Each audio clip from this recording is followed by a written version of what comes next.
Well, a very warm welcome. Actually, a little bit chilly here today, but from the commentary box, it's a warm welcome at least. Back to Warden Law, to Karting North East for the second part of our back-to-back weekend season opening special for the Wera Tools British Kart Championships. My name's Andrew Mather. Alongside me in the box today is not Henry Baudet. Henry has flown away to sunnier parts of the world, but I am very glad to be joined by former Senior X30 Wilton Mill Kart Club champion back in the day, so knows plenty of stuff about these karts that we're going to be watching here this weekend. Piers Pryor is in the box with me for this one. Piers, welcome to the Crow's Nest. You were busy last weekend with some Formula 2 and Formula 3, but back with it here with some X30s and KZ2 this weekend. Really looking forward to this weekend's racing. Of course, double-header this weekend, which we'll touch on in just a moment. But lots of close times in practice and qualifying, which we'll cover off very, very shortly. But it's going to be good racing this weekend here at Warden Law. Here's your circuit, 1,200 metres, 12 turns for those in the Waterswift and X30 categories. This circuit with a bit of elevation, established in the mid-90s. The difference for the KZ2s, the Dunlop chicane that you can see at the top of the circuit there, the KZ2s, when we get onto racing with them tomorrow, will miss that bit out. It's a fast-flowing technical circuit. The weather still dry, but not as warm as it was last weekend for the Rotax and Honda cadets. Down in single digits, quite breezy over the circuit as well. We have had spots of rain at times. It's one of those variable weekends where there's going to be eyes on the skies pretty much throughout the course of all of the racing here today and tomorrow. Tyre choice, very, very important. Let's have a look at your timetable for today. We'll start, of course, with the heats for Waterswift Junior and Senior X30 and Waterswift Restricted. KZ2 then have a practice. We'll have a bit of a season preview for KZ2 at 12:30. Then it's into the second round of heats for Waterswift and X30 Junior, an ABC group format for them. Build-up show from yesterday. If you've seen it already on the Karting UK YouTube channel, thank you for your support on that one. But if you missed it, all the discussion and gossip round the paddock yesterday will be replayed at 3:10. We'll then get into the rest of the second heats for Senior X30 Waterswift Restricted. Any drivers who've not completed their individual second heat will then run in those heat 3s for Waterswift and Junior X30 for a little bit more time previewing KZ2 just before 3 o'clock. And then into the finals. This is a full and complete round for the IAME categories today, so we will have finals of championship rounds going from 3:10 onwards. KZ2 qualifying. They're on a single round format for this weekend. Their timed qualifying will finish the day. We are also joined. Last weekend I was all on me lonesome in this part of the world. I've got a buddy alongside me in the box, and I've got a buddy down in Parc Ferme and the paddock as well. So over to you, Nicole Sutherland. Thanks, Andrew. I am back with you this weekend, so you've not got to be lonely anymore. I'll be down here then all day, walking around the track in Parc Ferme, on the grid, your eyes and ears for the first and second rounds of the IAME and the first round of the KZ, because it's not just Oasis. Oasis aren't the only legends back this year. We've got the KZs once again. First time we're seeing them. What a treat. 2 full days full of racing. This first day here then is looking a bit cold. Like you can probably see from my hair, it's windy out here. It's going to make for some interesting racing, especially with that tow going down the main straight. I'll head back to the boys then. I'm sure I'll see you shortly. Make sure you stay tuned in, because it's going to be full on. It's going to be dramatic. It's going to be epic. It is indeed. Good work down there in the paddock. Nicole shall be our eyes and ears across the course of the day.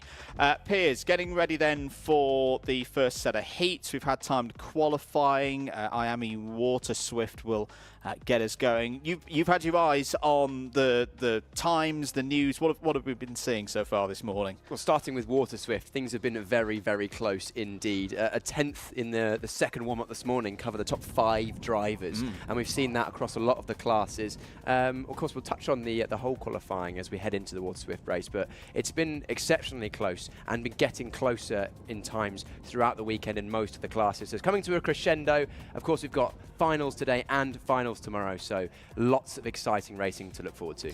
And we see with the drivers as well, I mean, it's a full-on weekend, especially for those working behind the scenes, these IAME doubleheaders. But the drivers like it, don't they? If they do have a bit of a not-so-good day today, they've got another chance tomorrow as well. Yes, of course. On a standard one-round weekend, you have an issue in qualifying, and that kind of can set your weekend off kilter. Whereas one round today, one round tomorrow, independent. Of course, the form that we see today will likely translate into tomorrow because those are the drivers that generally will have had the best setup and the best feelings on the circuit. But you know, if you have a bad one tomorrow and a bad one today, and you learn from it, you can then come back tomorrow stronger. And we often see in these double headers that we have different winners on two different days. Yeah. It's not often that we have a double winner. And we often see drivers, yes, there's that form book that rolls from one day to another, but a full day of racing or just a bit of bad luck early in the day, something can click for a driver across the course of the night. And we saw that from many of our front runners across the course of these IAME categories last year. Local time just coming up to 11:30 here. As I say, we've got a full team ready and waiting for these first heats. There's a quick sight into the timing room. The timekeepers, led by Chief Timekeeper Ian Rogers in the background there, has been busy working away, getting us all ready for this one. So we will be set 11:30 for the first of the heats. All the heats 8 minutes plus 1 lap, just to go through that bit of the format. When we get onto those finals later on today, 12 minutes plus 1 lap. And it'll be the same again for the X30 and Waterswift categories when we have round 2 tomorrow. There's a quick little sight there on your screens of a bit of news from KZ2. We're going to keep hyping up KZ2 because we love that it's back. The news from free practice is that Ella Stevens was fastest earlier on today. Jake Weston, who's moved teams into the Sodi Vitesse outfit, was P2. Timo Youngling, who was very strong here last year, didn't win the round, but had good paces third. That's all to come, though. More on that tomorrow, of course, for KZ2. We're going to take a short break and be back very, very soon with IAME Waterswift.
So let's kick things off then for IAME Waterswift. Race 1, Heat 1 for them. This grid determined by timed qualifying here early this morning at Warden Law. And Nathaniel Hodges, the privateer, starts on pole. Is joined by Excel Motorsports' Colby Patterson.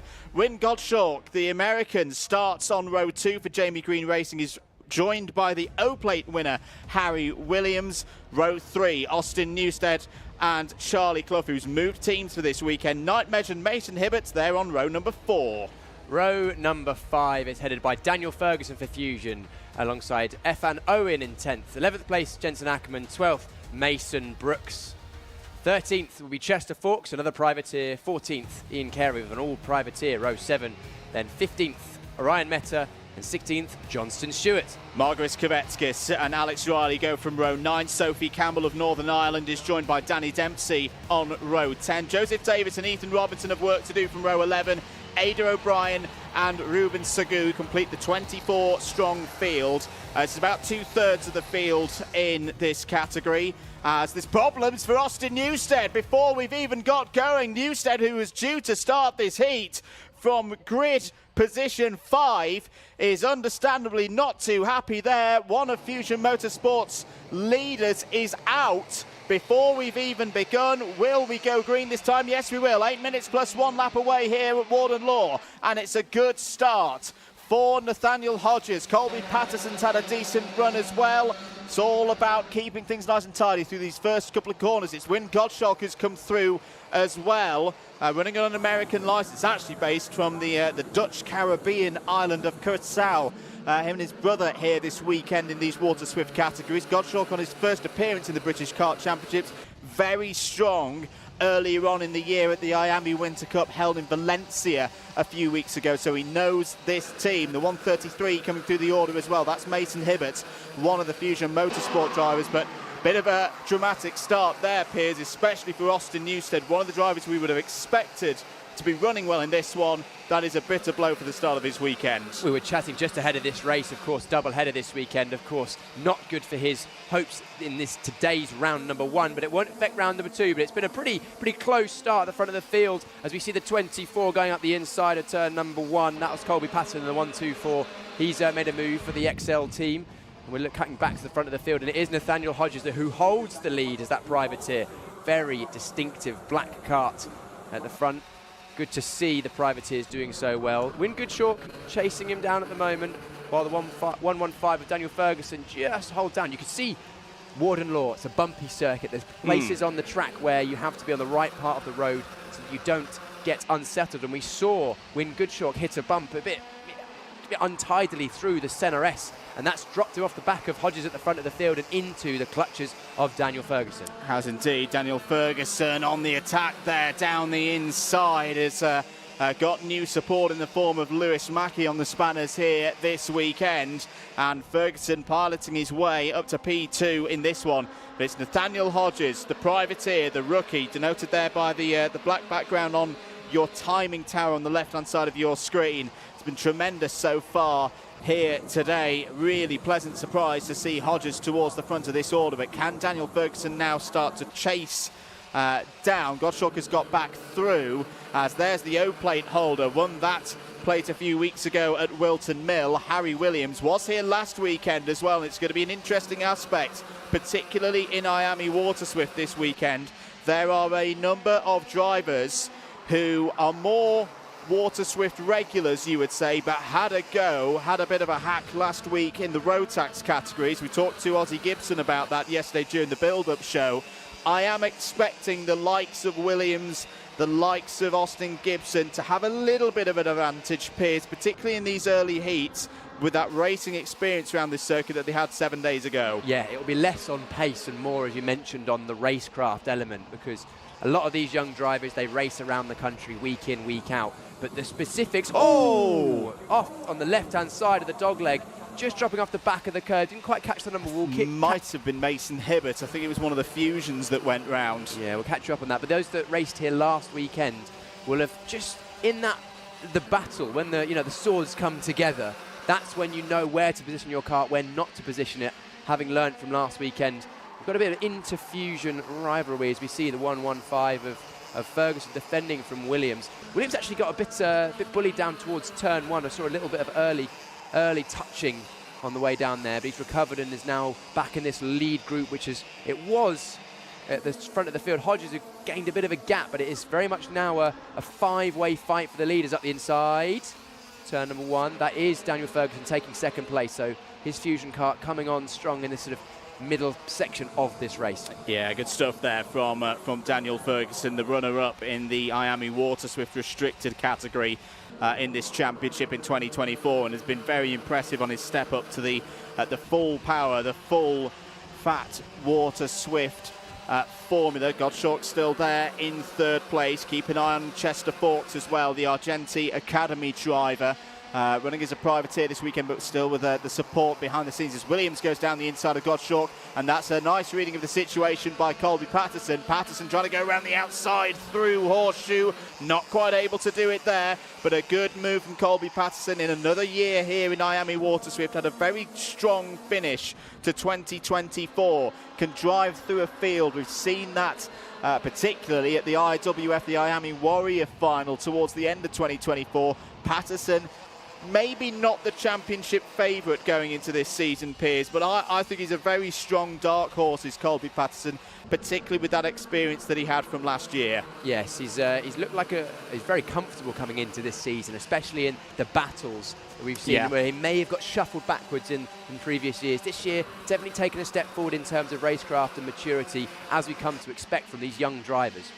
So other moves through the field, Fawkes, we've mentioned, up 6 places to P7. Mason Brooks is also on the charge, up 4 spots to P8. Johnston Stewart, who's had a decent weekend so far, has been pretty quick, pretty useful in practice, is up 5 places to 11th. Piers, what else are we seeing out there? I think I saw a transponder on the circuit going into the last corner, so we'll keep an eye on that.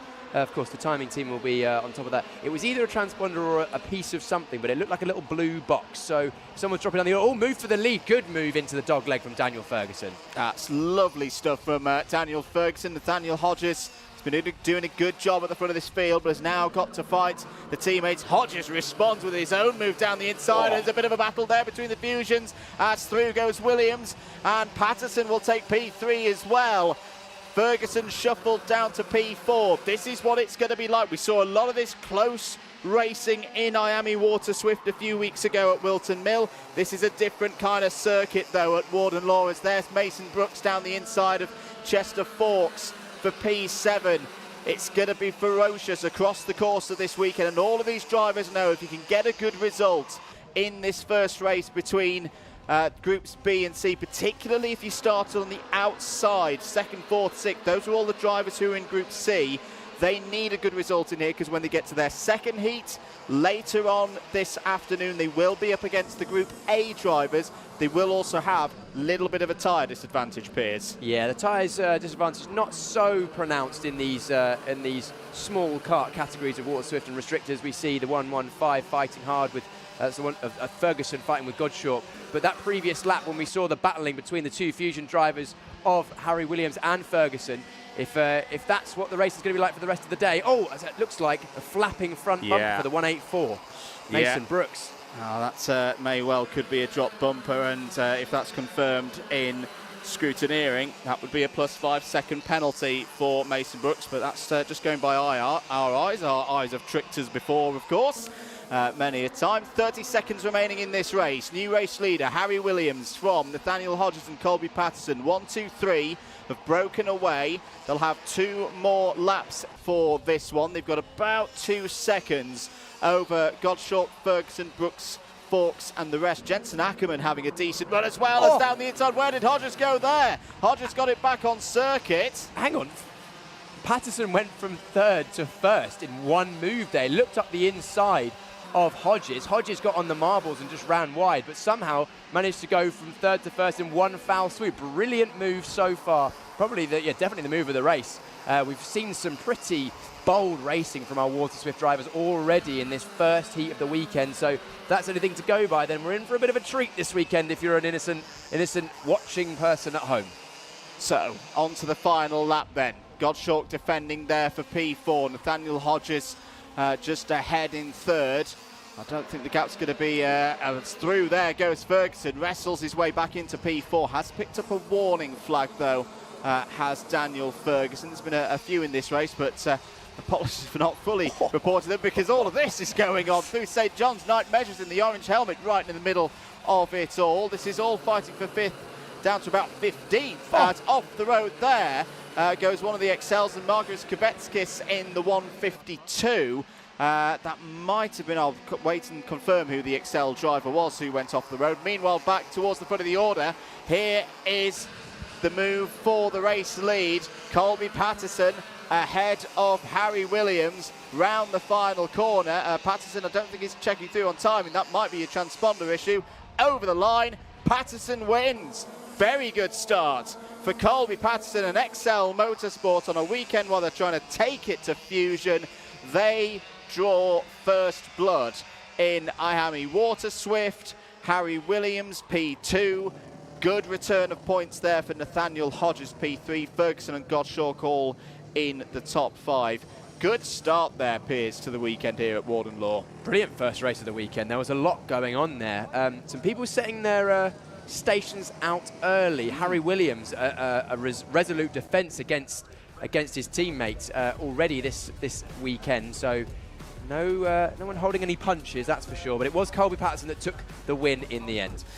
There we go. So 0 points on the board for Colby Patterson, 2 for Williams, 3 for Hodges, etc., down through the order.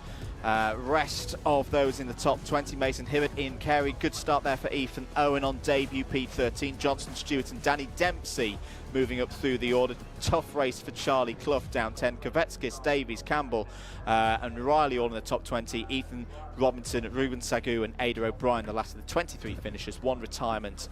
Technically, it did not start for Austin Newstead in the number 4. We will see all of these drivers back out again later on this afternoon, of course. For anyone who started on the inside column, those in Group B, we will see them again at 2:20 when they take on Group A. For everybody else, everyone who was on driver's left, the even side of the grid, we'll see them for their second race at 12:40, just before the 2 races before the lunch break in their race against Group A. Keep your comments coming in. Let us know who you're supporting this weekend. Let us know where you're watching from as well on this Easter weekend. The drivers just taking stock of what happened there. There's Chester Fawkes, the Academy, the Argenti Academy driver in the 1:38. Chester in the end P9 in that. What a solid result for the driver who was on the podium in every single IAME Waterswift Restricted final last year. Let's see if Fawkes can continue that run into 2025, Piers. Yes, Night Measure's clearly not too disappointed with that race, giving the camera a nice wave. But Fawkes will struggle. Another wave there. Chester will struggle to emulate that podium run he had last year. It's a tall order, but I wouldn't count it out. We saw Fawkes build across the course of these rounds in 2024 in that restricted category. We will, of course, have IAME Waterswift Restricted later on this afternoon. But for now, let's take a short break. Coming up, the juniors after this one. Here at Demon Tweaks, you probably know us for our massive kartwear range. We've got everything from suits, boots, gloves and helmets from the biggest brands in the business. But we are so much more than that, because if you're looking for kart parts, well, we've got you covered too. We've got everything from Rotax parts, sprockets and chains, discs and pads, data loggers and dashers, fuel tanks, steering wheels, bead breakers, and loads more. But of course, it doesn't just stop at the track, and if you're looking to build your skills in the sim, then we've got everything you're going to need to build the ultimate rig. So whether you're just getting started or you're already at the top of your game, Demon Tweaks has got you.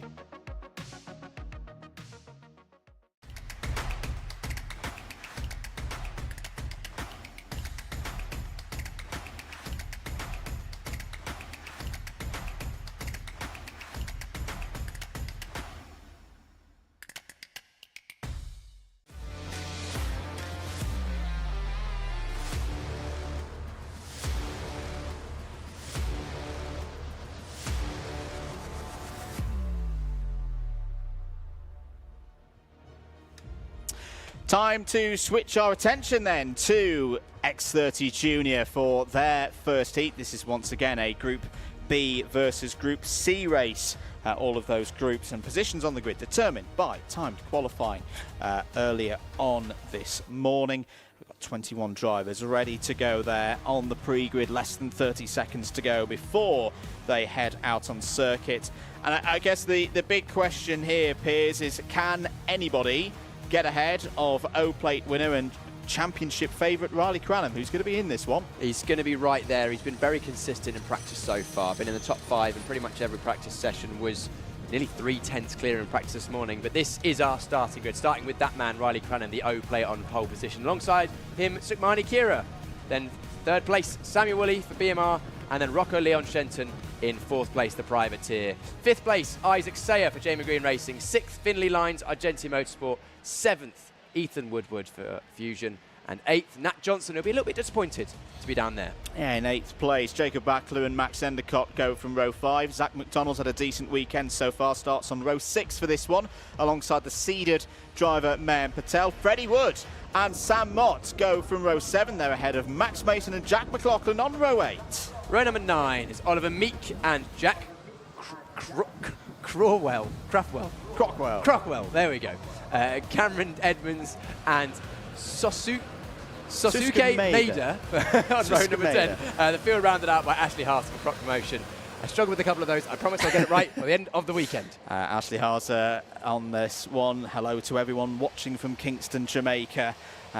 For this one, into the tram lines, we're away and racing for 8 minutes plus 1 lap. Cranham into the lead. Good start as well from Sam Woolley on the inside for the BMR team. Has had a good weekend so far. He's looked pretty quick through the free practice sessions, but now into the business of racing through the dogleg then. I think there's been a good start for Isaac Sayer as well, the first of the Jamie Green racing team. Not as big a number of JGR drivers here this year. That's more because they're focusing their wider operation on their European racing in 2025, but still expect those green and white machines to be pretty quick when we see them here this weekend. 7 minutes and 20 seconds to go. I think everybody has pretty much made it through the first couple of corners. Oh, that's getting a little bit close. Mayan Patel getting involved. I think that was with Ethan Woodward in the 283, and Woodward's now going to be very patient indeed. He's out in the dust. This circuit, Piers, you know, it's the second weekend in a row that we've been racing here. Now, yes, different tyres, different compounds, all the rest of it. But immediately I'm seeing that if you get off the racing line here today, if you get off of where all that rubber's been laid down across the course of the last couple of weeks, you're going to struggle. Yes, a lot of rubber been laid down. It's not been washed away since last weekend. Of course, practice yesterday for these drivers here. Rocco Leon Shenton actually had a pretty poor start in this one. Went down the order, down to about 10th, but he's made his way up into 8th place now. Didn't seem to get away from the line very well at all, and then got shuffled wide. And momentum at a circuit like Warden is so expensive. We see a good move from the 283 of Ethan Woodward up the inside of Max Mason down into Gasworks. But yes, because every corner links into the next one here at Karting Northeast Warden Law. You get shuffled wide at one corner, it's so easy to lose a handful of places and potentially ruin your race. But we are just settling in second or third lap now and keeping an eye at the front of the field. Riley Cranham just bolting away. Yeah, and this is similar to what we saw from Riley Cranham a few weeks ago at Wilton Mill. He is the heavy favourite, was second in this championship last year as Isaac Sayer has a go at Sam Woolley there. Woolley holds it round the outside. Sayer has another little nibble on the way into the Dunlop chicane, and Jacob Backler is going to be on the scene. Jacob Backler has raced a lot, of course, in these British Kart Championships, has raced in the IAME Euro Series as well, has got a good wealth of experience for the MDL Motorsport team. A notification from race control we saw a moment earlier for the number 10 of Mayan Patel, and Patel has received a 5-second in-race time penalty for his troubles there, so we'll note that for the driver in 7th place. Yeah, Backler doing well at 4th place at the moment, was hounding the back of Sayer after Sayer had a go on Woolley, and again, that's just the momentum. Sayer tried to get the inside of this second centre us here 1 lap ago, couldn't get the move done, and that held them both up as well, so that's allowed Cranham to gap them by a good half a second on that last lap. His gap now over a second, so Cranham will be breathing a sigh of relief for that, because he can just ease off a little bit as another attempt at a move down in Gasworks and getting that all wrong. Up 1 positions, then down 2. Yeah, that may be a bit of inexperience for Isaac Sayer around this circuit. Went for the big one, but the circuit drops away very, very quickly. You lose the weight, you lose the transfer of the grip, and Sayer now finds himself fighting with Sukhmani Kira. Sukhmani Kira, one of the drivers who stepped up to the junior category this year, and she's been racing very, very well indeed at club, national and European level. The Alpine Racer Academy driver is through and into P4. Yeah, brilliant driving from Kira there. Got alongside on the straight. Fair play to Sayer. Could have chopped down and offered Sukhmani Kira no space on the inside, but fair racing, especially at this early stage in the weekend. A finish is more important than just getting every single point at this stage. There's a big move late up the inside of Gasworks, goes Rocco Leon Shenton on the number 10 of Mayan Patel. Patel, of course, got that 5-second penalty early in the race as well. Yeah, Rocco Leon Shenton. I had a little chat with Rocco yesterday, and they were playing around with a few things in terms of setup, maybe looking at the long game. There's a lot of points to be won here this weekend, so we know that there's some good race pace there for Rocco. We saw that a few weeks ago at Wilton Mill for that O-Plate meeting. That move up to P7 is a solid base from which Shenton can build with the remaining 3 minutes, 3¼ minutes to be exact, plus that 1 lap, of course. Back towards the front of the order there, Sam Woolley, who's been chased down by Jacob Backler here. They cannot live with the pace of Riley Cranham right now, so I think it's going to be a battle for second place on this occasion. There's Ethan Woodward. Impressed with the recovery here for Ethan Woodward. We saw him having a spot of bother earlier in this race, Piers, but he's got his head together very nicely, got back up into the top 10. Yes, it's a net loss of positions from where we saw the 283 start, but it's good racecraft, good race pace in this second half. Sometimes you've just got to do damage limitation. If you've gone backwards, all you can do is consolidate a result. How many times do we see a driver lose 3 or 4 places, and then subsequently in the rest of the race things keep going from bad to worse and they end up with a DNF or a spin? So sometimes losing a few places and then consolidating that, not the worst thing. Another penalty has come in. This time it's for the 257 of Cameron Edmonds in 11th place at the moment. That would be quite a costly one as things stand. It would drop Edmonds down to the lower reaches of the top 20, P19, just ahead of Susuke Maeda in the 241. 2 minutes of this one to go. Is that gap to Cranham coming down? Is this the point at which Cranham then just starts to race manage this, take care of the tyres, the brakes, the materials, etc.? Oh, a bit wide there for Backler through turn 1. It is a tailwind for the drivers down the pit straight. I just wonder there if that was a moment where Backler had a bit of a gust to win and it just pushed him wide. He did very, very well to keep some level of control of that one and not have a little bit of a rallycross moment. Yeah, Backler looking good in the middle sector, actually. He seems to have closed that gap back up that he lost down towards turn 1, and there's nothing to do with toe there, because once you go into turn 1, basically until this point here down the back straight towards Gasworks, it's all left, right. No flat out running other than those 2 places, the back straight and also straight down to turn number 1. Backler's had a good race actually, up from 9th place on the grid, made a couple of positions on the first lap and then has chipped away since then, as we've had a confirmation of the 2.835 second penalty for Ethan Woodward. But at the front of the field, I was thinking that Cranham might have let off a little bit, but he's still pushing on. His fastest lap only about half a tenth away from the best of the race at this stage, so not looking to save a huge amount at this stage. We said that she was going to be our eyes and ears. Let's pass down to Nicole Sutherland, who's down in the paddock. Nicole, what do you have for us? Definitely the eyes and the ears then, Andrew, and I feel a bit like a weather radar because it is really, really windy down here. You can feel how much it's picked up just in the past 10 minutes, and I'd say, like you boys were talking about, it's making a massive difference to the toe, to the racing. Well, it'll certainly make a difference in terms of course, how it will affect the kart into turn 1 as a tailwind, but also slightly increase the toe effect down towards Gasworks as well. So if it stays that way, we may see a fair few moves there throughout the weekend. May indeed. 10 seconds to go though on the time, plus the 1 lap. So this will be the penultimate tour of this 1.2 Warden Law circuit here at Karting Northeast.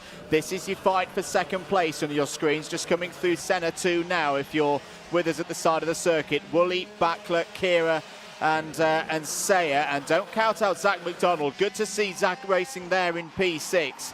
Had some solid pace at Wilton Mill and is showing that wasn't a one-off.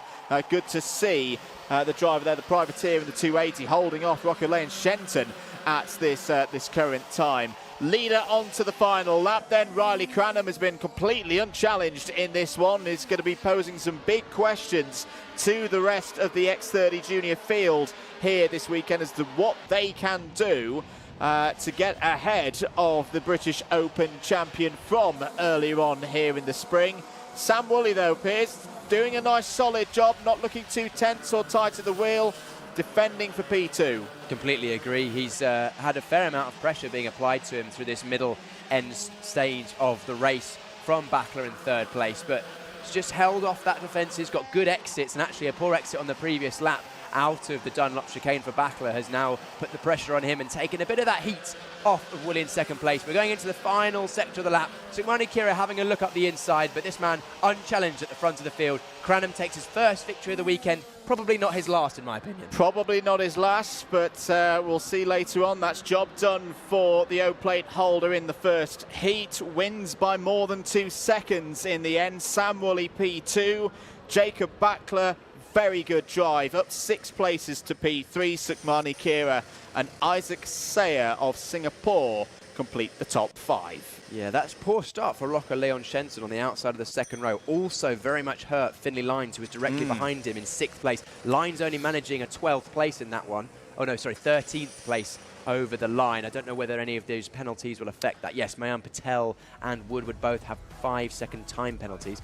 But I'll let Andrew run you through the provisional results. Is the provisional result for the top 5. Cranham, Woolley, Backler, Kieran Sayer, as mentioned, top 5. Zach McDonald, Rocco Lane Shenton, Mayan Patel, Ethan Woodward, and Nat Johnston all in the top 10. But that is before some of those plus 5-second penalties are, of course, applied. P11, Cameron Edmonds on the road. Freddie Wood, a solid P12. Finley Lines, yes, P13, but did have some very good race pace there. Was regularly setting purple sector times and fastest lap at stages of that one. Oliver Meek and Jack McLaughlin in the top 15. Then it's the couple of Maxes. Max Mason ahead of Max Endicott, P16 and 17. Sam Mott and Suski Meda in a top 20, completed by Jack Crockwell. Ashley Hazer, the last of the finishers. All 21 drivers who started that race got to the end. Points on the board for them. For anyone who started on the inside, driver's right, Group B, they will be out again for their second heat of this opening round of the Wera Tools British Kart Championship Season 4 X30 Junior at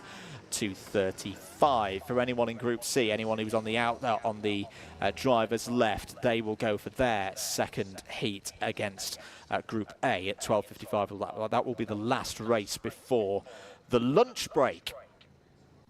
Keep your comments coming in. Should note as well, for people in the paddock, we've got something new for after we've wrapped up here with the racing. The new Wera Tools Wheel Change Challenge, Mr. Piers Pryor. We're looking forward to that, aren't we, as part of the paddock show? Yes, many things have been afoot. We're going to be looking forward to seeing the inaugural challenge being taken place this afternoon. If you want to know what's happening with that, then stick around at the end of the live broadcast and then keep an eye on the paddock show later this evening. That will be good fun. Will be indeed. There's Zach McDonald just winding down after that one. Very talented driver, very talented broadcaster as well. It's good for us in the box. I know we always say this when Zach does well. Keep doing the racing, Zach. You're very good at it. And then when get a bit older, then he can replace us in the comms box. He's having a smile there. But that was a solid drive from Zach, up 5 positions to P6. Who have we got in the comments as well? Hello to Alice Powell, who I can see is in the chat, is on F1 Academy duty, if I'm not mistaken, this weekend. Hello to Michael Burke as well, watching 8:55 PM in Bathurst. More to come here from Warden Law. We'll be back after this.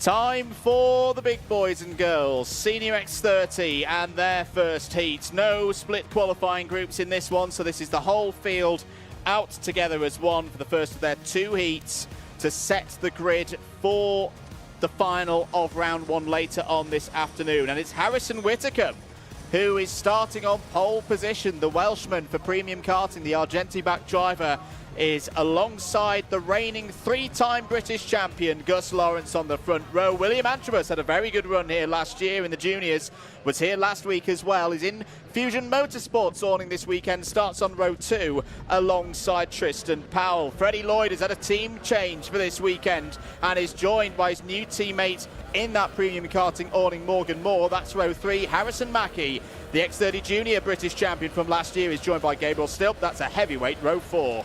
Row 5 has Aaron Brown for the Vismo International team alongside Jack Buckley for Mick Barrett Racing.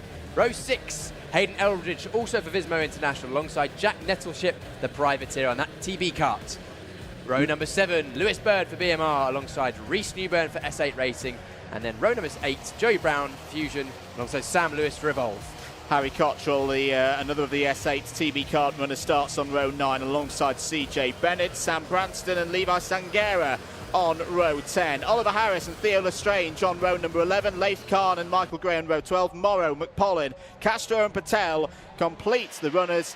It's a falsie. We go round again. That always happens when we have to rattle through the grid at the end. It's quite clearly, and Nigel Edwards agrees with me, they're going too quick, Piers. Yeah, we're going too quick. Not time for the field to bunch up. Potentially a tactical decision from our front row, but we shall never know. Let's just properly run through those last few rows of the grid. So Oliver Harris and Theo Lestrange on row 11. Leith Khan and Michael Gray on row 12. Harrison Morrow's got a lovely new sticker kit on his 372 class and motorsport machine, is row 13, joined by Ireland's Conor McPollin. Joao Castro in the IPK Racing Praga machine, stepping up to seniors this weekend. We saw him in juniors at O-Plate, starts on row 14 and is joined by Dylan Patel in the 340 Fusion Motorsports, who is doing something that's quite a feature of this weekend, borrowing some kit. That is not a Mackie at the very on the rear of the field. That's Dylan simply borrowing some kit, either off Harrison or more likely off Lewis. Yes, not only Burrower as well. We've got a different helmet, I believe, this weekend for Gabriel Still as well, borrowing his brothers. And he was borrowing Caden McQueen's suits yesterday as well. Anyway, to the racing.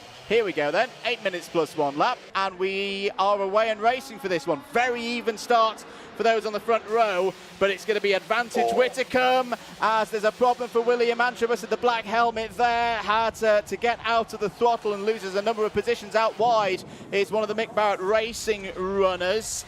As through into St John's they all go. It's a bit of a boisterous start, Piers. Yeah, Antrobus got about as close to a crash at the first corner as you can get without having a crash. Managed to save it up, still inside the top 5. CJ Bennett taking a cut through the dirt on the exit of the dogleg.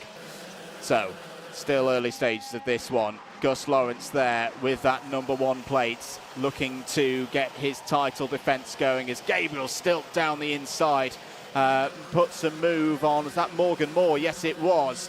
Morgan Moore with premium karting again this year. Had a very, very good 2024 and had decent speed yesterday in slightly damp conditions in free practice. The sun has started to come out here in Sunderland. It's more getting back to what we saw last weekend for the other categories.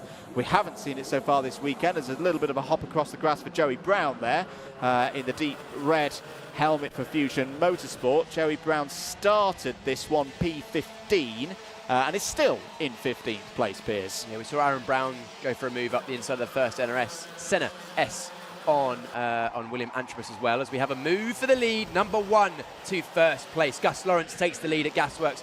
A typically clinical move down there. Well, Gus Lawrence had a difficult start to his title defence in 2024. Yes, he came back. He retained that number 1 spot to take his 3rd title. I do think in his mind, he's very analytical kind of driver, that he will be looking to make sure that that doesn't happen again here this weekend. And this is a front-footed approach from the PF International Karting racer. He's not going to have everything his own way, though, because look at that, stacking up behind. Harrison Mackie on the inside there in the purple and white helmet, having a bit of a fight there with the number 7 seed, Aaron Brown. Aaron Brown, who does the engine tuning for that Fismo International P7. This is a properly good start, Piers. Yeah, all up the inside goes Brown. Good move, but it was Mackie that actually went around the outside of 1 into Senna S, and then up the inside of a second into the second of the Senna S's. But Brown going back through. Great to see Brown at the front of the field once again. That bright green helmet with the resplendent livery that he's got on that kart. Of course, he tunes a lot of the engines that some of these drivers will be using in the Senior X30 category. Freddie Lloyd had a bit of a rough time of things on that lap, was dropped down to 7th place, as there's a move by Tristan Powell in the MDL 388, going past William Antrobus in the 357.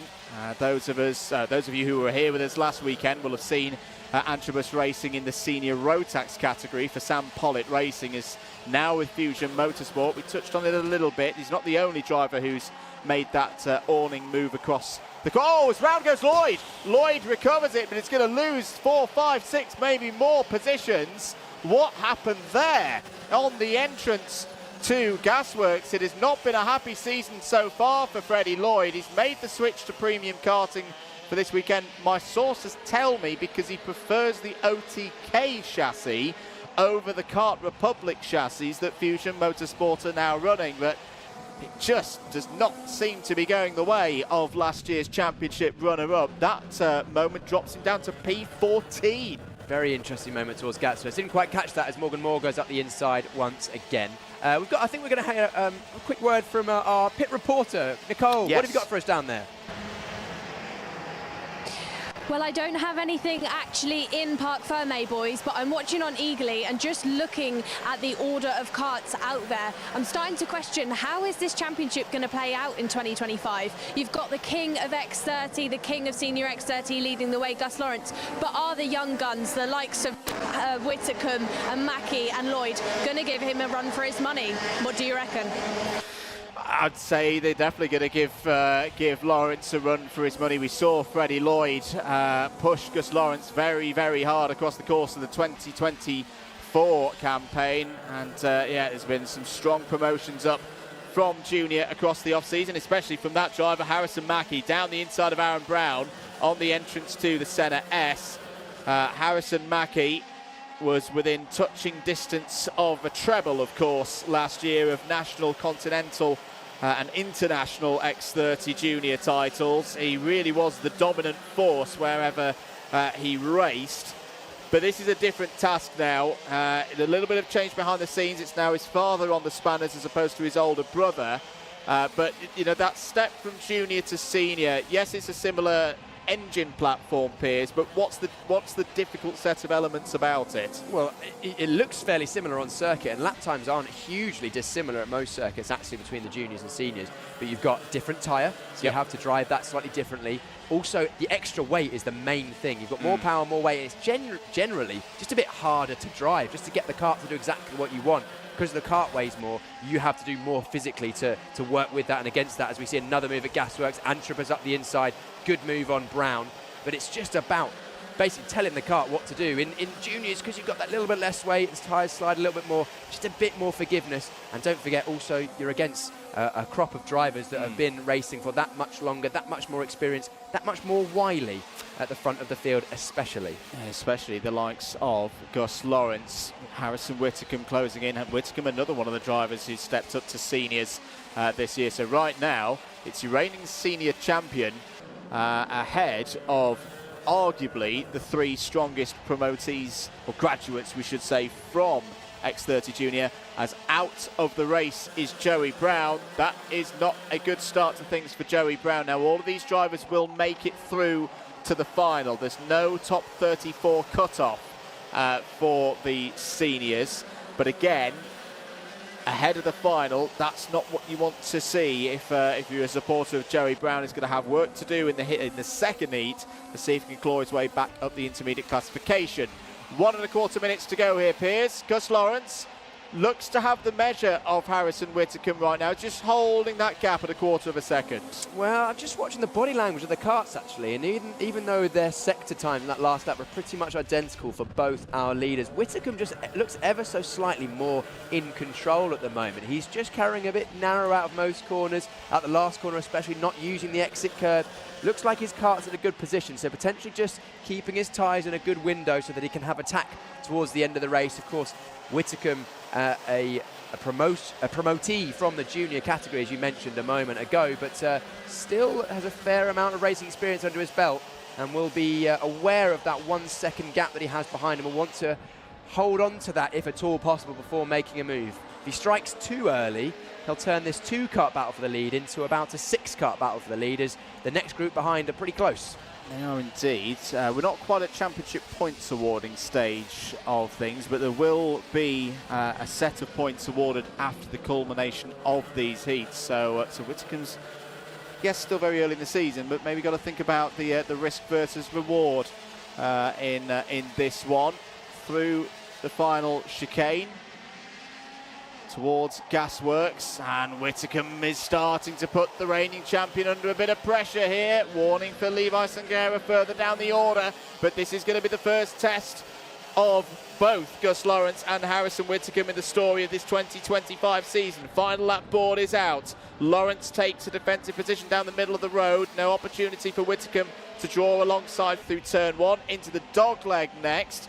Again, Lawrence trying to use his experience. His position not over-defending at this stage, but Whitcomb's not going anywhere in a hurry. No, exactly. Lawrence only defending where he needs to, not losing a huge amount of time in that middle sector, so he should be safe from the likes of Mackie, Antrobus and Brown. But you can see Whitcomb pointing forward. I think that's futile, Harrison. I don't think you're going to be working with this man in front of you on this final sector of the race.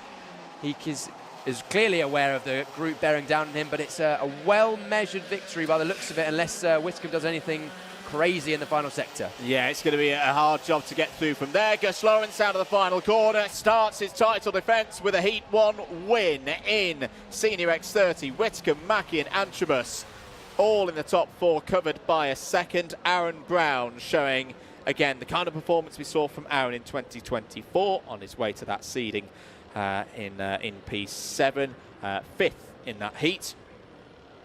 Again, a 4 Gabriel Stilp running strongly in that one. Drivers will head into pit lane, and it's P1 for number 1 to kick things off here at Warden Law. That's not the end of things, of course. The second heat will be up later on this afternoon. It'll be a 1:50 start for the seniors for their second heat, and then their final, of course, later on will be a 3:10 start local time here in Sunderland. There was Whitcomb, P2.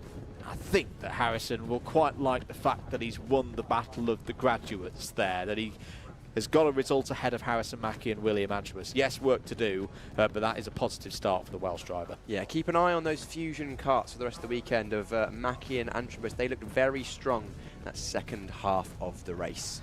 There's our second section of the grid. Jack Buckley, CJ Bennett, 10th, 11th and 12th. Jack Nettleship, the privateer, 13th. Freddie Lloyd, and so on. It was Freddie Lloyd who came over the line. Then Branston, Khan, Lewis, Newburn, Lestrange, McPollin, Grace, Sangera, Morrow, Harris, Patel, Castro, Brown and Cottrell. Both of Brown and Cottrell didn't manage to take the win. Gus already having a look at his tyre pressure, so clearly on top of the setup there. Yeah, it's a very well run squad there, the PF International karting team. Gus Lawrence knows all the tricks of the trade. I say 3-time champion has just given us a little smile there. Can hear us, of course, in the paddock. And looking body language-wise, Piers, just, quite calm, quite chill, just going through the motions, knowing there's a long way to go this weekend, of course. Yeah, looking like he can't hear us right now. Just playing it cool after a pretty solid victory there for Gus. It was a well-measured victory, as I mentioned, but pushed all the way. Yes, it's going to be an interesting one this weekend. Looking forward to the fighting throughout this doubleheader here at Warden Law for the first and second rounds this weekend. More to come here at Karting Northeast. Waterswift Restricted up after this.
Time for the new generation to join us out on circuit. LBJ Stubbs has pole position for IAME Waterswift Restricted. Is joined on the front row by Harry Chapman, Bodie Batch and Louis Williams-Mabs go from row 2. The new face of Zev Godshalk, 7 years of age, starts on row 5 alongside Ollie West. Jaden McElhenney Corey Lyons are on row 4. Row number 5, Freddie Baker and Leo Russell, an all-privateer, row number 5.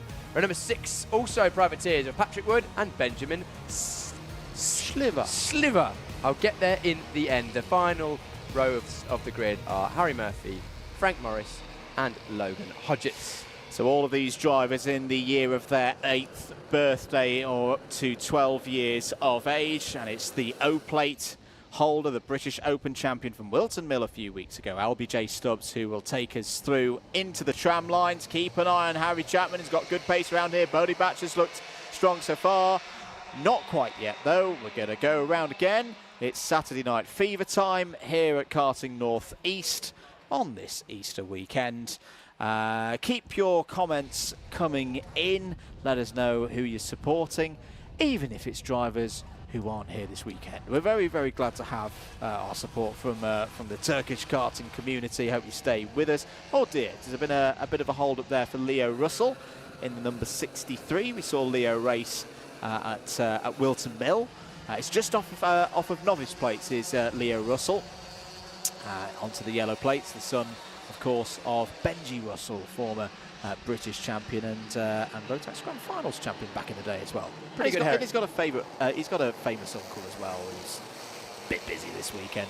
Yes, good heritage for young Leo. And he'll take his place at the back of this field. I think he won't be able to take his grid place, unfortunately, as it's yellow flags now. But we're going to go racing a second time, Leo, trying to get his place back in. We'll keep an eye on what happens with that. But a little bit slower this time. Looks like we're probably going to be going away for green flag running. LBJ Stubbs away from the front of the field. Watch for those lights to go out. They do, and away we go for 8 minutes plus 1 lap in IAME Waterswift Restricted. Very even start of the front row, and what a start for Harry Chapman. Round the outside from P2 on the grid, takes the lead. He's got a perm under that helmet, and he tells me that it's worth at least 0.2 a lap. He's got him off the start line pretty quickly there. We said he's good round Wilton Mill, but here comes Stubbs back down the inside. Louis Williams-Mabs on the DAP there. Number 22 has had a decent start. Close quarters racing between Stubbs and Chapman. But Chapman, who a couple of years ago to this around this place won the British Bambino title. And his dad working on that number 32. Looking for a good start here. But LBJ Stubbs, after losing the lead in the early stages there, Piers, good response down the inside into Senna 1. Very close racing for the lead already on this first lap. Bold around the outside did Chapman go. Not many times we see that this weekend. And at the front of the field, Stubbs pointing forward as we see a battle now for third place. That is Batch, I think. Oh! Louis Williams-Mabs just about holding on to that. Good kart control. That's dropped him a fair way down the order as another drive. That's Russell once again on the exit of the dog leg. We saw it in the formation lap, but he's in the race, just dropping 2 wheels onto the dirt and bottoming out. But we turn our attentions back to the front of the field. These two will probably, I imagine, work together for a short while now, trying to gap to McElhenney in third place. Good start for McElhenney. Gained 3 places on the first lap and is now a net 4 up as Chapman goes through into the lead of this one. Stubbs shuffled backwards and into the path of McElhenney. Corey Lyons has had a good start as well, so it's the DMS machines coming up through the order. The 2 Irish drivers looking for solid points at the start of this one. Unfortunately, Louis Williams-Mabs, I think, has dropped down to 14th place, but there's some good speed there for Louis this weekend. Good to see him back in action. I hope we see that DAP kart throughout the course of the season. Underneath, it's a Kart Republic, but in terms of the branding, good to see that classic brand back on the grid. And Sprocket the dog, not on the grid, but back in the paddock. Sprocket the dog. We had a little bit of a chat with Sprocket in the number 22 awning yesterday on the build-up show, so do keep an eye out for that when we have that replay at 1:10 Yes. Someone to keep an eye out for that I noted in practice. Bodie Batch was fastest in practice 3 and 4. It was a sliding attempted move up the inside of Gasworks. Doesn't pay off for the number 14. That is Corey Lyons. And things are a bit scrappy in this race for Leo Russell, unfortunately. He'll have to reset after this one to go again for Heat 2 later on. round again at Gasworks. Yeah, and unfortunately Russell's had a +5 second time penalty, not confirmed to us in the box as to what that is for, but except that it is a +5 second time penalty. I do wonder, was it potentially for the formation lap and Leo trying to get back ahead in normal situations? Oh, it's off is McElhenney. Oh, McElhenney, a long way off the road, has done well to get back onto the black stuff, but unfortunately McElhenney, after that bright start, falls all the way down from 3rd place and is now outside the top 10. Just to come back to Leo Russell, there's a line across the circuit in through Sector 3 where the drivers have to then remain from there on in formation. They can't skip and do some more overtaking up to the final corner. I wonder if that's potentially what that +5 is for Leo Russell. Yeah, it looked like it. I did think he was moving past that point. Of course, under yellow flags, we've had a change to the lead actually. J Stubbs back into the lead, I think potentially off camera there, but he's back in the lead, and he's being pushed hard by Chapman. These two going backwards and forwards in this one. Also a bit of news for Chapman is that number 32 is under investigation. Just under investigation for now, no more than that. We'll keep you up to date with any more news as and when we receive it. 3 3/4 minutes of this one to go. So it's Stubbs leading from Chapman. Corey Lyons there in 3rd place with Bodie Batch. He's had some good single lap pace so far this weekend. You notice with the colours of the blue and black that is another one of the Argenti Academy backed drivers, one of them in each of the IAME categories.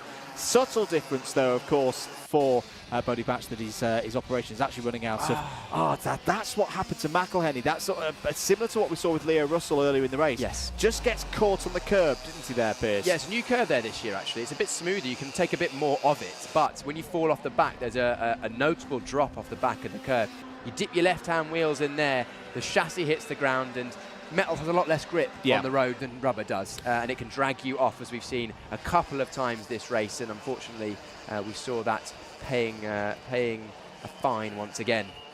Zev Gottschalk there. So I was just about to talk about the Jamie Green racing machine. So there are 2 of them in this race. They're different colours, of course. The number 88 of Bodie Batch, that's the Argenti supported one, hence why it's the Argenti colours of blue and black and not the usual JGR colours of green, white with a bit of black, which you can see immediately behind with Zev Gottschalk. So the younger brother of Wynn, who we saw earlier on in the IAME Waterswift category. One of the youngest drivers that we've got in the paddock here this weekend is Zev Gottschalk, in the year of his 8th birthday, 2025, but still 7 years of age.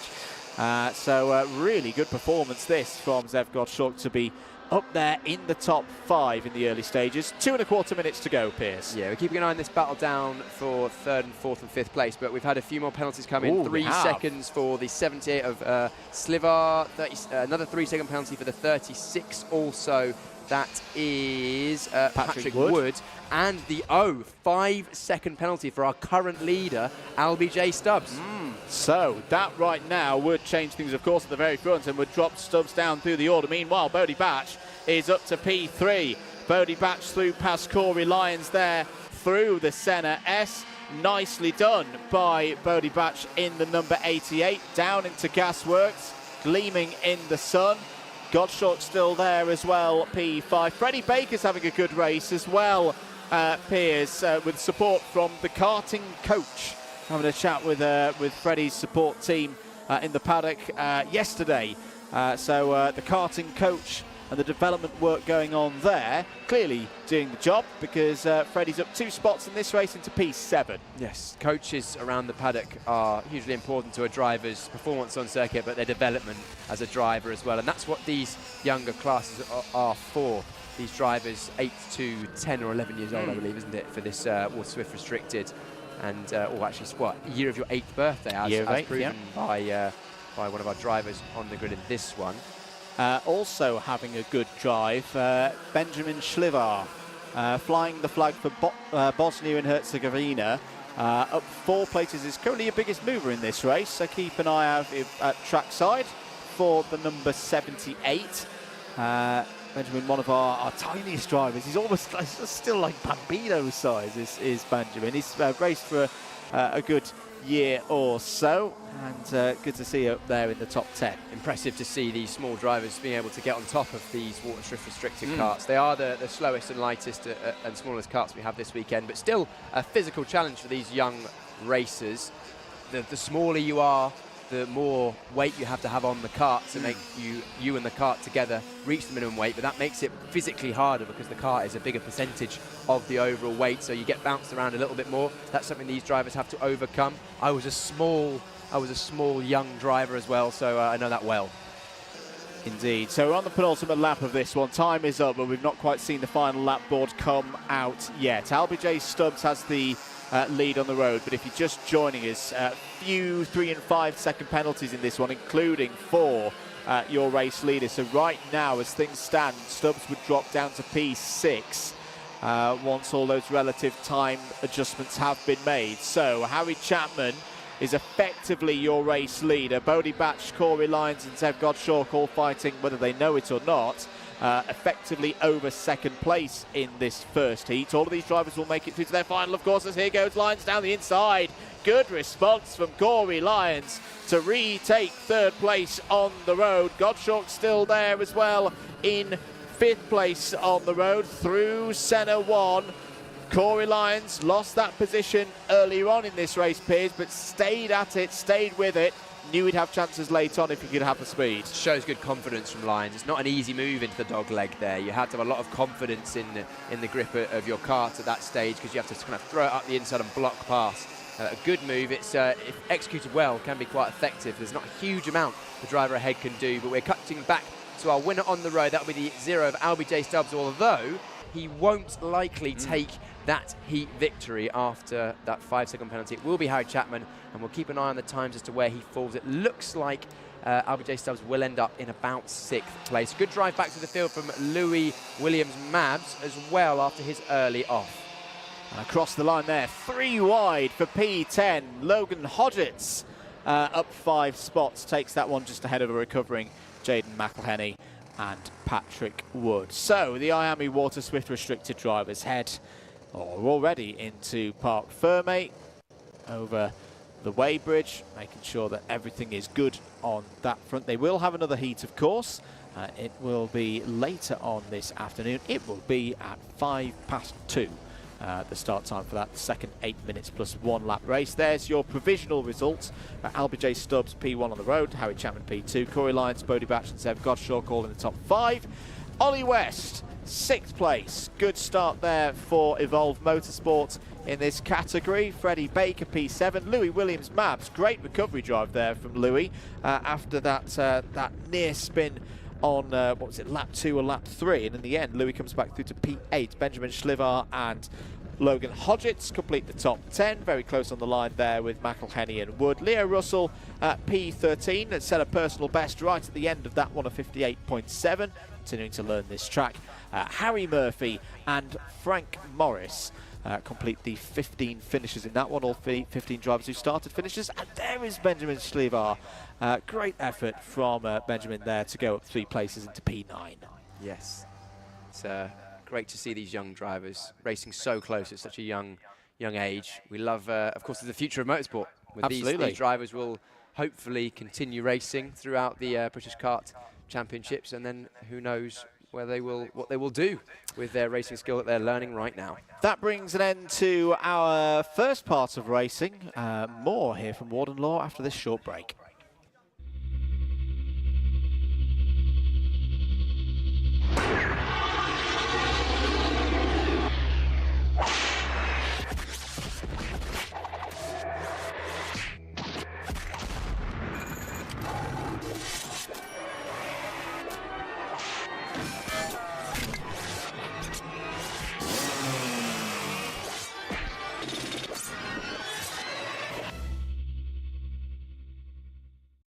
Do you know what I like? Karting. Do you know what I like even more? Very fast go-karting. And KZ2 is back this weekend.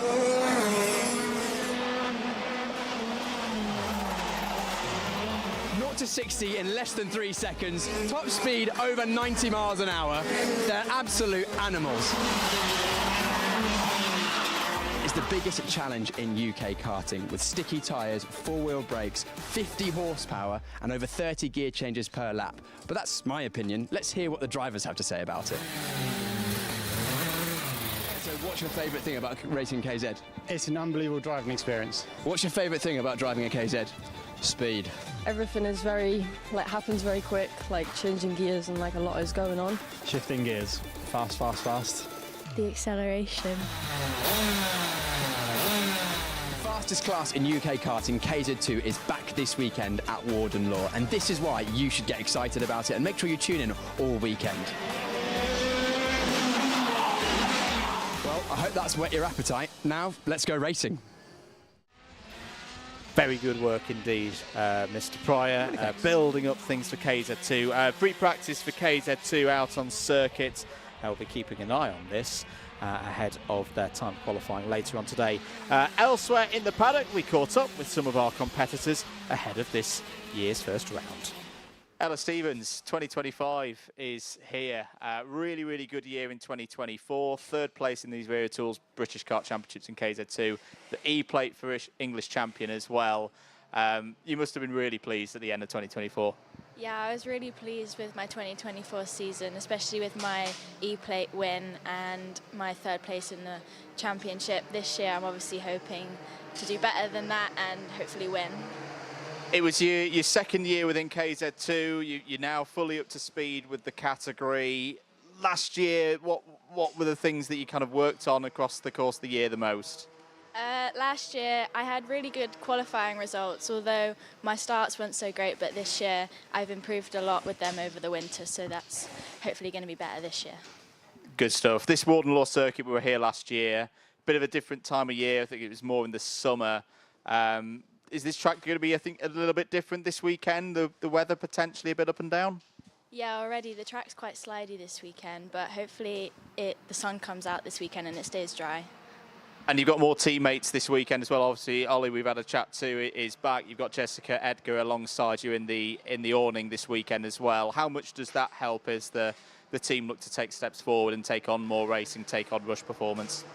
Yeah, it's great having Jess in the team as well, one of my closest friends. So it's great to have more girls in the tent as well, especially with the other teams as well. They're quite big competition. So hopefully as a team we can do really well. And I know your mentor, Alice Powell, not here this weekend. She's busy in Jeddah with F1 Academy. Will she be watching back in Saudi? That's what she told me anyway, but I hope so. Good stuff. Well, best of luck, Ella. We'll see you out on track later on this weekend. Thank you.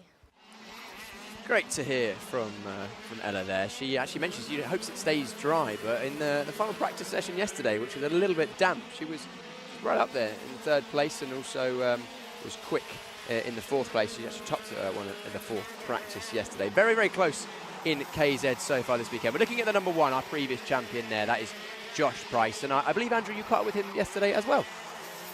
Josh Price entering a new season, reigning champion with the number one plate in KZ2. Before we talk 2025, I just want to go back to that finale at Three Sisters in 2024. Those nervous last few laps in the rain in Wigan. What was going through your mind on those last few laps? Not a lot, really. I wasn't really thinking about the championship. I didn't realise it was as close as it was going into the race. But yeah, when it starts raining, slicks in the wet, you know, I knew who was fighting for the championship, and both of you are on the same piece of track together. It's not, you know, it's not the easiest, but luckily it went our way. So yeah, ended with us winning the race and winning the championship overall. There was already a bit of a target on your back with your racing history in British touring cars and being a strong driver in this category in races gone by. Do you feel like the number one plate puts even a bigger target on your back, or is it still business as usual? Oh no, not at all. I think we take it with the same outlook. You know, last year we was, you know, it was number two, so we came second the year before. I think the number is just a privilege of winning it last year, and it makes no difference to really how we are on track or pressure, or how we come to the weekend. A lot of familiar faces back this year for the new season in the Wera Tools British Kart Championships, but a sprinkling of new drivers as well into the category. What have you made of the entry so far?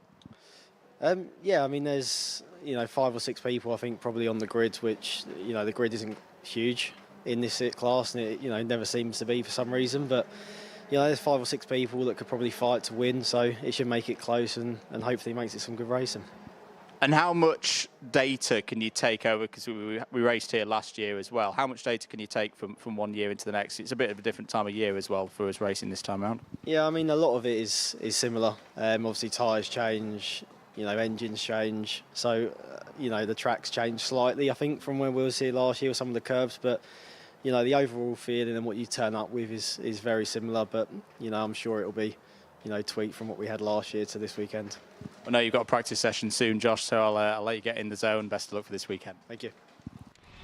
Great to hear from last year's KZ2 champion Josh Price there.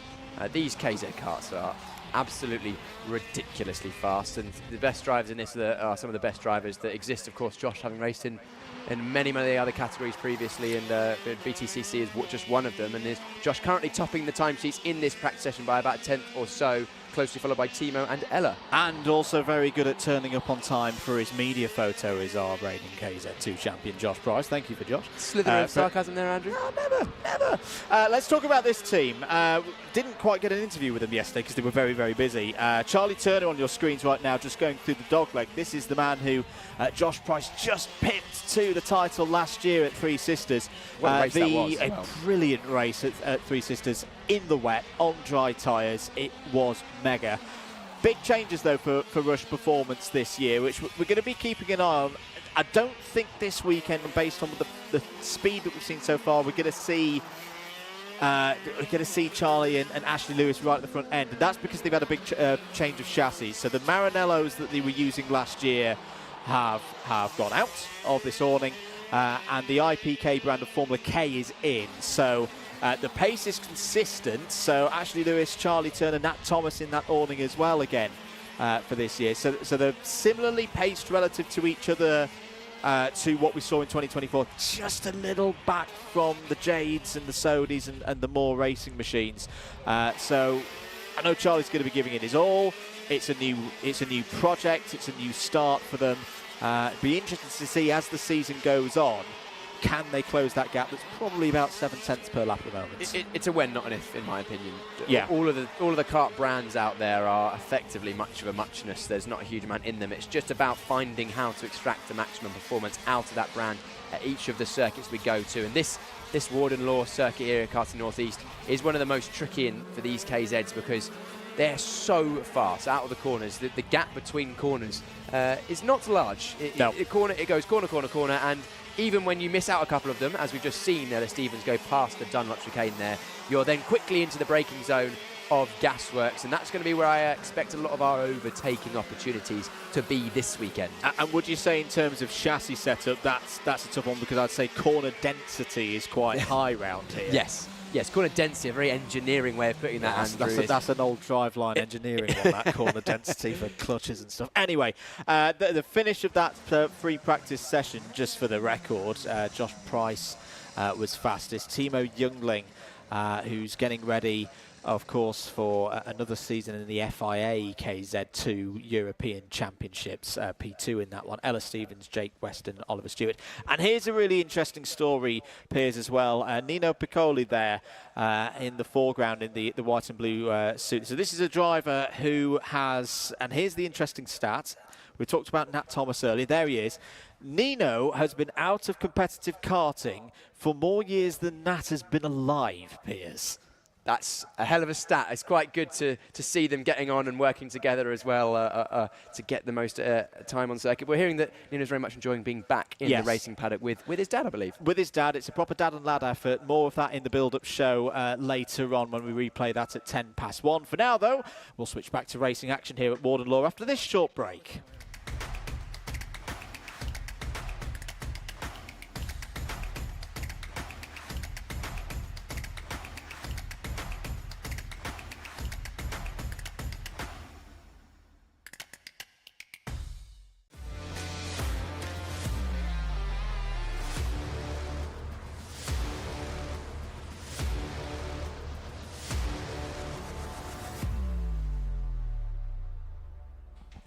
Back to racing action here at Karting North East at Warden Law, and it's the second heat for Waterswift.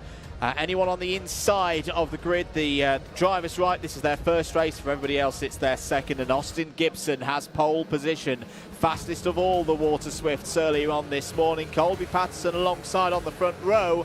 Luca Narraway had a very strong run at O-Plate a few weeks ago. Starts this one alongside the winner of that race on row 2, Harry Williams. Row number 3, we've got George House for XL Motorsport and Charlie Clough alongside him, and all XL Motorsport row number 3. Number 4, Christian Kobe and Mason Hibbett. Row number 5, we have Oliver Spencer and Effan Owen. Row number 6, Alfie Davidson, Mason Brooks. And row number 7, Henry Clark, Ian Carey. Row number 8, George Clark and Johnston Stewart. Row number 9, Oscar Kenny, Alex Riley, Andy Stewart and Danny Dempsey round out your 24 kart grid as we go racing once again. No, we do not. We have a go around. It is Sammy, Ethan Robinson, Callum Graham and Ruben Sagu completing the grid on this one. And good to have Callum back, because if my memory serves me correctly, we didn't have Callum Graham racing at the O-Plate for Evolved Motorsports. Is there at 23rd on the grid. First time we see Austin Gibson racing, and he's been fairly imperious so far from my assessment of practice and qualifying. Topped 3 of the 5 sessions, all 3 of his sessions, sorry, 3 of the 6 sessions. He only partook in 3 of them, topped all of them, then was fastest in the warm-up by a whole 10th.5, which is a veritable chasm in terms of Waterswift timings, and then also put it on pole position in qualifying by nearly a 10th as well. So looked very good so far, but pace is one thing, winning races is another. We know that Gibson can do that, but around this Warden Law circuit, easier said than done when you've got 24 very closely packed Waterswifts right behind you. And we also know that, of course, the driver who is sharing the front row with Patterson can win races as well, because Patterson currently top of the intermediate classification, having won the first heat through the final corner, through Paddock Bend. It's a UK kart circuit. It's got to have a Paddock Bend. Into the tram lines, lights are out. We are racing once again for the second round of heats. Can Patterson sweep round the inside? But no, it's going to be to the advantage of Gibson and Narraway. And in fact, Patterson's lost a number of positions there, ran out wide on the approach to Brian's Bend. Gibson leads. Narraway straight up into P2. Narraway has that very distinctive shape of the front bumper in terms of the setup that Luca likes to run. Down the inside there was that Charlie Clough going for a move for 3rd place. Luca Narraway is all over the back of Austin Gibson here. Gibson, who did race last weekend as well for Sam Pollard Racing in the Rotax categories, has that track advantage in terms of knowledge. But here's Luca Narraway, no, spins, and it's in the middle of the circuit. Everybody doing very well to avoid Luca Narraway there. But Narraway goes from hero to zero, unfortunately, here on lap 1. Went for the race lead, Pierce, but it was that transition of the weights once again. Lost the back end and is now all the way down in P24. It is not warm here today in the Sunderland in the northeast, so potentially those Vega tyres not fully up to temperature and going in a little bit hot off of the well rubbered in racing line, and a spin for Narraway. Good start for Oliver Spencer, up a fair few places. He's into 6th place from 9th. I caught an eye on him. Everyone on the outside row so far today has been losing out, potentially because of the amount of rubber that has gone down on the racing line. You go a bit wide at turn 1, a lot less grip, so inside line is certainly the place to be so far, although we did see, of course, in what was restricted, a move around the outside from 2nd row. So it can be done, but not in this one, as we see now a move from the O-Plate of Williams. Good move into Gasworks. That is how you do that. Good move indeed past Colby Patterson. George House has had a good start as well. George House, who's been strong wherever he's raced so far in 2025, and is now going to go for the race lead into turn 1. George House to the front of the order then for XL Motorsport. The classic move down into turn 1, confidently done. Austin Gibson didn't make it easy for the driver of the 177. What can House now do? This is the story I think we're going to be talking about a lot across the course of 2025. XL Motorsport, very experienced team but new to this paddock, versus Fusion Motorsport, one of the most successful teams in the history, the modern era of the Wera Tools British Kart Championships. And here's another fusion down the inside. Gibson returning to the race lead, and this time his teammate Williams gets through into P2, Piers. Yeah, now we've got the 2 XL drivers side by side, 3 XL drivers for 3rd, 4th and 5th, side by side the last corner, joined by the KR Sport driver of Oliver Spence, who started in 9th, now up into that. I think that would make him 5th place. A good start from him. Of course, he was racing here last weekend, had a great pace, but things didn't quite go his way. We're looking to make amends. Oh, very good race pace indeed. It was a DQ in qualifying for Oliver Spencer, but he was able to race his way all the way through the heats, the super heat, and then into the final to finish P1 on the road. But then a post-race penalty demoted him from the podium. Changed for the lead. Williams through to the front of the field, past teammates Gibson. House still there in 3rd, and Patterson P4. Right now, as things stand, Gibson would have the lead in the intermediate classification. House has a little look down the inside of Gibson. That got very close through Gasworks there, and close off the exit of Gasworks again. Through goes George House into P2. The points on the final intermediate classification will update shortly.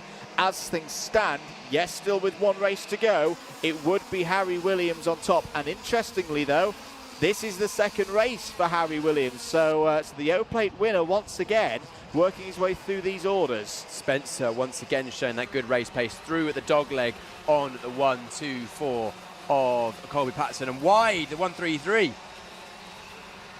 That is Mason Hibbert, just got shoveled wide in the midfield, off onto the grass, losing a fair few places there. Going backwards, unfortunately, that XL driver there. Is that Brooks that's going backwards on this lap? I think it is. I don't think he'll panic, though. No, he won't at all. Alfie Davidson, we've not mentioned so far in this race, and is up into the top 10. The IAME Waterswift Restricted Champion from last year as Brooks goes through. Who else is getting it? It's George Clark in the green and white helmet, also on the scene. Out of the final corner, 3 1/4 minutes of this one to go. Williams leads, House 2nd, Gibson, Spencer, Patterson, Brooks, your top 6. Oh. George Clark, was a bit of a moment towards the back of the field for the 113 of Ruben Sagu, one of 2 rookies in this race. I.e. this is their first full season, or they haven't had a full season in these Wera Tools British Kart Championships before. Back at the front of the order, it is that similar mix of fusions and excels and the lone KR Sport runner in the mix there. All the big hitters coming to the fore, trying to get those points on the board, Piers. Yes, it's good to start your season off with some good results. Of course, you know, often you can turn it around, but it makes things a lot less stressful towards the middle and back end of the year if you've got some good results under your belt. Everyone just falling into position through that final sector. Hard to overtake once you leave Gasworks. It can be done. We have seen it over the years, but that final sector is a bit line astern, but we're now running through turn number 1. Williams looking over his shoulder, and the 177, George House, running a little bit wide. That's going to put him under pressure from Gibson, although a good run through the dog leg keeps them together. At the front of the chasing packet is Oliver Spencer, the 191 for KR Sport. He's worked his way through on this field and is pushing hard. You can see him physically nod his head down. He wants to push on. Pushed at the moment by Colby Patterson, who was once in that lead group. They are running through the middle sector. Let's have a look at their sector times. They were quick through sector 1, just closing the gap ever so slightly on our leaders. And actually, Austin Gibson setting the purple middle sector, so he's closing in. This group just 5th downwards, starting to scrap a little bit. So that's allowing Spencer and Patterson to just slightly break away and be the chasing packers. Now Gibson up the inside of the final corner. A little bit of rubbing down the straight. We'll have to drop in behind as House still has the toe from Williams. This move for P2 for Gibson is quite key in intermediate classification terms, because as things stand, Williams would be on 2 points. House would also be on 2 points, but can't drop points in this format. So Williams will get that tiebreaker based off the qualifying performance. Gibson down the inside there will move from 3 to 2. But in terms of a tiebreaker between Gibson and Williams, that would go the way of Gibson. Basically, if Gibson can hold 2nd place and get through and hold 2nd place, he has an opportunity with his 2nd race later on this afternoon to take pole position for the final. Down the inside again on House through Gasworks. and this time he looks like he's got it done with 40 seconds to go. Has he got enough pace to close up to Williams? Williams has done a brilliant job for me here, Piers, to control this race. Very similar to what we saw a few weeks ago at Wilton Mill in that really tight, close final. Williams led out for a long way through, and you always felt like, well, surely someone's going to get ahead on those last couple of laps and start to demote that driver down the field. It simply didn't happen. Very cool head on young shoulders so far this season for Harry Williams. It's a very important skill, is being able to be controlled, measured at the front of the field and soak up pressure, as we see this battle between Spencer and Patterson continue on. Spencer losing out into Senna 1. But yes, being able to lead from the front of the field, not panic, not instantly go into defensive mode, know when to push and know when to defend. At the moment, Williams, of course, in Wilton Mill, sorted that out perfectly, taking the eventual win after being challenged for pretty much the whole race. But in this one, he's seen that Gibson and House are fighting, and just taken that opportunity to gap at the front of the field. Gap 3.5 tenths, so he can't fully relax as that gap, if Gibson and House decide not to attack each other, that will come down quite quickly with the slipstream. Well, indeed, we're on to the final lap of this second of the 3 heats for Waterswift, but a good number of the drivers in this race. This is the last chance for them to qualify through to the final. Gibson defends into Senna 1. Right now also has the lead in the intermediate classification on the tiebreaker from qualifying, but George House has beautifully done the switch back there. Fantastic stuff from George House. Takes P2, elevates himself up that intermediate classification a little bit. This is all good news for Harry Williams, because he's going to be clear and gone and potentially looking at pole position for that first championship final of the year later on this afternoon. Out of the final corner, Williams is going to take another win and score 2 points across the 2 heats. It's all kicking off as well for those positions in the top 10 as Alfie Davidson is wide. Williams wins, House P2, Gibson P3. They are also in that same order in the intermediate classification, Piers. That is critical, because it means that, yes, Austin Gibson has another race to go, but has already got a score of 3. He cannot beat the score of 2 for Williams.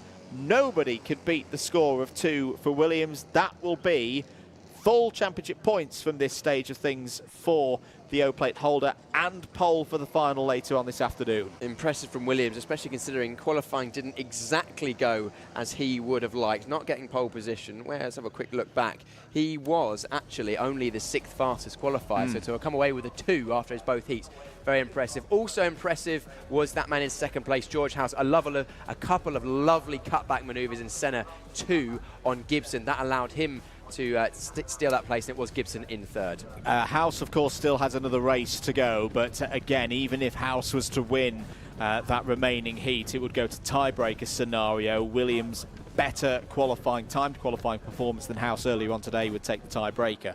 The rest of the order, Gibson, Patterson, Brooks in the top 5, Kobe, Spencer, Clark, Clough and Clark all in the top 10. Alex Riley, Oscar Kenny, good drives from them, up 7 and 5 places respectively to 11th and 12th. Alfie Davidson, rough finish there, P13. Johnston Stewart ahead of sister Andy Stewart, completing the top 15. Both of the Stewarts from Northern Ireland moving forward.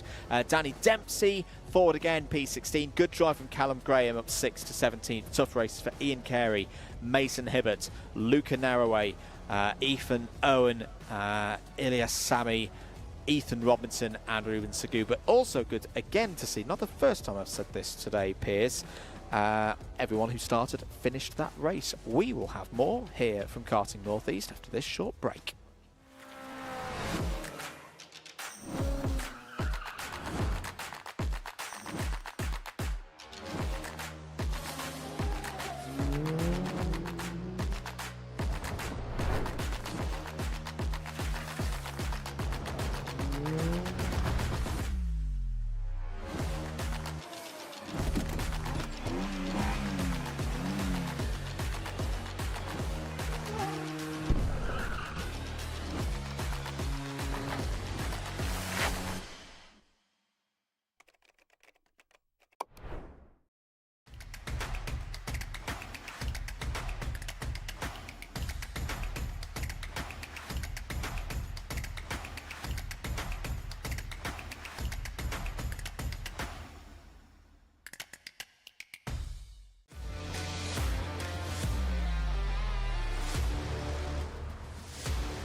Last race before the first of the lunch breaks here this weekend at Karting North East. It's the second heat of 3 for Junior X30, and Aaron Richardson will start this one from pole position. It's an all-Fusion Motorsport front row with Sukhmani Kira starting on the outside from P2. Remember, anyone on driver's left, second, fourth, sixth, etc. This is their second and final heat.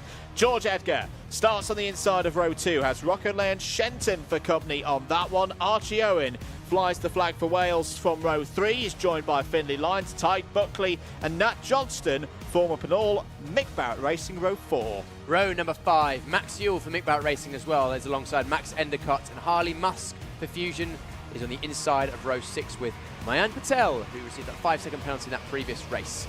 Row number 7, Alfie Brown, privateer alongside Sam Mott. And row number 8, Cooper Snedden with Jack McLaughlin. Rest of the order, Alexander De Benedictis and Jack Cockwell start on row 9. Baron Alton Soy and Nasusuke Maeda start on row 10. John Foley Jr. completes the 21 runners here in this race. Anyone on the inside column, the pole side of the grid, they have a slight tyre advantage over the rest of the field. Can Aaron Richardson use that advantage from pole position to take a strong result here? We are away and racing once again at Karting North East, and it is a good start as George Edgar's going to find himself in the race lead at the run through dogleg for the first time. The gap opened up there. Bit of a moment for Aaron Richardson mid-corner. Allows the FIA Motorsport Games gold medalist from Valencia in 2024 to lead this one in the early stages. Yeah, we're seeing once again that the outside line is turn 1 not being favourable. Sukhmani Kira lost a number of places around the outside of turn 1, finding herself down the back end of the top 10 from the outside of the front row, but pretty close between the whole top 10. Still nose to tail, and no, the 2.93. Sam Mott in trouble there on the Croc promotion. Started this race from the 7th row of the grid. And will go no further, or at least in terms of competitive action. There is a no cut-off in this one, we should stress. So yes, we've got these groups of A, B, C, but 32 total entries into X30 Junior this weekend means that all of them will make it through to the final. Just this split means it's a little bit calmer, trust me, out there on circuit for the juniors as they go through these heats. Down the inside, I was expecting big things from the Mick Barrett boys in this race, and I'm receiving it. Max Ewell down the inside of Rockelay and Shenton there. Bold move, Ewell up to P4. Yeah, Nat Johnson, another Mick Barrett driver, went off the road on the first lap to the dogleg and has dropped a bit further back, but he's had excellent pace. There he is in the 2.77 coming through on the inside of the 2.36 of Alexander De Benedictis. But Johnson's had brilliant pace in practice, looked pretty hooked up in warm-up as well, but didn't quite get qualifying right and then been shuffled back in this one. So we'll keep half an eye on him. But back at the front of the field, it is another of the Mick Barrett Racing drivers, George Edgar. Brilliant start from the inside of the second row. Just slotted up the inside at turn 1, not looked back since. But Archie Owen for BMR is right behind him and actually looking for a lead at the first NRS. Wonderfully executed. That's a lovely move indeed from Archie Owen to get down the inside. Now what can he do in the middle part of this race? Because he's got 3 teammates directly behind him and then a very quick 286 in the shape of Rockelay and Shenton. George Edgar shuts the door on his teammate as Shenton sends it all the way from across the tyre, and Weir down the inside takes P4. That was a mega move. There was about 3 shapes of Kart Birol ART going up the inside there. He backed it in, then got it stopped somehow, but a good move, and that unleashes Rocco Leon Shenton from Max Ewell, and Shenton's had good pace as well actually in the middle sector. He was fastest on that last lap by a good stretch, so that Birol ART working well for the privateer. Is indeed. 5 minutes of this one to go. As things stand, this would also leave us with a bit of a grandstand finish in these heats. Right now, Cranham and Owen would both be on 0 points and both yet to race one another. So unlike what we've just seen in the previous category, right now pole position would not be decided in this race. Further back, there's a move. That's Sukhmani Kira down the inside, gets past the 275 of Max Ewell. Kira again, I'm really liking the sight of Sukhmani Kira making this move from the inter-categories to the junior categories, and has the confidence. I'd actually say she's looking a bit more comfortable on the bigger kart here. As wide, was that Harley Musk in the 221? Yes, it was. But Sukhmani Kira now up to P5. looking like she's been doing this for a good year or so, not a matter of months. Very impressive. To go from inter to junior is probably the biggest step you can do in karting these days with the new format of the restricted, then inter, then junior, going from a smaller kart to a full-size kart, and as we can see now, getting stuck right in and not afraid to get involved in the battles, but also brilliant pace. Of course, she did start from second place as a switch for second place between the two Mick Barrett Racing drivers. That is now Ty Buckley up the inside of George Edgar. Yeah, good stuff there from Ty Buckley, very experienced pilot with the Mick Barrett's racing team. We've got news from down on the ground. Nicole Sutherland, over to you. I've just been listening to your conversation then, Andrew, talking about the likes of Sukhmani Kira, who's new to the Junior X30 grid. Just actually wondering if it's all getting a bit feisty between these drivers, because they're all drivers who are new to being at the front. We've got the likes of Archie Owen up there, a driver that, is not normally this far up the order. It could be because the likes of our previous drivers, Harrison, Mackie and similar, have moved up to senior, so it's given a new opportunity for drivers to have a go at leading the way within this Junior X30 category. It has indeed, but it's another one of the drivers who has stayed in the junior category, who's now at the front of the field. Ty Buckley has taken the lead of this one with less than 3 minutes to go on the clock. Just looking a bit further down the order, Cooper Snedden, we saw there on the Croc promotion, is currently the lead Croc promotion in this race. Good to have Cooper back in the paddock. The driver from Scotland has gained 5 places in this one. And, credit to Alexander de Benedictis as well on the right chassis for SWRD, is also up 5 spots, resulting in, at the moment, a position of P12. Buckley versus Owen, though. I don't think this one's completely over, Piers. Archie Owen holding the rear bumper of the Irish driver ahead. No, it's a good battle at the lead. It was a tidy move from Buckley to take the lead of the race. When I was watching Buckley and Edgar, clearly on the same team, same chassis, very similar setup, I would imagine, but going over the bump that's forming into Senna 1, the left-hander, it looked like actually Edgar had to take a bit more evasive action, being a more slight and smaller driver, being upset more by the bumps compared to Ty Buckley, who's a slightly bigger, taller frame. So we'll see if that's something that affects things going forward this weekend. As we cut back to this battle between Lines in the 281 of the blue car and the 275 of Max Ewell. But a good move up the inside from Richardson to take that place off Lines on the exit of Senna 2. And that's a move we've seen a lot this weekend, the cut back on the exit of Senna 2. Yeah, if you just run a little bit wide, get on the gas a touch early out of Senna 2, it can allow someone behind to just get up the inside, as we saw there. Findlay Lines, though, having a better time of things this weekend, it would seem. Was not happy with how things had finished 7 days ago, and is one of those drivers that we mentioned earlier who likes the double headers. It's just in case you do have a not so good Saturday, not a bad Saturday, just a not so good one. Sunday is a new day, a new leaf to get some points on the board. So Lines running inside the top 10, but I do believe, Piers, we've got some news from Race Control, haven't we? Yeah, a couple of penalties, 5-second penalties for the 294 of Alfie Brown down in 17th, and also the 221. Who is Harley Musk. We saw him go through the dirt a little earlier on. Not sure what that was for. Oh, great George move. Edgar. Look at that. That was a late decision to go up the inside there, but perfectly executed from Edgar, deciding that now is the time to strike if he wants any chance of taking a win in this heat. Yeah, and I've seen this from the Mick Barrett Racing boys before, that they have a knack of getting the setup right to finish strong. Buckley had got a gap up to, or has got the gap up to 0.4 of a second now, and Archie Owen, as this race has continued on, just doesn't quite seem to have the late race pace of the race leader right now, even with a little bit of an assist from the toe behind. This is an almighty scrap going on through Senna 1 and Senna 2 for P5. Max Ewell at the front of it. Aaron Richardson has done nicely to recover back through, as Archie Owen took a big chunk of curb there on the exit of the Dunlop chicane. Defensive as well is Max Ewell, keeping Richardson, Lines, Kira, Nat Johnson and Mayan Patel all behind. Mayan Patel had a strong 2024, seeded driver, of course. That's why he's running the number 10, as opposed to most of the other drivers who have got those triple digits now. Juniors starting with a 2. Onto the final lap though here. Piers, Buckley versus Edgar. Gap still holding around 4/10.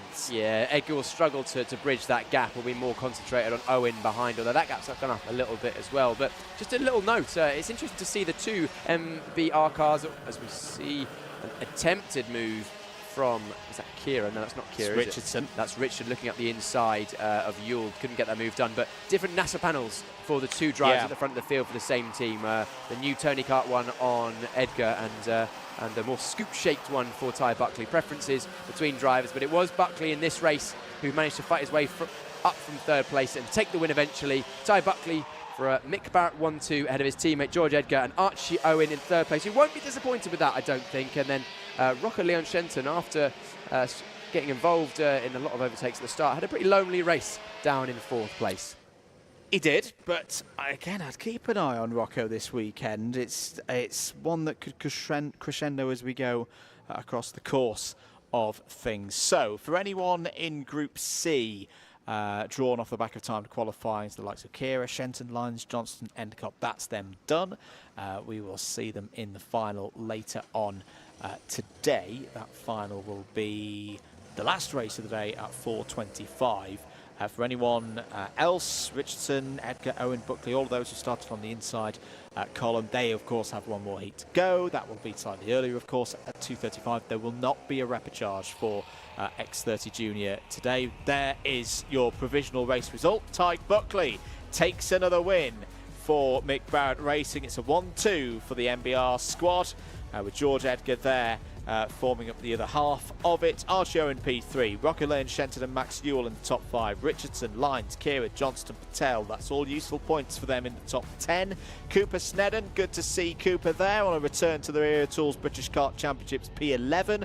Jack McLaughlin, Harley Musk, Max Endicott and Alexander De Benedictis all in the top 15. That is of course before penalties have been applied. Suzuki made a P16 ahead of Alfie Brown, Baron Alton Soy, Jack Crockwell and John Foley Jr. The last of the 20 finishers, one driver with problems right at the start of the race. Sam Mott did not see the checkered flag, Piers. Yes, it's Mick Barrett Racing looking pretty good this weekend. Very good. No matter the size of the driver, of course, George and our winner there, Ty, standing next to each other, about a foot difference in height, but very similar execution. But good job from the team there. Of course, I think it was 4 drives inside the top 10 they had in that one. Yeah, it's say the last 6 to 9 months, Mick Barrett Racing do really seem to be getting into a rich run of form. So yeah, we'll see what they can do later on today, of course. We will look forward to that. We've got another race coming up next. We're going to be hearing from the senior X30s, haven't we? After the lunch break. After the lunch break. Very, very, very eager for us because we've got to race 6. We will, of course, have the build-up show as well. A bit of a moment from yesterday to enjoy across the course of the lunch break. That's all coming after this.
Here at Demon Tweaked, you probably know us for our massive cartwear range. We've got everything from suits, boots, gloves and helmets from the biggest brands in the business. But we are so much more than that, because if you're looking for kart parts, well, we've got you covered too. We've got everything from Rotax parts, sprockets and chains, discs and pads, data loggers and dashers, fuel tanks, steering wheels, bead breakers, and loads more. But of course, it doesn't just stop at the track, and if you're looking to build your skills in the sim, then we've got everything you're going to need to build the ultimate rig. So whether you're just getting started or you're already at the top of your game, Demon Tweaks has got you.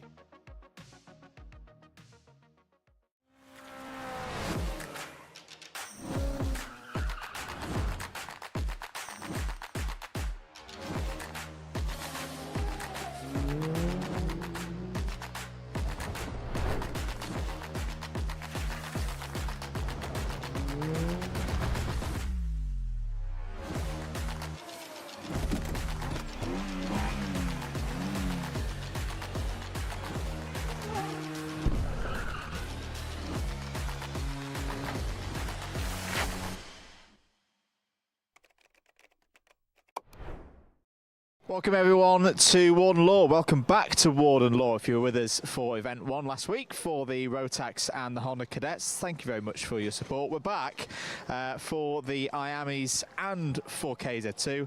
Gabriel still with me, who... Mate, what's going on with the gear? You got Caden's suit. I think you saw you with Jacob's helmet earlier on. Have you not got your own gear? I do. I just couldn't find my suit this morning, so I put Caden's on, and I found mine, so I'll put that one on tomorrow. Pace was looking good earlier, mate. I think was it P3 and FP3. It's a solid start. Yeah, P3 and then P3 again. Just trying to find a bit of time. But yeah, I think just getting a bit held up sometimes in traffic. So yeah. What progress have you had from O-Plate? Obviously, that was your first big meeting back, but now we're into the cut and thrust of the championship. What's the aim? Yeah, at the moment I'm only just doing the first round, but we'll see how it goes and see what I can do. But the O-Plate, yeah, was good until the final. Just too many changes on the kart. They just didn't go well. And you got the support of your fellow competitors this weekend. How good is it back to be in proper championship action? Yeah, it feels good. Yeah, it feels good. Yeah. Good stuff. Right, thanks for your time, Gabriel. If Freddie Lloyd's gonna, no, he's gonna run away from us. But we'll talk about Freddie in a bit. We'll also talk about Louis Williams' Mabs.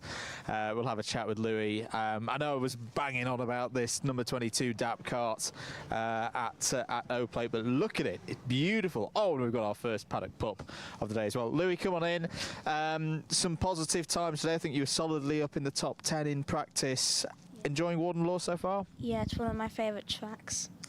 And tell us about this kart that you've got. It's freshly liveried up for this season, and there's a good amount of speed in it relative to where you were last year as well. Yeah.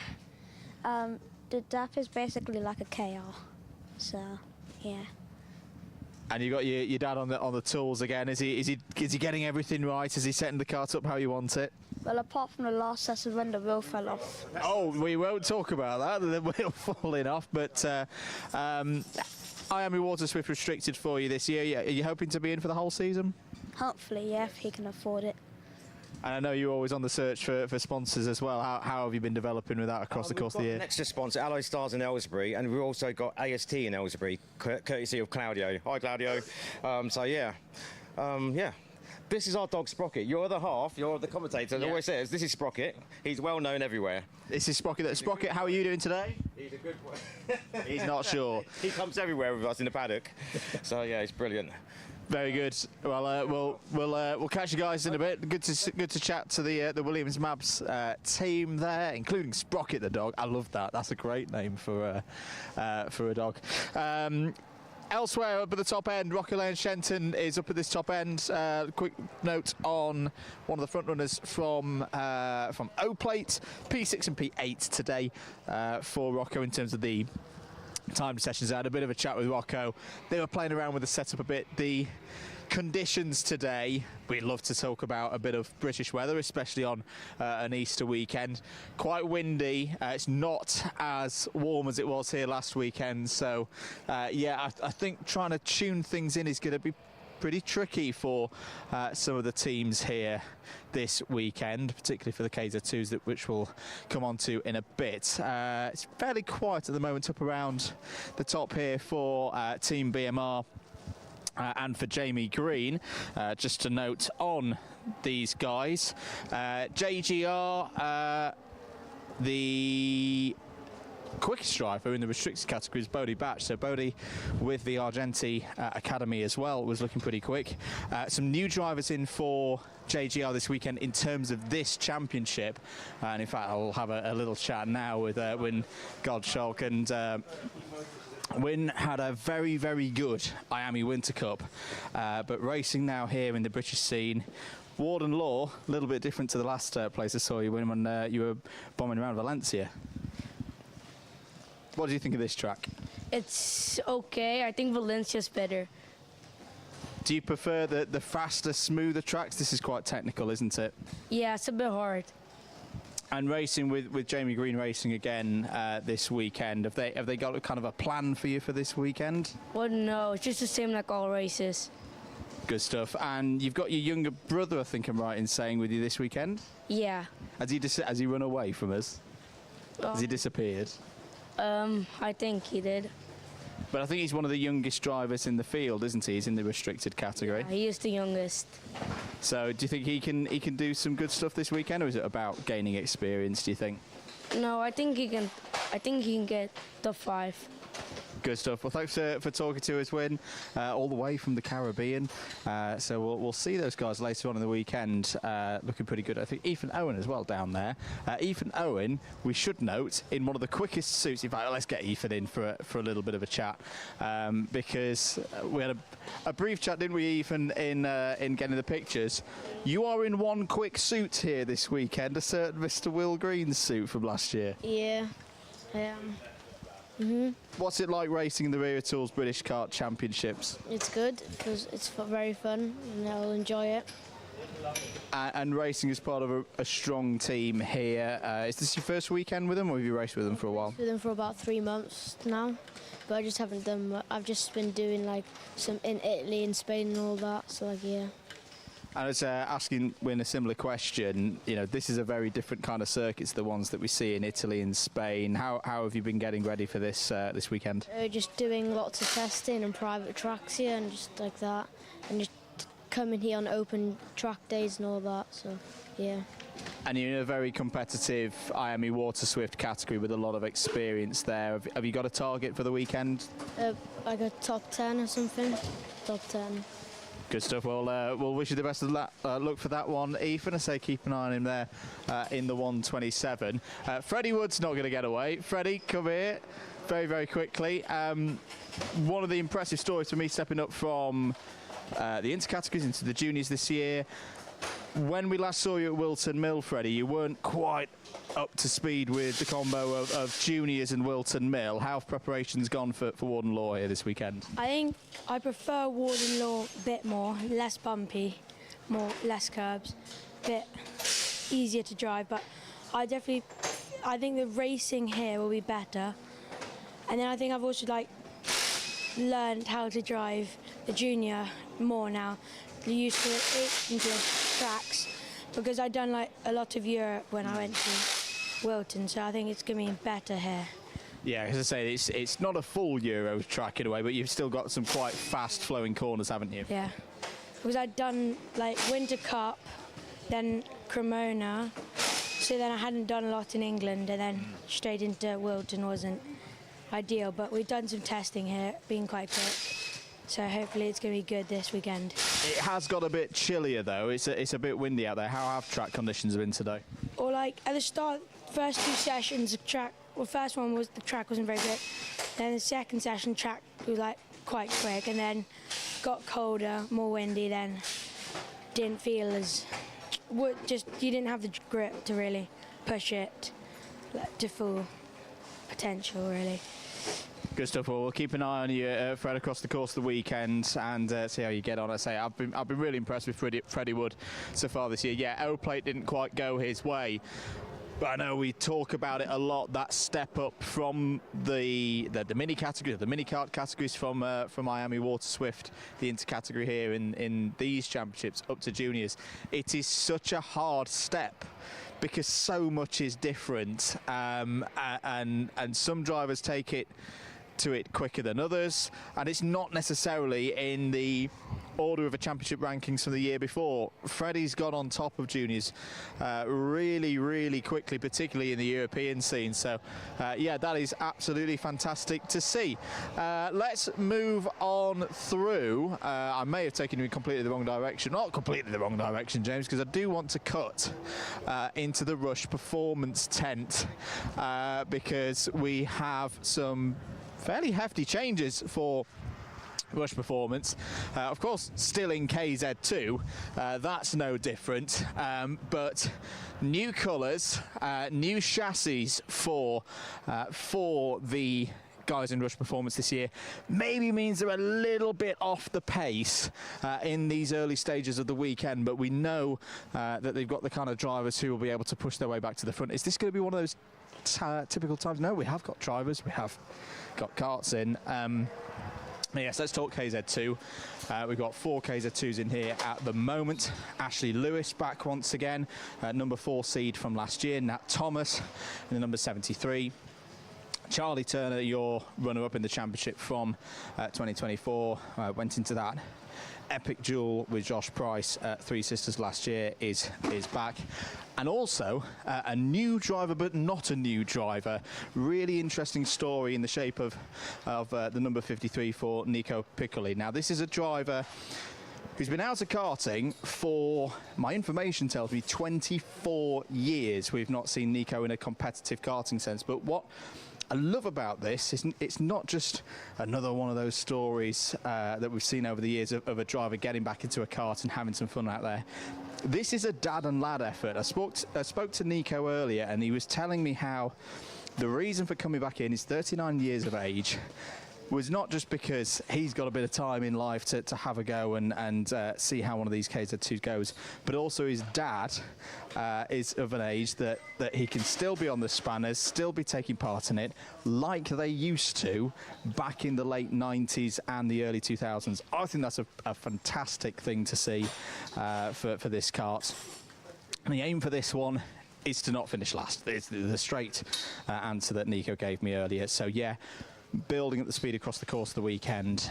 We'll see how they get on. But yeah, keep an eye on these Rush Performance cars. As I say, no longer in the red, black and yellow of Maranello, now with the IPK brand of Formula K.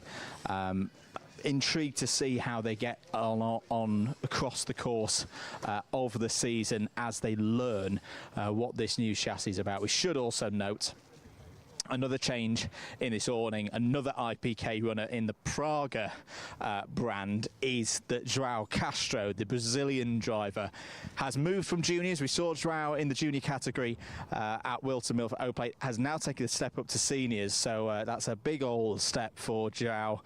We'll see how he gets on. Right, this is the point where we wrap things up for this very first part here in the West Paddock. We're going to do one of those classics James Fitzhugh cuts from the top to the bottom. Hang on a minute, this is wrong. I said we needed to be at the bottom of the paddock, and we're not at the bottom of the paddock. We're at the top of Warden Law's brand new balcony over the circuit. We'll actually take a little bit of a moment, because we like to do this on these build-up shows. Give you an insight into what the teams, the mechanics, what they're looking at. And I know it may sound very, very simple. Oh, it's a new balcony, it's nice to stand on it. At least it was last weekend when it was a bit warmer than this. But this gives another new vantage point for the drivers and the teams to see what's going on out on circuit. So we've got the seniors out right now, and you can see everyone looking at live timing, everyone checking out how their drivers are getting on across the course of, at this point on Friday, these practice sessions. The speed that the drivers are carrying down this straight. It's not the longest straight, this pit straight here at Warden Law, but getting the gearing so important right round here to get that run out of Paddock Corner. Give yourself the acceleration, because essentially you get the last corner right here, you're going to carry the speed, as we see Harrison Morrow going down there in the Fullerton Class and Motorsport prepared machine. It's the speed that carries you through to Marshall Post 2, the far side there. We don't see a lot of overtakes through that part of the course, but you can see a few here and there, and of course you see a lot of overtaking into turn 1. We saw that last weekend with the Rotax and the Honda category, so for a lot of the drivers, a lot of the teams, it looks simple on the map. It's just a pointed squirt corner out onto a straight, but a really, really crucial part of the circuit here on this pit straight. Other bits to note, we saw a little bit of this last week. We'll be talking about it with the KZ2s as well. When the drivers come out of St. John's here, so this right-hander, where we saw a little bit of drama in the younger categories last week, there's a little bit of a dip, just where you see that strip in the tarmac there before Marshall Post 4. Keep an eye on the KZ2s. Here in the Senior X30, the drivers just kind of take the standard racing line as you would from above. Morrow demonstrating that brilliantly again there for that late apex through sector number 1. But when we see speeds particularly high, you can see Morgan Moore, an example there, the rear axle just picking up off the ground. In a Senior X30, you can get away with that. You've got enough time and real estate into Senna 1 to deal with that. But the KZ2s, they are travelling so quickly that if they're losing the rear axle, they're no longer propelling themselves forward. So a couple of the drivers today telling me that they're actually keeping it tighter through St. John's to avoid as much as they can that little dip. Because again, the speed they're carrying, if they go straight over the top, get a little bit of air, they're immediately into their braking zone and just simply try to ask themselves and the kart to do too much too quickly. It's almost a little bit like when you see the Formula 1 cars going around Monte Carlo on the run down to Mirabeau Corner. You see them just move a little bit to the inside, to the middle of the circuit, to be able to keep themselves in full control and not have to deal with that rise over the bump, the reaction from the karts, all before they get to the next braking zone. So a little interesting thing there to talk about the difference between the direct drive karts here, or the single gear karts for the X30s and the KZ2s when we get on later on this afternoon. Back down into the relative quiet of the main paddock. Let's have a little look in Fusion. They had a superb run, of course, at the O-Plate, particularly in the IAME Waterswift category. I'm expecting to see many of these blue and orange runners in the IAME Waterswift category being towards the front again. The eagle-eyed amongst you will also note that last time we didn't see Mackie Senior in the paddock. He has, quote by his younger brother, been sacked from the juniors and the seniors, but he's found a new place in the garage, mechanicking Daniel Ferguson. Let's bring Daniel in for a second. Daniel, one of our drivers who moved up from restricted last year into Waterswift this year. Pretty good season so far for you, Daniel. Yeah, it's been all right. It's been quite good in Europe. Still a bit in England, but just learning, getting the kart right. Yeah. And what's it like working with Lewis? Because Lewis, obviously, is a mechanic. We know his exploits from previous seasons. Is he giving you all the good facts and figures and advice? Yeah, he's been really good. Helped so much so far. How's practice been today? I was having a look at some of the practice times earlier. Again, a lot of you guys at the front. Excel Motorsport looking quick again so far this weekend. First few practices hasn't been great, just finding more time, but the last practice seemed very good, so... Good stuff. We'll catch you again later on in the weekend. I do want to have a quick chat with Ozzie Gibson, if I don't mind, because another interesting element of this weekend, we do have a few drivers. We'll get out of the doorway, Austin. You are one of several drivers who was here last weekend. Yep. You were in a different team, but you were on a shared chassis, of course, in terms of the technology. Do you feel you've got a bit of an advantage over the rest of the IAME Waterswift runners with the fact that, okay, different engine formula, but you've got the racing experience from this place less than 7 days ago? Yeah, it's helped me know the track a bit more, but it's a bit different to drive. This is more smooth, that's more like you have to go in hard, and well, it's helped me a bit, yeah.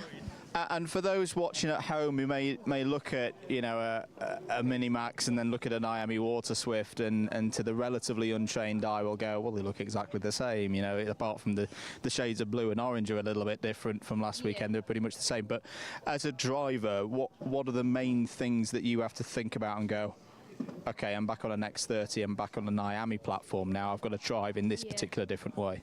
Yeah, well, road hacks, as soon as you come out the corner, you got to slowly feed on the throttle, which when I first got in, I like floored it and wheel spinned everywhere. So now I've learned how to drive it like that. But in IAME, you don't have to feed it on; you just hit the gas out of the corner. Yeah.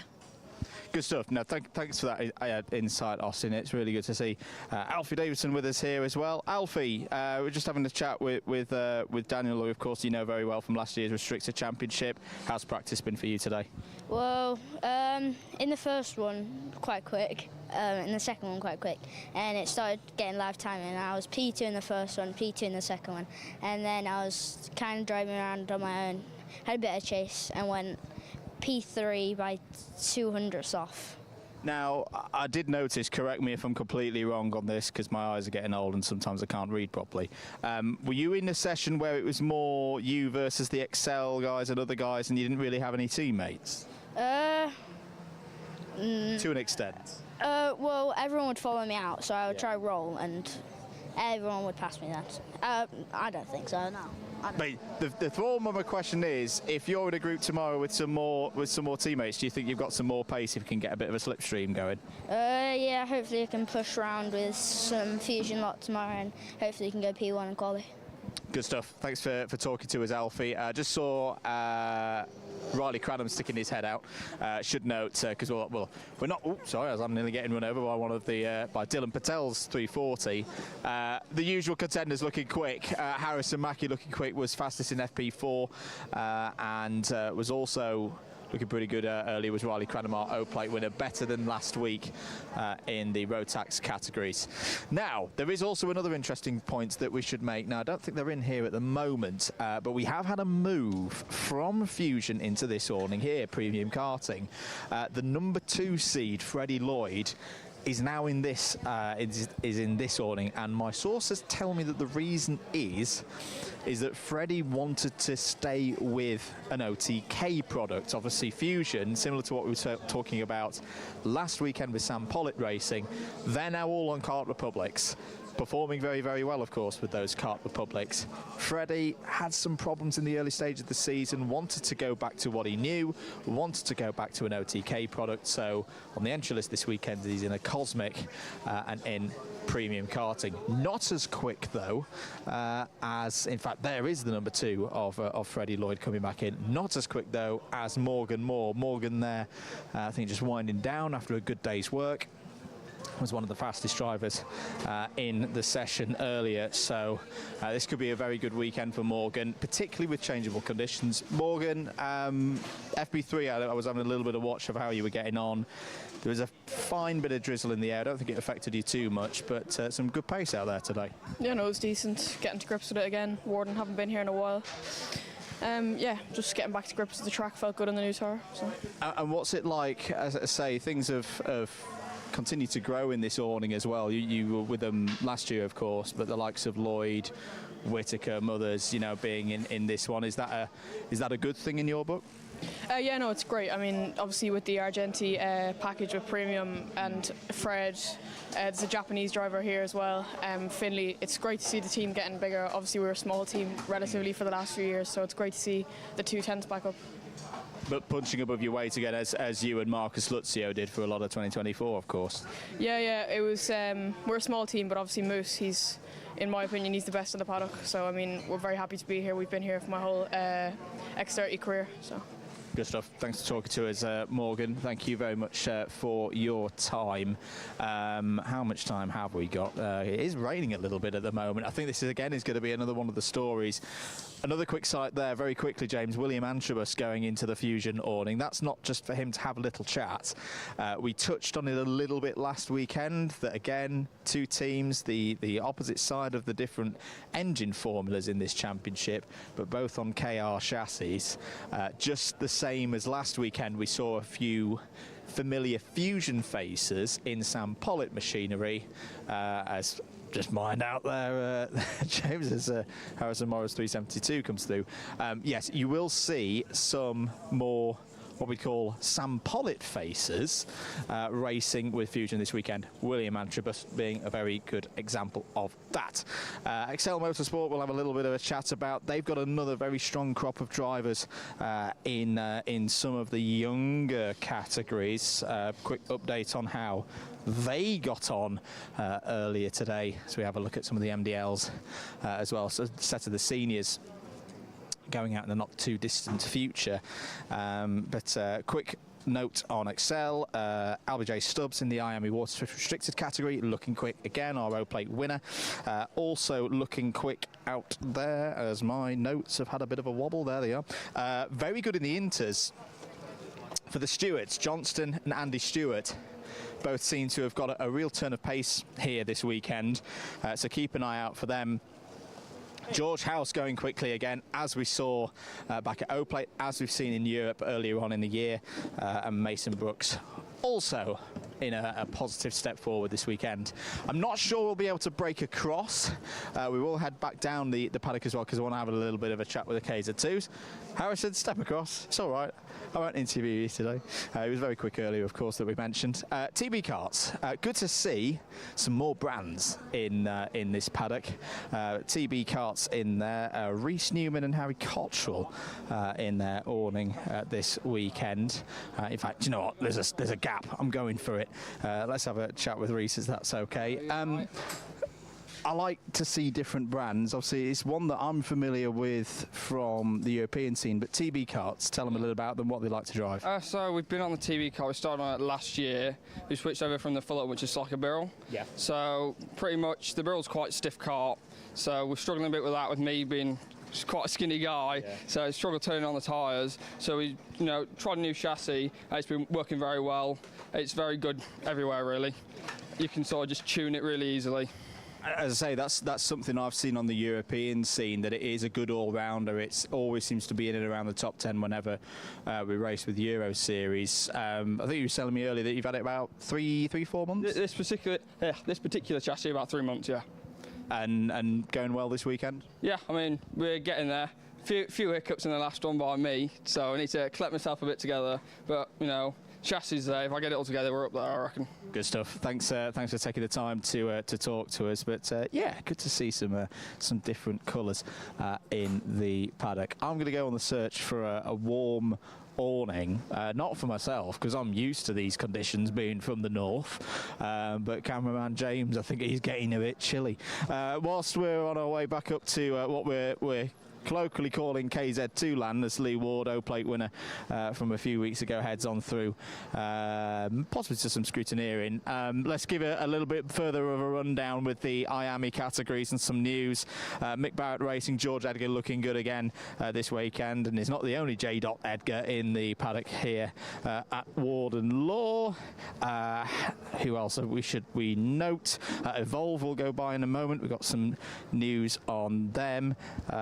And then, yeah, the KZ2s that we'll discuss in a short moment's time. So we'll get our knees up. We'll start moving towards the KZ2 land, because it is great to have KZ2 back again this weekend. We of course started their 2024 journey with the Wera Tools British Kart Championships here at Warden Law last season. Was a little bit later in the year though, so yes, it's familiar ground for them in terms of a season opener, but being in April, Easter weekend, bit of drizzle in the air, that is all things that the KZ drivers need to think about. Before we move on to KZ, I am going to have a quick look into Evolve.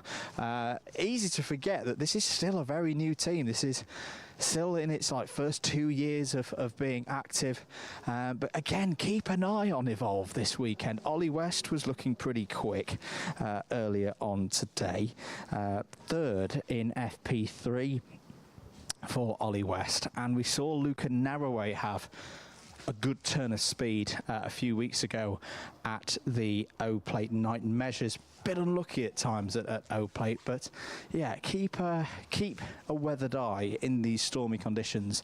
Oscar Kenny in here as well. Callum Gray. Good to see Callum Graham's kart back. Also, we didn't have the 111 back at O-Plate. It's not the biggest of teams, but there are some very, very strong drivers in this awning, including Oscar Kenny, who's arrived just on time. Oscar, we were just discussing Evolve Motorsport and how they're continuing to get stronger and stronger and stronger. Strong day for you? Yeah, it's not been bad. We did struggle about halfway through the day, but we tried to get it back, and we found a bit of time. And also, you changed teams as well. You know, have you found yourself almost? You feel at home here in the Evolve awning? Yeah, it's not bad in here. I think it's a bit better. And the rain started to come down a little bit. Is that a concern ahead of the weekend, that it's going to be a bit tricky with getting the tyre choices right? I think it'll be tricky, but I think when we get the choices right, we'll be fast. Good stuff. Well, thanks for talking to us, Oscar. We'll see you again tomorrow for those qualifying sessions. Should remind you as well, if you've not heard the news as well, with this being IAME's this weekend, for the IAME categories, it's a double header. Tomorrow, round 1 of the championship. Sunday, rinse and repeat for round 2. And again, we touched on this last year. It's a hard weekend. There's a lot of racing, and you get to the end of it and you go, that was a bit of a marathon. But the drivers do like it in some ways, because if they have a bad day on Saturday, which, you know, it's motorsport, it's racing, that can happen. You get the chance to reset and go again on the Sunday. So yeah, some good opportunities for everybody to get good points on the board. Have we got anyone in daily motorsport? Yeah, we've got a few of their runners in here for the IAME Waterswift categories. We'll have a chat with the guys. How's practice gone today? Not very good. Why not? It's my first time here and learning the track, so it's hard. It's a hard track too. So what in particular is hard about it? Is it the complex corners? It's not a circuit where you get much rest, is it? It's like all the tight corners and continuous, which is hard to figure out. And considering we had a lot of running here last weekend as well, is that made the grip levels a touch unpredictable, or has that changed as the day's gone on? I think it changes as the day goes through and more rubber gets laid down, which is good, and it gets quicker through the day. We were just having a discussion about the format as well, and it being 2 different rounds. Is that one that you enjoy? Yeah, I think we've never done it in Ireland, but I think it'll be good here. It's better, more testing and laps. And particularly as a driver who's new to this place as well, does that give you almost a bit of confidence that, okay, we find some stuff out on Saturday and then we can bounce back again on Sunday? Yeah, like if I have a bad day on Saturday, it won't cost me my day on Sunday, which is good. I like that. Good stuff. Well, we'll see how the team gets on tomorrow, of course, when we get into all of those races, which you can watch on your Alpha Live and Karting UK platform of channels. The KZs, I think, in fact, have we got KZs out on circuit at the moment? We might just have a little bit of a run through. Yes, we've got KZ2s out on circuit. How do you make a good Friday a great Friday? You get to some KZ2s. The reason why the number 5 was in the pits there is Miles Murphy is engaged with stag do's, extracurricular activities. So we won't see him today, but we will see all of these drivers. This is what it's about. We haven't had the longest wait for them. Obviously, we finished the season in 2024 with the KZs, but this is proper. They're all on slicks. It's a little bit wet out there. It's a bit greasy. It's not wet enough for a wet tyre yet, but this is a real test of a driver's skills, and I think we're going to have a full weekend of this. There's Derek Morgan going through in the number 6 machine, looking to improve on his seeding from last year. There's one of those IPKs that we were talking about, the Formula Ks for Charlie Turner. But we'll just have a look here. It's Jessica Edgar getting through the final corner. Of course, she's had a run in F1 Academy. Is back here this weekend with the Jade Racing team. Has got Ella Stevens for company as well in that awning. We'll just have a look look at how our reigning champion Josh Price is doing, coming on through the horseshoe. You can see how much he's having to correct things and almost tippy-toe around this circuit. Wait to get on the power, then away he goes. About 30 gear changes is what I'm being told is what we will see from the teams, from the drivers this weekend. Ella Stevens, we should mention as well, had a chat with her earlier, third in the championship last year, won the E-Plate as well at Shennington and the English Open Championship. So yes, it's not the biggest of grids. I would love to see more KZ2s on this grid. I think the drivers as well would love to have more KZ2s on the grid. But it's a competitive grid. Talking to Josh Price earlier, he reckoned there's probably 5 or 6 drivers with a very, very good chance of winning here this weekend, and I tend to agree with him. The Jade Racing team have looked very quick earlier on today. Ella Stevens, as mentioned, was first of a 1-2 for them, because we should, of course, mention he's just whisked past us. Great to have Ollie Stewart back in the awning. For those not aware, Ollie was part of a very, very unfortunate road traffic accident midway through 2024, which involved his mum as well. They have been through a really, really tough 6 to 9 months. I spoke to Ollie earlier. You know, there were questions of would we ever see Ollie Stewart back in a race kart ever again? And the answer this weekend is simply yes. And Ollie's back with pace. So what a story it would be for Ollie Stewart there in the number 22. If we could see Stewart on the podium. Now, yes, when a driver comes back from a bit of time away and out of the kart, particularly when they've come back from fractures and broken bones, it's the longer races that sometimes can be really, really tough. So, yes, single lap pace is looking good at the moment for Ollie Stewart. We'll wait and see. We'll hope and see later into those finals. But just see here as well, we were touching on it earlier, about the different lines for the KZ2s. Very good look that we've stumbled across this at this moment. So we'll see Ella Stevens here, and you can just see that little bit of gap in tarmac to drivers right round Marshall Post 4. The drivers are just stepping in. They're not stepping in massively. They're stepping in probably at most a kart's width, just to avoid the bump going over the top there, making sure they remain settled, as Ollie Stewart nearly has a big one there coming out of the final corner. That just shows you there. You didn't quite see that, but what happened there as Ella Stevens comes out of the final corner? Ollie Stewart just got his left-hand side tyres in the divot here to, as you can see at the right-hand side, caught that little berm there. And yeah, it just shows again how on the edge these KZ2 drivers are. It's going to be a lot of fun watching these guys and girls this weekend. I'm thoroughly looking forward to it. I know Pierce Pryor's thoroughly looking forward to it as well in the comms box with me this weekend. I know everyone at home will be looking for some good races. Now, we won't see these guys in racing action on Saturday, I should just state. We'll have to unfortunately wait till Sunday when we'll have their qualifying heats and then their final.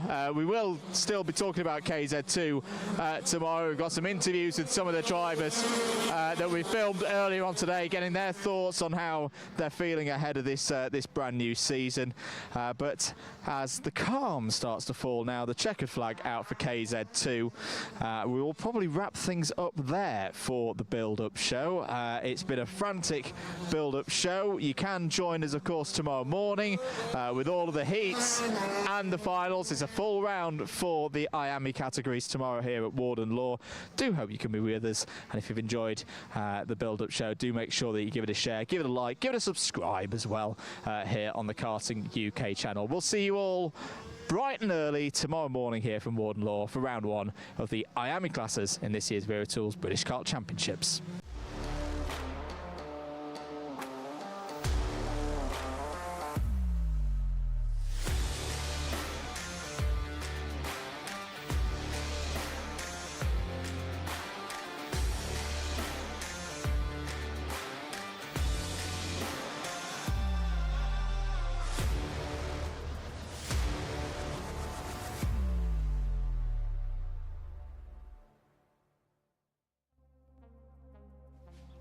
Welcome back, everybody, to live pictures here at Karting North East. Warden Law getting ready for the second part of our first day of this doubleheader for the opener of the IAME and KZ2 classes for this year's Wera Tools British Kart Championships. Now, key thing for you to do at home, if you want your schedule, take a screenshot of that timetable. That's what we've got coming up for the rest of this afternoon. We've got the remaining heats in seniors, Waterswift restricted. In fact, all of the IAME categories have all got one heat to go. We'll have a bit more KZ2 preview with their practice, then the first set of finals for the IAME categories, and KZ2 TQ later up today.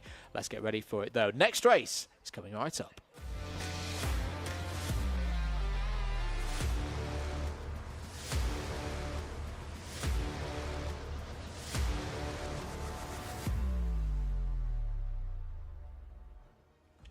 All set to go then for Senior X30 Heat 2. Problems in the pits for one of the NCM machines. Let's take you through the order for this one. Harrison Whitcomb and Gus Lawrence on the front row. William Antrobus and Tristan Powell on row 2. Freddie Lloyd needs a good result in this one. Starts on row 3 alongside Morgan Moore. Row 4 is Harrison Mackie and Gabriel Stilp. Row number 5 is Aaron Brown alongside Jack Buckley. Row number 6, Hayden Eldridge and Jack Nettleship. Row number 7, Lewis Bird and Reese Newburn. And row number 8, Joey Brown and Sam Lewis. Harry Cottrell on the TB card starts on row 9. He's joined by CJ Bennett. Samuel Branson and Levi Sangera starts on row 10. Oliver Harris and Theo Lestrange, they go from row 11. They're ahead of Laith Khan and Michael Gray for row 12.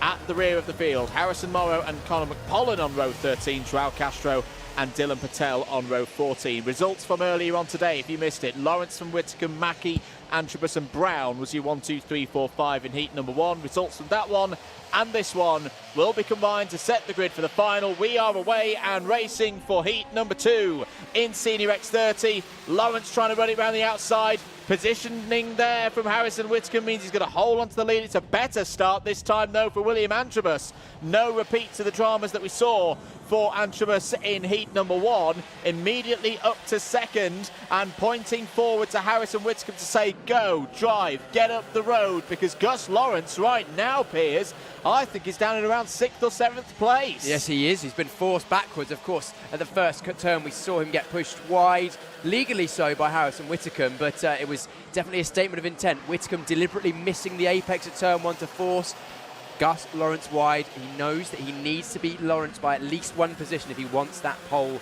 position for the final. We've got carts together at the back, 377.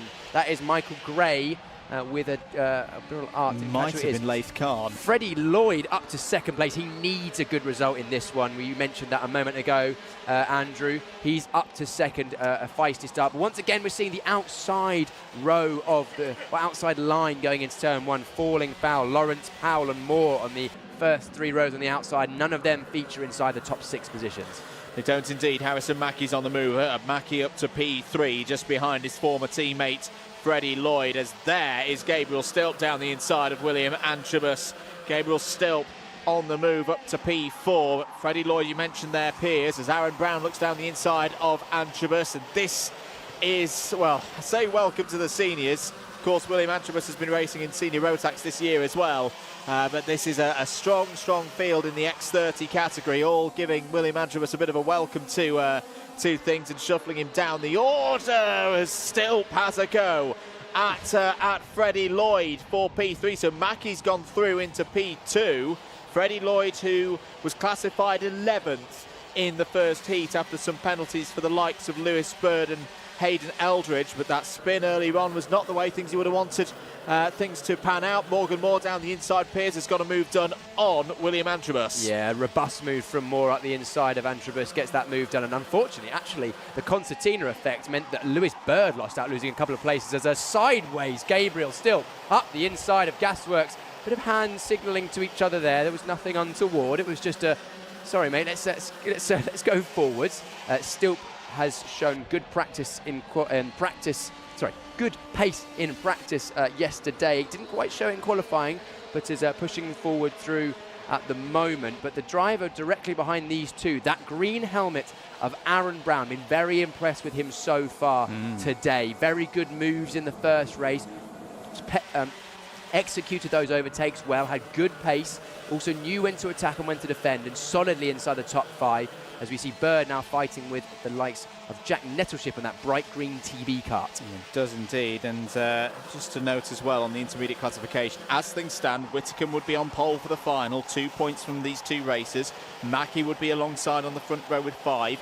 Gus Lawrence would be down to row 2, but on the inside of it, as Antrobus down the inside, an overtake through the horseshoe. You don't often see that, Piers. Do you know what? I think that was a bit of just desserts there for Morgan Moore. He put a robust move on Antrobus a couple of laps ago into Senna 1. I think it was Antrobus returning the favour with a bit of interest there. Absolutely. So just over 4 minutes of this one to go. Whitcomb leads by 0.8 of a second, 49.72 last time around for the premium karting pilot with the Argenti Academy. Is a touch quicker than Mackey right now, as Lewis Bird, the number 5 seed from last year, goes wheel to wheel with William Antrobus. That's getting a bit tight through the Dunlop chicane. Antrobus has to take to the KZ2 cut through there. That was a mighty, mighty tight moment out of Senna 2. Joey Brown's on the move as well. Now, of course, Joey Brown had a DNF from his first race, so have a tiny tyre advantage. The tyre advantage in terms of tyre life not as pronounced perhaps this week as we saw 1 week ago with the other categories. 3 minutes and 35 seconds of this race to go. Gap at the front there, Piers, holding at 3/4 of a second. Yeah, Whitcomb and Mackey setting pretty much identical lap times that last time around. Mackey slightly faster, but that was a bit, in my opinion, a little bit rude from my opinion, from my view of that incident between Bird and Antrobus. I think Bird didn't allow Antrobus the space he probably was entitled to. Of course, there's only one camera angle we've seen. The stewards and race director will look at that and make the appropriate decision, but tight racing and a good move up the inside of that's Cresswell on Joey Brown in that last hairpin there, as we see them going nose to tail to the final sector. There's a quick sight into the CCTV camera room. David Manchester on duties this afternoon, looking over the 30+ cameras out on track. Every single angle around this 1.2 kilometre circuit. Moving up through the field, who's making progress? CJ Bennett on the charge. The Irish driver up 7 spots and is just on the outskirts of the top 10 right now in P11. Who else is also improving? Theo Lestrange up 6 spots to 16th. Conor McPullen and João Castro up, both from the back of the field, have gained 5 spots, trying to break into the top 20. Who was fast on that last lap? The number one, Gus Lawrence, by nearly a full 1/10 of a second on anyone else. Anyone anywhere near him in terms of pace on a 49.38 was Harrison Mackey in second, but Lawrence a good 1/10 and a half quicker than the rest of the group in front, and I think it's only a matter of time before we see the number 7 of Aaron Brown getting some attention from our reigning champion. A bit of news from race control from the officials. William Antrobus, kart 357, is under investigation. Doesn't tell us exactly what it's for, but again, I would imagine that it would be for that moment with Lewis Bird, who has also had a warning flag. The 311 has had one as well. So this is the moment again. Antrobus just looking for the cut back there. Yeah. Bird closing down. There is the moment between the two of them, and Antrobus taking to the cut through. The facts there are the karts came together on the way into the Dunlop chicane. Antrobus did not complete the chicane, which is probably why he's under investigation. Yep. That probably won't go well for Antrobus, regardless of how it started. But it looked just a little bit too much on the both of them there. Actually, on the second view, it looked like Antrobus just had a little helping hand on the back of Bird through Senna 2, and then Bird also returned that favour with a bit of side-to-side rubbing, shall we say, on the way into Dunlop. So not ideal, and it didn't help either of them because they both lost track position and time. We cut back to this battle for the lead at the moment. It's pretty close between all of the top 7 positions. Jack Buckley actually set the fast lap on that last lap. As fast as we've seen so far this race of 49.24, as we see now that move that we were mentioning is probably going to happen at some point a couple of laps ago. So Lawrence down the inside there of Brown. That moves Lawrence from 6 points to 5, and I think this will move him up a row of the grid as well. Yes, it will. So Lawrence now starting P2 on the grid if nothing changes in the remaining time and laps in this race. So for Mackie could, in theory, go from third to first here, and Mackie has been closing in on Harrison Whitcomb as Gabriel Stilp defends from Freddie Lloyd into the first part of the Senna S. Is Fast Freddie going to have a fast run out of the Senna S? Yes, he is. And another close moment, similar to what we saw with Bird and Antrobus. Did Gabriel Stilp rejoin the circuit? Yes, he did. Gus Lawrence is now all over the back of the driver that he fought against for the British title last year. Freddie Lloyd, of course, was with Fusion Motorsport in 2024 and the start of this season. This move to premium karting to be on the OTK chassis. A point there from Gus Lawrence forward to Freddie Lloyd to say let's keep going, but Freddie Lloyd's not interested in that one. He's going to defend into turn one as we head onto the final lap. Whitcomb leads. Whitcomb's response to Mackie's pace this last couple of laps has been really impressive for me, Piers. Harrison Mackie had taken that gap down from 3/4 of a second to just over 3/10. Whitcomb has built it back up to nearly half a second. Lloyd continuing to defend from Lawrence, Brown, Buckley, Antrobus, Bird a bit further back as well. Is Harrison Whitcomb, though, going to hold on to this race win and take pole position for the final? Yes, he is. This is the new Harrison Whitcomb. This is the 2025 Harrison Whitcomb, and he will start on pole position for the final later on this afternoon. That is more like it. Premium karting on the front row, Piers. That was a very, very well-measured drive from Harrison Whitcomb there. We said the same thing about Lawrence in the first heat, but Whitcomb effectively won that race at the first corner, in my opinion. It's often a cliche that people use. You can't win the race on the first corner. Well, Whitcomb did. He was very, very shrewd there in his positioning of the kart, knowing that he needed to beat Lawrence by more than one position if he was to win that race to get pole position. Just edged Lawrence off the rubber line, which forced Lawrence backwards. Completely legal, but shrewd indeed. But Lawrence will have made a mental note of that, I'm sure, because we've got a lot of racing to come this season. But that is our eventual winner, Harrison Whitcomb. Good drive. We'll go from pole in the final. And somewhere in the distance, I can hear a very excited Welshman all the way in Dubai at that result. So Whitcomb on pole later on this afternoon.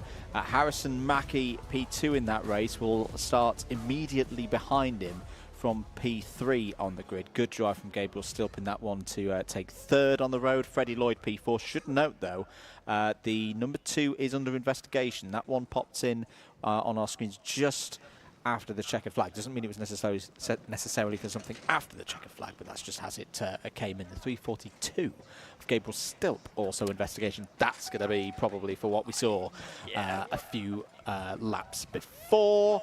This one's provisional with a capital P, folks, I think. So Stilp third on the road, Lloyd fourth, Gus Lawrence fifth. Lawrence will start on the outside of row number 1.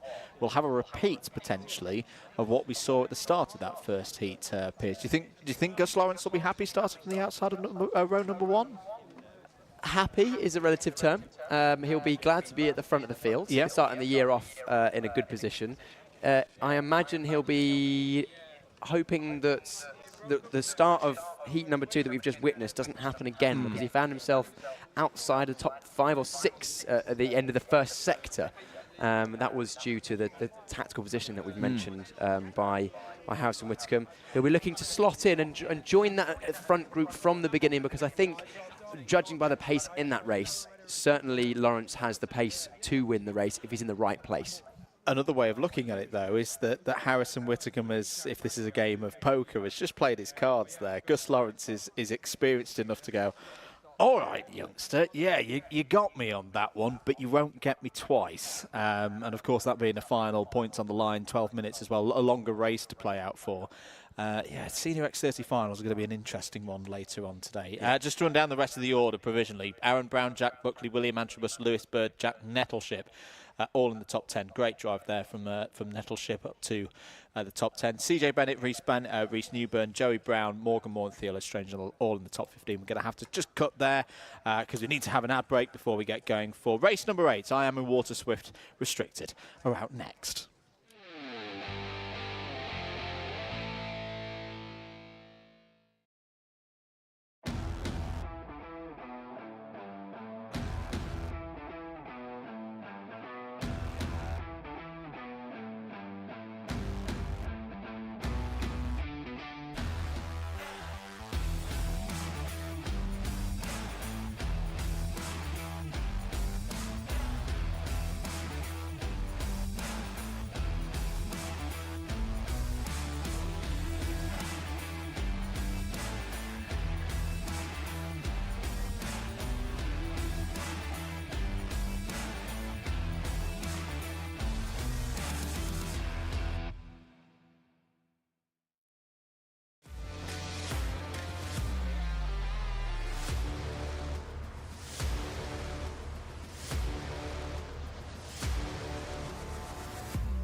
Next out on circuit, IAME Waterswift restricted, less than 30 seconds to go before the formation laps for heat number 2 get going. 15 drivers get the green light.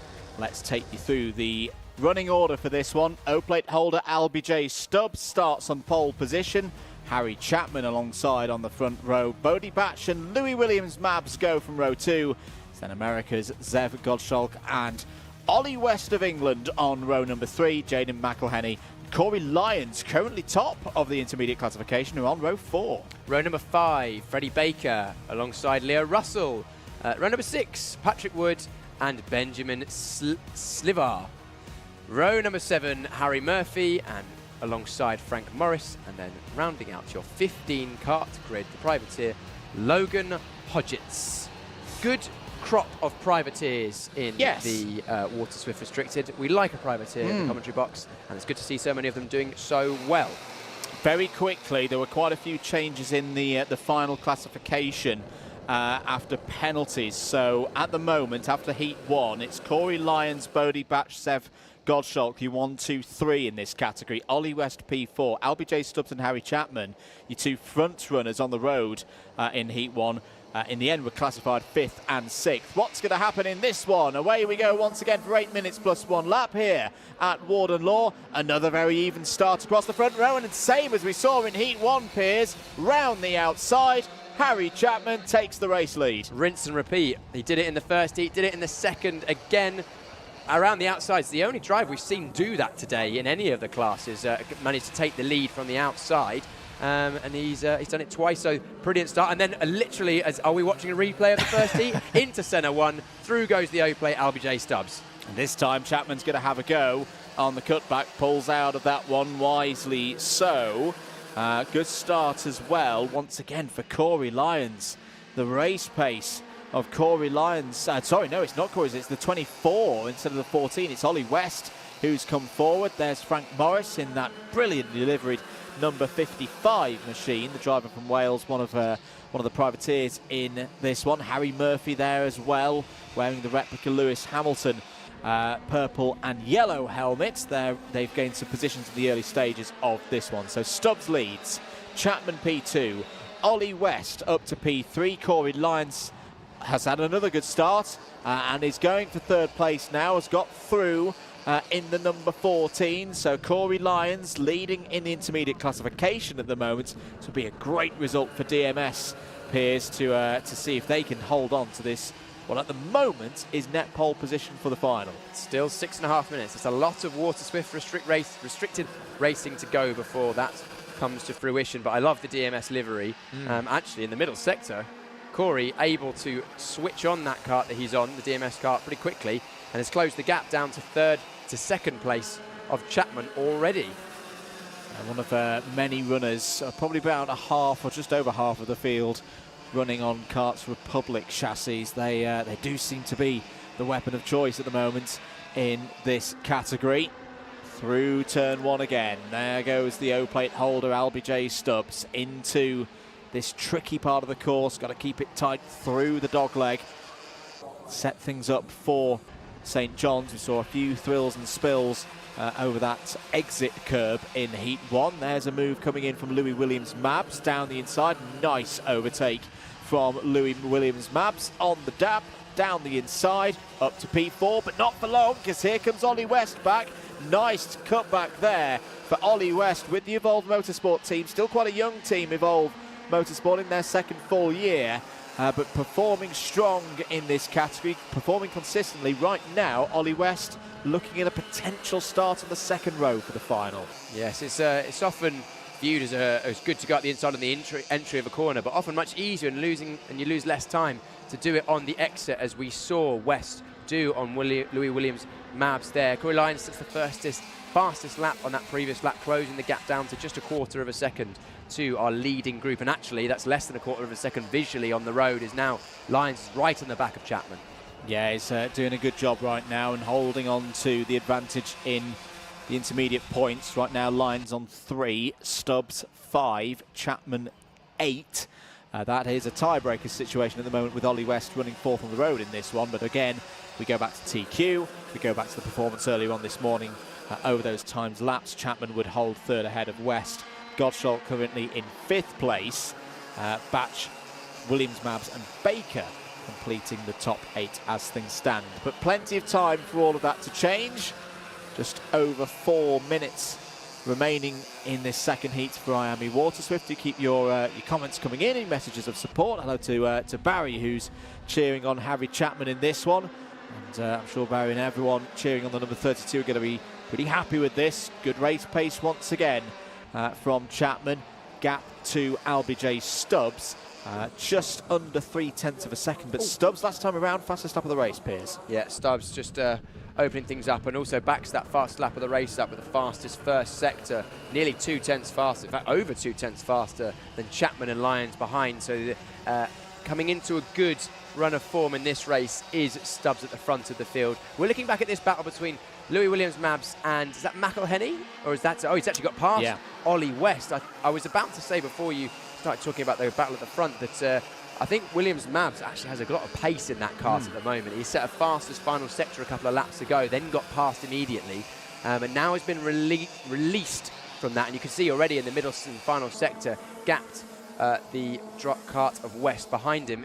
Potentially 3 minutes to go, he might be able to bridge the gap to the group ahead if they start battling. Well, we were talking about this a bit last week, myself and Henry Baudet, about drivers as, oh, that's a nice one from McElhenney down the inside of West through the dogleg for P5.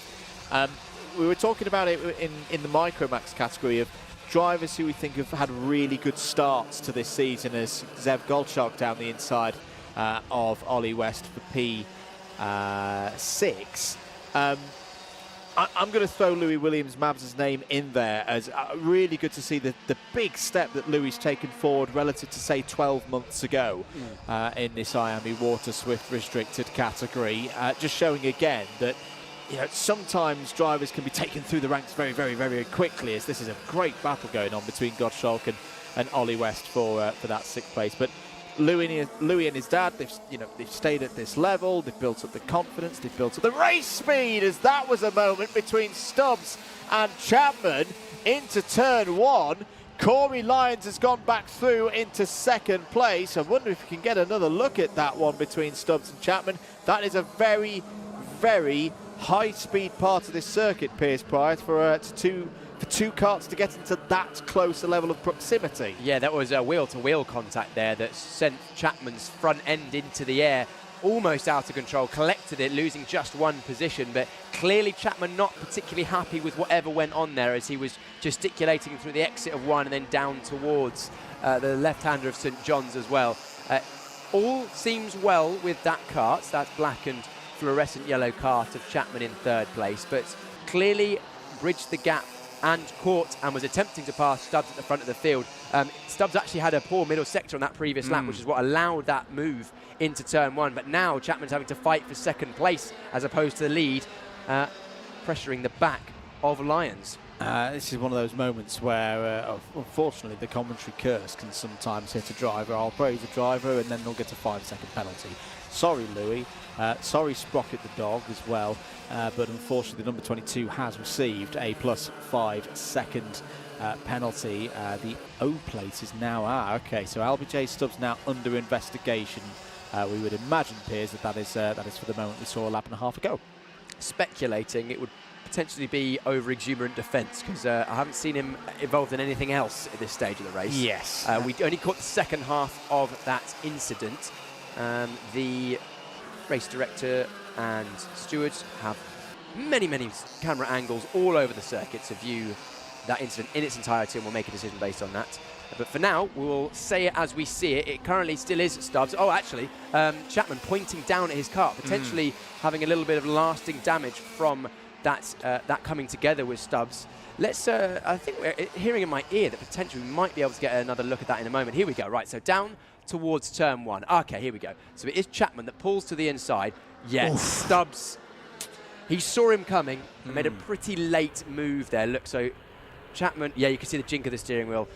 We're not in a position to cast blame, but it looked like Chapman did have an overlap at the point when Stubbs came across. It looked like Stubbs looked over. Whether the look was in adjacent or in unison with his steering movement or whether it was a reaction, we cannot know. But we've shown you a couple of angles. The stewards will have far more than that. There may be more things to come on that incident, but at the moment, all LBJ Stubbs at the front can do is gap that bridge, extend that gap at the front of the field as much as possible, so that if a penalty does come, he loses as few positions as he can. Yeah, at the moment, it's the top 9 covered by 5 seconds. There's a bit of a gap back to Patrick Wood, Leo Russell and others. Currently swabbling over and having good fights, in fact, over 10th place. Chapman trying to hold on to 2nd place on the road then.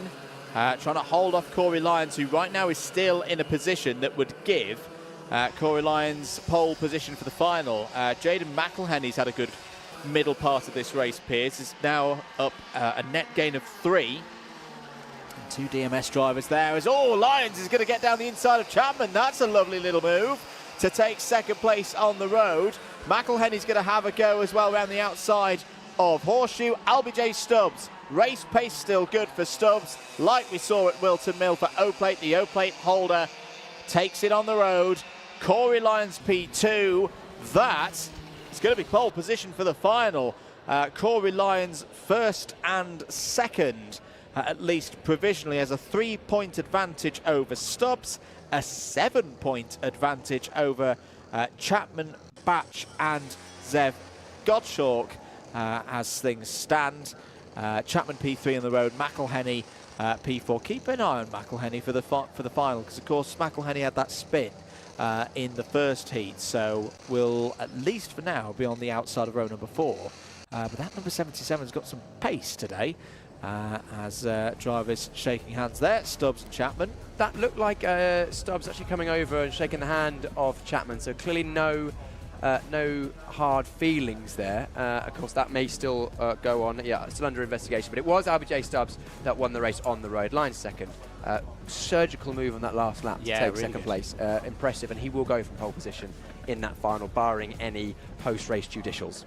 There's the rest of your order. So McElhenney P4, Williams Mabs 5th on the road, Gottschalk, Batch, West, Baker and Wood all in the top 10. Patrick Wood did hold on to that P10 ahead of Leo Russell, Logan Hodgetts, Harry Murphy, Frank Morris and Benjamin Schlivar. The 15 drivers who started that race all finished. That's what we like to see, everybody making it through to the checkered flag.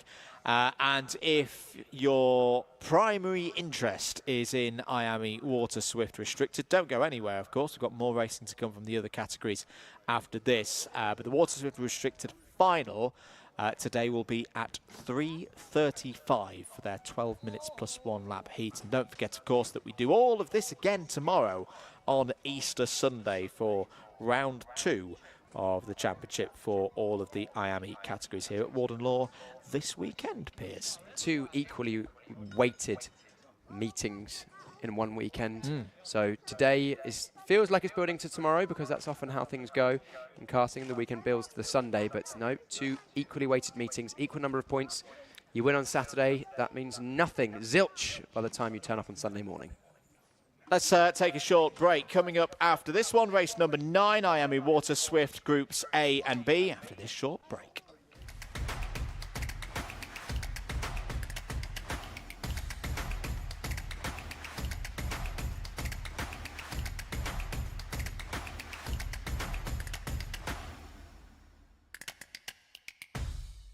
Here at Demon Tweaks, you probably know us for our massive kartwear range. We've got everything from suits, boots, gloves and helmets from the biggest brands in the business. But we are so much more than that, because if you're looking for kart parts, well, we've got you covered too.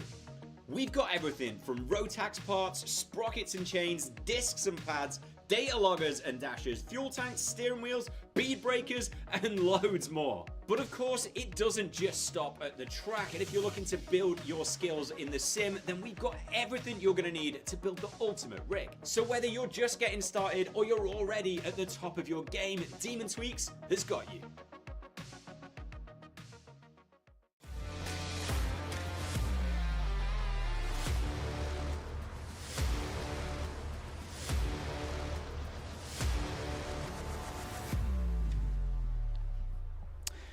Time for Heat 3 then in IAME Waterswift. We already know who's going to be at the head of the field for this category. Harry Williams is in the clubhouse and done on an unbeatable 2 points. But the question is, who's going to be alongside Williams for the final on that front row? We're going to find out across the course of the next 10 minutes or so. Let's take you through, as there's a little stutter there for Luca Narroway getting from the pre-grid.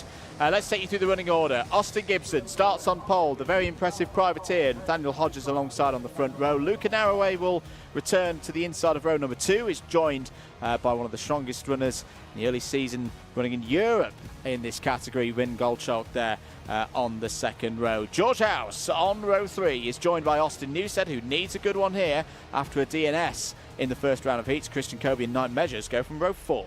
Row number 5 is headed by Oliver Spencer. We saw him drive through the field in that first heat. Daniel Ferguson alongside him as the number 190 in the background of shot has stopped. We'll touch on that in a moment. Alfie Davidson alongside Jensen Ackerman. Then row 7, Henry Clark, Chester Fawkes, and then George Clark and Orion Meta.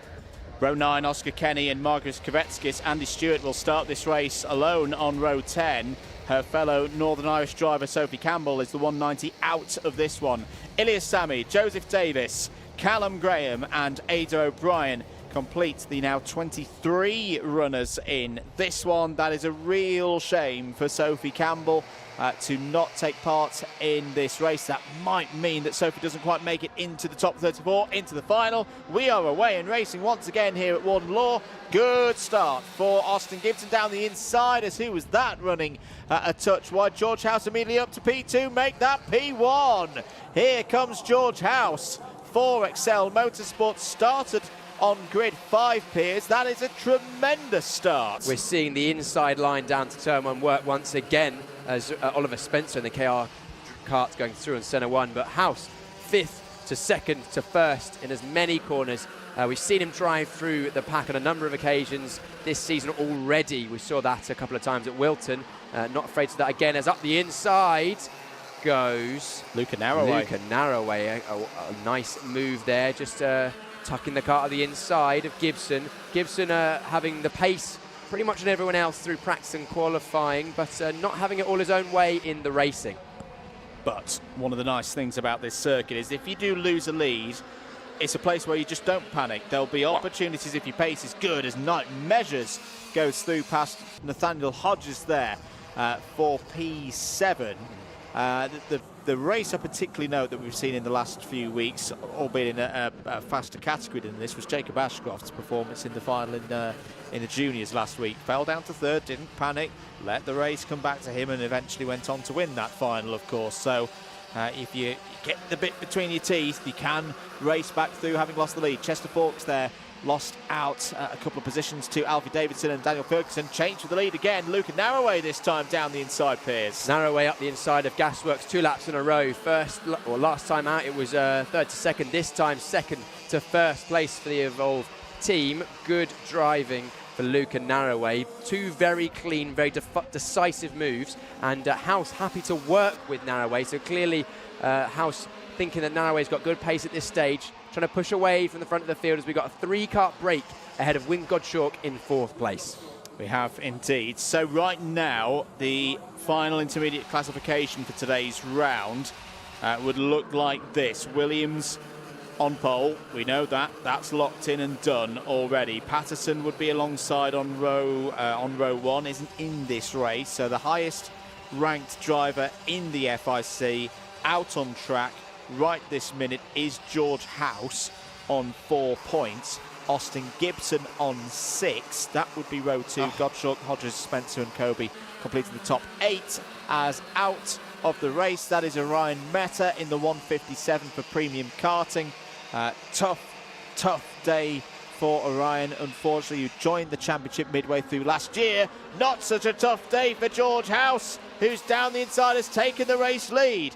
Austin Gibson through as well, past Luca Narroway for 2nd place. This top 3 going at it here, almost like it's a pre-final, Piers. Yeah, that was a robust move as well from Gibson. Gibson closing the door on Narroway into turn 2 as Gibson had a little look up into centre 2 on the inside of House for the lead. Didn't get it done, but that shows how quickly you can go from 1st to third.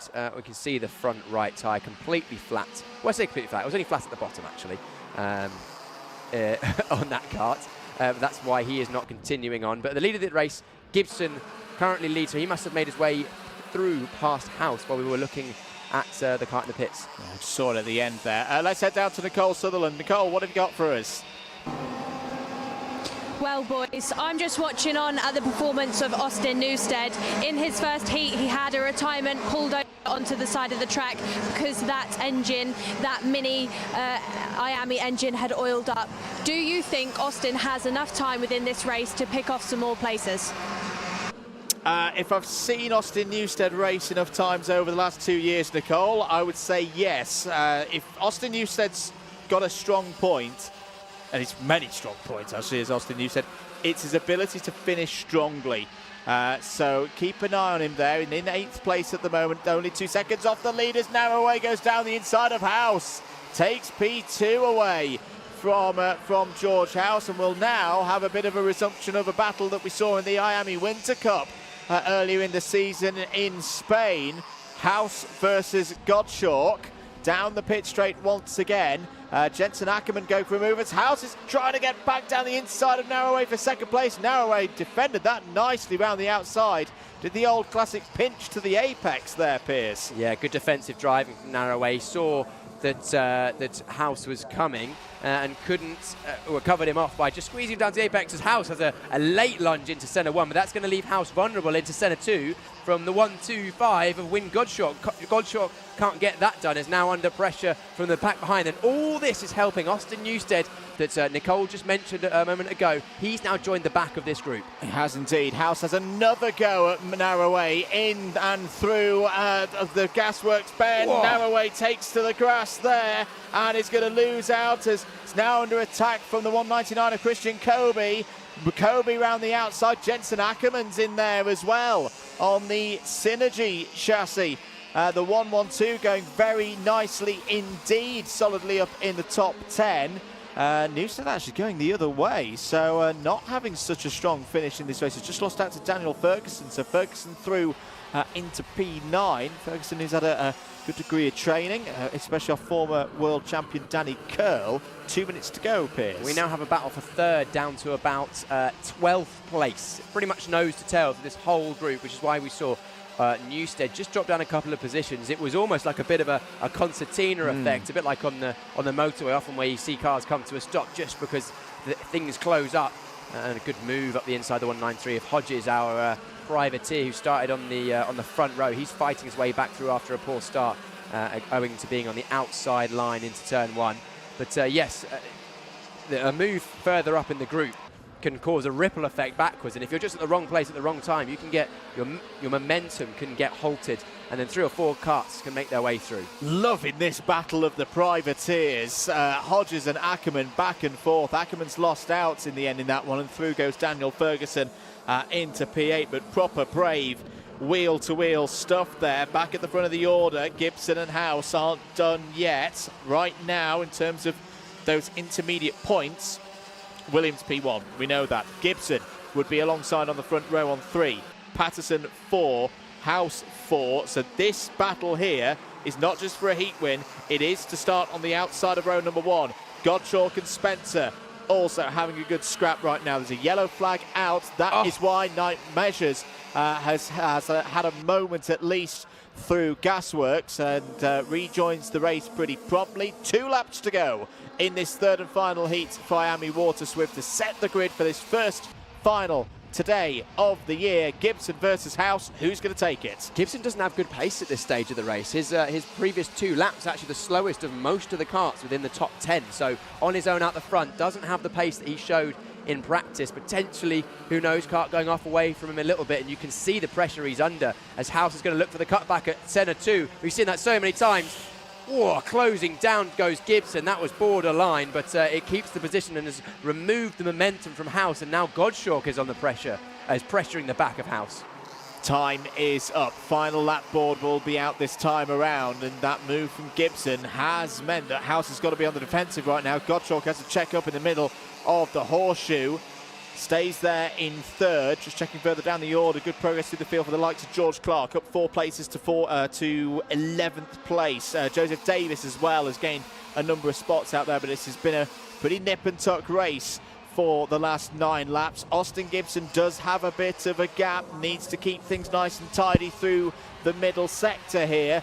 George House at the moment, it's kind of between a rock and a hard place with Wyn Gottschalk so close there in third place. Christian Kobe looking like he could gain some positions late on here, but Gibson has lost that lead in terms of the gap to George House. Is George House going to have a look down the inside into Gasworks? Gibson takes the defensive line. House trying to go around the outside. He's done it. George House calling the Slim Shade. He's gone round the outside and he's going to take the win in this heat. Will be on the front row for the final. George House wins again in IAME Waterswift. That's going to go in the highlights reel. That could be, Piers Pryor, best overtake we've seen in our 2 weekends here at Warden Law. That's absolutely outstanding. Around the outside of Gasworks is not for the faint-hearted. Fair play to Gibson for giving him the space on the exit, but it was all because House got so far alongside, actually ahead at the apex and ahead at the apex. I know what I'm going to be doing this week. I'm going to be cutting this into a YouTube short for the Karting UK YouTube channel. If you're not subscribed to Karting UK, make sure you do so. That was super stuff from Super George House. Excel Motorsport will be happy with that. So the provisional result, House from Gibson, Gottschalk, Kobe, Spencer, your top 5. Nathaniel Hodges, great run. P6 there, and will start from that same position in the final later on this afternoon, all pending these results. Of course, Luca Narroway and Daniel Ferguson next up, ahead of Jensen Ackerman and Austin Newstead completing the top 10. Alfie Davison, George Clark, Chester Forks, Henry Clark and Oscar Kenny take us down to P15. Top 20s for Kvetskis, Davis, Measures, Graham and Andy Stewart, Ilias Sammy and Ada O'Brien. The last of the finishers, Orion Meta and Sophie Campbell, did not see the checkered flag. What is being discussed there, I wonder, between Christian Kobe on the left-hand side and George House on the right? Two drivers who know each other very well. They were teammates previously in the 2024 season, and yeah, I think George is pretty happy with that one. As things stand, the FIC, Williams and House on the front row, Patterson and Gibson row 2, Gottschalk and Hodges row 3, Kobe and Spencer row 4. Should stress those results are provisional. Highlights, Piers Pryor. Let's talk through. So the start, it was from the front of the field, Austin Gibson. On the outside, Nathaniel Hodges lost out. Where did we see him lose out? Yeah, he's already down the order. Then a nice move. This was the start of the moves from Narroway, who were going up the inside of Gasworks as Knight Measures, fighting his way through. That was the second of the 2 moves from Narroway to take the lead of the race. He wasn't there in the end. I'm sure we'll touch on that later on. But it was no stone at the front of the field. This was the robust move up the inside. Great move from Gibson as well as House. Then Gibson took to the front of the field where he would stay for a majority of the second half of the race. This was when House was fighting with Narroway to try and get back to the lead group. Getting involved there was also the 1-2-5 of Gottschalk. And then Narroway just getting edged off the circuit. And this is where Narroway's race kind of started to unravel a little bit. Fighting back through the field, Nathaniel Hodges, our private 2, started on the front row. And then the first attempt from House, unsuccessful at the inside of Dunlop chicane. And then this is on the final lap, outside, around the outside of Gasworks. Outstanding move there. Brilliant driving from both House and Gibson, because Gibson could have opened the steering into him, but he chose not to. So great driving, and we'll see more of this lot later for our first final for them this season. We will indeed. More good stuff there from George House, more brave driving. We will see that that final, which will be coming up at 4 o'clock local time here in Sunderland. More racing to come here, though, at Warden Law. X30 Juniors are out next.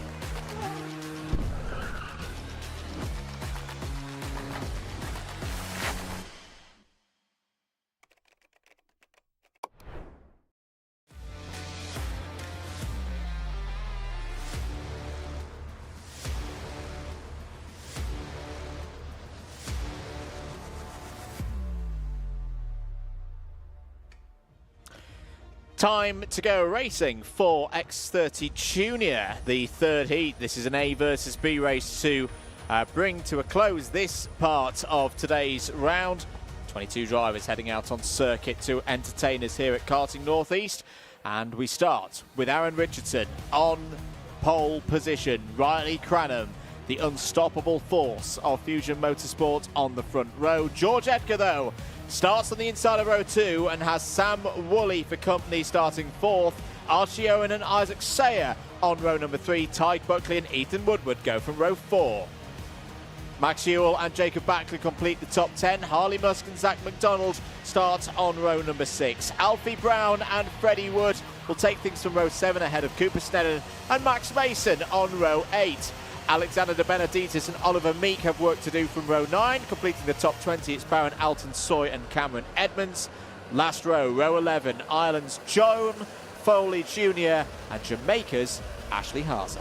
I'm interested to see how, outside of the front row, Riley Cranham deals with this at the start of the race. We've seen a lot of drivers starting in second place be shuffled down the order. Let's keep an eye as we're green for the final heat today. Into turn 1 then, advantage Richardson in the early stages. Cranham trying to hold it around the outside, wheel to wheel with George Edgar there, and well, that is a very good start in all things considered for, and there's a bit of a pile-up in the second half of the field. Several drivers involved. Right in the centre of that was Tyke Buckley in the 2:15 for Mick Barrett Racing. That came from high up. Buckley started P7 on the grid in there, and his teammates in a bit of bother as well. George Edgar losing positions, Piers. Yeah, this a brilliant finish to the previous race. He's in previous heat in Junior X30 with 4 Mick Barrett drivers inside the top 10. Not a good start to the race for them this time. Unfortunately, Ty Buckley getting together with one of his teammates. I didn't catch the number, but they came together, unfortunately, and that has dropped them right down the field. So that'll shake things up in the intermediate classification. Of course, Buckley winning the previous heat is going to be coming through from the back of the field, but he's a long way off the front group. And that's going to make things a lot easier for Riley Cranham, because, of course, Buckley and Cranham both entered this race on 0 points. So looking at each other and their results to see who's going to take pole for the final, well, Cranham is now going to have a 6-point lead in the final intermediate classification as things stand. So Cranham doesn't need to win this race. The nearest competitor is George Edgar, 4th on the road, and just to make matters worse for George Edgar in terms of that battle for pole position, Cranham now has, as Edgar throws it down the inside of Archie Owen for P3. Owen wise to that one, keeps the door open, gets him on the cutback, but Edgar looking eager here to try and catch up to those two Fusions just to finish the point on where this is a tough prospect for George Edgar. Cranham has the lead in the FIC on the road, and now a teammate directly behind in the shape of Aaron Richardson, who right now I think will probably play the game of rear gunner. Yeah, I don't think Richardson's going to be challenging Cranham a huge amount. I think Cranham's had the pace on Richardson at most points throughout this weekend in practice and qualifying. It's up the inside. Good move into centre 2 on the inside of George Edgar. That was 283. Yeah, Woodward moved through, and now Edgar's momentum going backwards. We've said this a number of times. Backler on the back of him now is trying around the outside of Backler. Goes Woolley, but can't get that one done. But yeah, you've just seen, look how much time Edgar's lost there. He just got overtaken in a part on the circuit where if you lose momentum, you just head backwards. Plenty of experience and knowledge of these kind of races. Nicole Sutherland down in the pits. What have you got for us?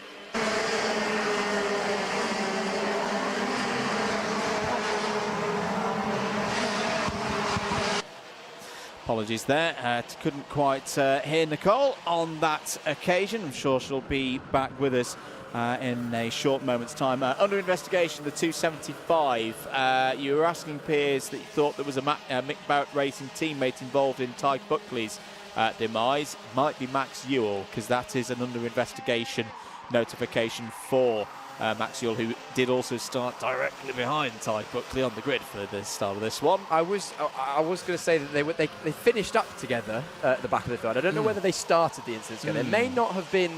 That may have come from a little bit further back. It might be correlation, not causation. Yeah. But that it remains to be seen. But the front of the field, gap has closed. 0.2 of a second. Richardson on the back of Cranham now, but it is Woodward at this stage that's the fastest on circuit. A couple of tenths quicker. No, that's actually not true. It's Ewell that's fast on circuit down at the back of the field. Nearly 4/10 faster than our leaders, so he's got the bit between his teeth. It has indeed. Tactics are going to start coming into play, I think, here, Piers, because we've got this Fusion 1-2 on the road. Archie Owen third on the road at the moment. That's not the same order, though, in the final intermediate classification. Cranham from Owen from Richardson. But here's the key bit. If you're Aaron Richardson, if you're Dan Hazelwood and that great Fusion Motorsport mind, how are you going to be playing this? Because right now, you've got your drivers first and third on the grid for the final. If you were to swap them on the road in this one, that would change. Richardson would go up onto the front row but be on the outside. Do you think they'd want to potentially play that option, or do you think they'd rather take first and third for the start of the big one later on today? Do you know what? I think I'd prefer to take. I think I prefer to take third based on what's happened today. But it would also be quite difficult for the team to orchestrate that in this race. Of course, no ship-to-shore radio communication between any of these drivers and their mechanics. Of course, the mechanics can attempt to make signals to their drivers, but orchestrating that during a race, if it hasn't been pre-discussed, is unlikely. But I hear we've got a catch-up from Nicole down in the pit lane. Yeah, here, so we have had a retirement. It's 2-3-3, Ashley Hazer. He's pulled in, he's out of this race. But I was also looking on at what is going on in this race, and that is Riley Cranham and Richardson working together. Cranham was here last week, said to me, ace, but to me, boys, it just looks like... It's just the signal breaking up a little bit there. We got the gist of it though there from Nicole. Thank you, Nicole, for the insight there. But yeah, it is interesting, this whole situation with the teams and the intermediate classifications. Isaac Sayer up the inside, lovely move up the inside of Senna 1. Sayer going past the 240 of Archie Owen. Yeah, it's interesting, isn't it? I wonder if there was a discussion before this race from the Fusion team if this situation was to arise. Where did Richardson start? He started on pole and Cranham second place. This could have been a discussion. Who knows? If we see an easy overtake from Richardson on Cranham, then we can probably speculate some more. But we'll wait for that to happen. At the moment, they'll just be doing their best job to keep that gap down to Woodward in third, as big as humanly possible.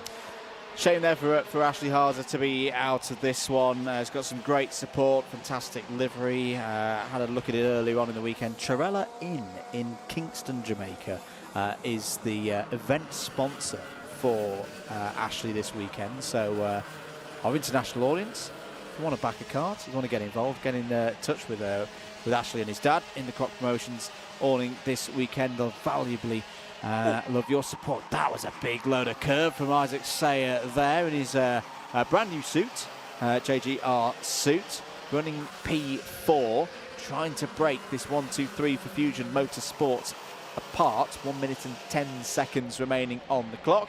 Cameron Edmonds having a good drive in this race. Piers is up to 9th place. That's a gain of 11 spots. The 257 from MDL Motorsports. Don't often see a double position gain from a qualifying position in a British Kart Championships race. Can be done, has been done, but not common. So great racing, as you've mentioned. Interesting to see that Sayer pushing on very, very hard. We saw him at the O Plate at Wilton Mill a few weeks ago. Excellent pace, led part of the final, didn't he? Yep. If my memory doesn't mistake me, but it's just sometimes come off a little worse when it gets to sort of wheel-to-wheel racing. Just seems to just fall in the wrong position for him. Hopefully we'll see. Well, we'll see this weekend if he's can convert that pace into some final results. Well, we see it sometimes because when we have drivers from overseas coming and racing, one of the big reasons they'll come and race in these Wera Tours British Kart Championships is because the racing is so fierce. I remember last year at this similar stage of the season, we were at PF International and everybody was getting ready for the World Championships later this year. And we had a slew of international drivers coming in and racing in this category. And some of them not doing that great because they couldn't get on top of the ferocious style of the racing and like the elbows out style of racing. They were quick in qualifying trim and on their own, but when it came to the nitty-gritty of going wheel to wheel with the likes of your Mackies, your Cranhams, you know, it was the British drivers coming out on top. But credit to Isaac Sayer, he is now getting on top of this this style of racing, and it's further improving him as a driver. Final lap board is out. Cranham and Richardson 1-2 on the road. I think they're going to hold these positions. I was about to say that the question of whether Richardson starts second or third was out of their control because Archie Owen had slipped down the order, but George Edgar now being back up to 5th in this race means that Edgar's now back to 7 points, Richardson on 8. So they're back to this formation of 1st and 3rd on the grid for the Fusions. I think they're going to hold it at a station like this because, I would tend to think from a team perspective, that's how you'd want you guys starting the final later on this afternoon. Yeah, nose to tail for the start of the final. We've got, Edgar actually slow out of the Dunlop chicane because I think he lost a place to Owen. Yes, he did on the run down to Gaffers in the final lap. What was that, Andrew? They can't hear me, but I do wonder, is that Edgar realising, no, I don't want to start P2, I'd rather start P3, because that has just swapped back a bit there. Did George just come out to the Dunlop chicane and go, oh no, suddenly my right foot feels a bit stiff, I'm not quite going to go out the corner. Either way, Cranham takes a fairly quiet Heat 3 for the juniors from Aaron Richardson. Those two will start on the front row of the grid for the final later on this afternoon. Ethan Woodward, great drive there from Ethan Woodward, P3. That's a gain of 5 spots. Isaac Sayer there, 4th. Archie Owen, 5th. George Edgar, just drops back to 6th in that race. That means we have a 4-way tie on 8 points for 2nd, 3rd, 4th, 5th in the intermediate classification. The Mick Barrett Racing team are a very, very experienced team. George Edgar from a strong racing family who know this game. That's I'm speculating, ladies and gentlemen, but I wonder, was that a little bit of gamesmanship there just to ensure that Edgar will have the inside line for the final? We'll be behind that young man there, though. Riley Cranham, still from that form at Wilton Mill, is unbeaten in race trim so far today and will head into the final later on this afternoon with a very, very good chance of leading the championship at the end of day 1. Rest of the order, Backler, Edmonds, Woolley and McDonald all in the top 10. Barron, Alton, Soy P11. Ty Buckley back up to 12th in that one after the early spin. Snedden, Musk, Wood all in the top 15. Let's have a look at some of the highlights, and once again, Piers, let's have a look at what happens here to Ty Buckley. Okay, so we're keeping an eye on Ty Buckley. He's in the middle, on the inside currently. Catches a little bit on the curb. What happens through? He actually ran into the back of Isaac Sayer, I think. I think he just got caught out by the concertina effect. If you see, yes, that was it. It was just 4 karts into 1. Everyone knows to tail. Jacob Bachler actually getting through on the inside there, and it was a lot of karts involved in that. This was then later on, I think, first, second or third lap. That was Owen up the inside of Edgar, who then fell backwards. Edgar and Sayer making their way back to the field as the race went on. The battle between Owen and Edgar continued right until that last lap. Owen at the inside of Jacob Bachler, couldn't get it done at that point. This is when Sayer's kart switched on in the mid-stage of the race, came through on Owen, and the run through the exit of the Dunlop chicane being bumpy as ever. This is that last lap. That looked deliberate to me. That looked like something. It looked like it wasn't an accident. It's part of the game. It's part of the game, and ultimately these drivers want to win the final. And George Edgar will have thought through that. They'll have done the mathematics. There will have been some signals from the sidelines, and I'm sure George just thought, do you know what? I'll take P3 on the grid, please, today over P2. More racing to come, of course. That is the culmination of this part of the programme. We've got more from KZ2 coming up as we get ready for their season opener tomorrow, and then it'll be into finals time here at Warden Law.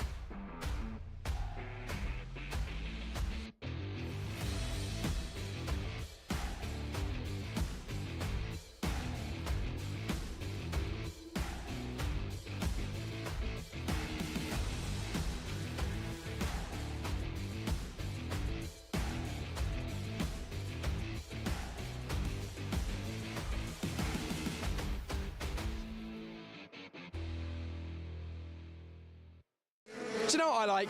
Karting. Do you know what I like even more? Very fast go-karting. And KZ2 is back this weekend. 0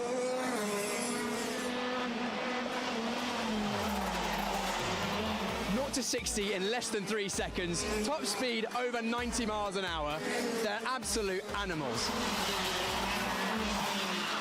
It's the biggest challenge in UK karting, with sticky tyres, 4-wheel brakes, 50 horsepower and over 30 gear changes per lap. But that's my opinion. Let's hear what the drivers have to say about it. So what's your favourite thing about racing KZ?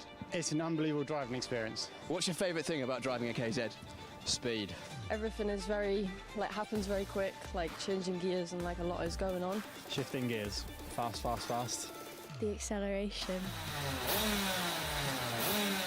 Fastest class in UK karting, KZ2 is back this weekend at Warden Law, and this is why you should get excited about it and make sure you tune in all weekend. Well, I hope that's whet your appetite. Now, let's go racing.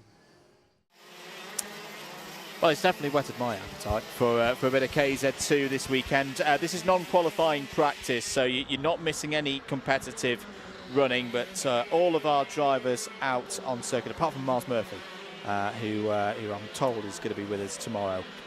He's not running the full weekend. We have been talking to some of the drivers across the course of the weekend, though. We had a chat and saw the interviews with Ella Stevenson, Josh Price, earlier on today, but also back in the Jade Racing team alongside Stevens, alongside the likes of Jessica Edgar as well. Very, very glad to welcome Oliver Stewart back to the British Kart Championships paddock here this weekend. There he is in kart number 22. We caught up with him yesterday. Ollie, great to have you back. First of all, first round of the KZ2 class for the Wera Tools British Kart Championships. I know it's been a long road to recovery for you. How good is it to be back? Feels amazing, honestly. When I was in that crash and my family, I honestly wasn't sure if I'd ever race again. And the fact to see my mum here today and my dad and myself, who've all been through a lot over the last year, has been honestly incredible. And hopefully this weekend I can get a great result for them and just prove that, you know, if I get knocked down, that we'll never be out. We always talk about KZ2 being a very physical class, of course. What has been the main area that you've had to work on in your recovery over the past few months? My collarbone, of course. I actually had a crack right here, across here, and it completely broke. So healing that has been very, very tough. Luckily, it was a clean break, so I was able to heal a bit better. But this is now shorter, and I get quite a lot of clicking when I'm driving. And then over the last maybe 5 laps of a race, it does start to get sore. So I've had to do a lot of work in the gym, rebuilding it, making myself as strong as I was before. And yeah, it's not going to be easy, and it certainly hasn't been so far, but we're doing our best, and right now I feel better than I felt at the last race I was at. So yeah, just keep making these improvements, and hopefully we can be to 100% or as near as at the end of the year. To the business of racing this weekend here at Warden Law, what do you think is a realistic aim for the weekend? Nothing but a win. That's absolutely all I aim for. I come here to win and I race to win, so anything else is slightly disappointing for me. There's obviously a very, very tough grid here, so winning's never going to be easy. But yeah, that's definitely the aim, and anything else then, as I say, I'll be slightly disappointed. From a driver's perspective as well, what are the real challenges with this circuit, and what ways in the KZs do you perhaps have to drive differently to the X30s that you're sharing the paddock with this weekend?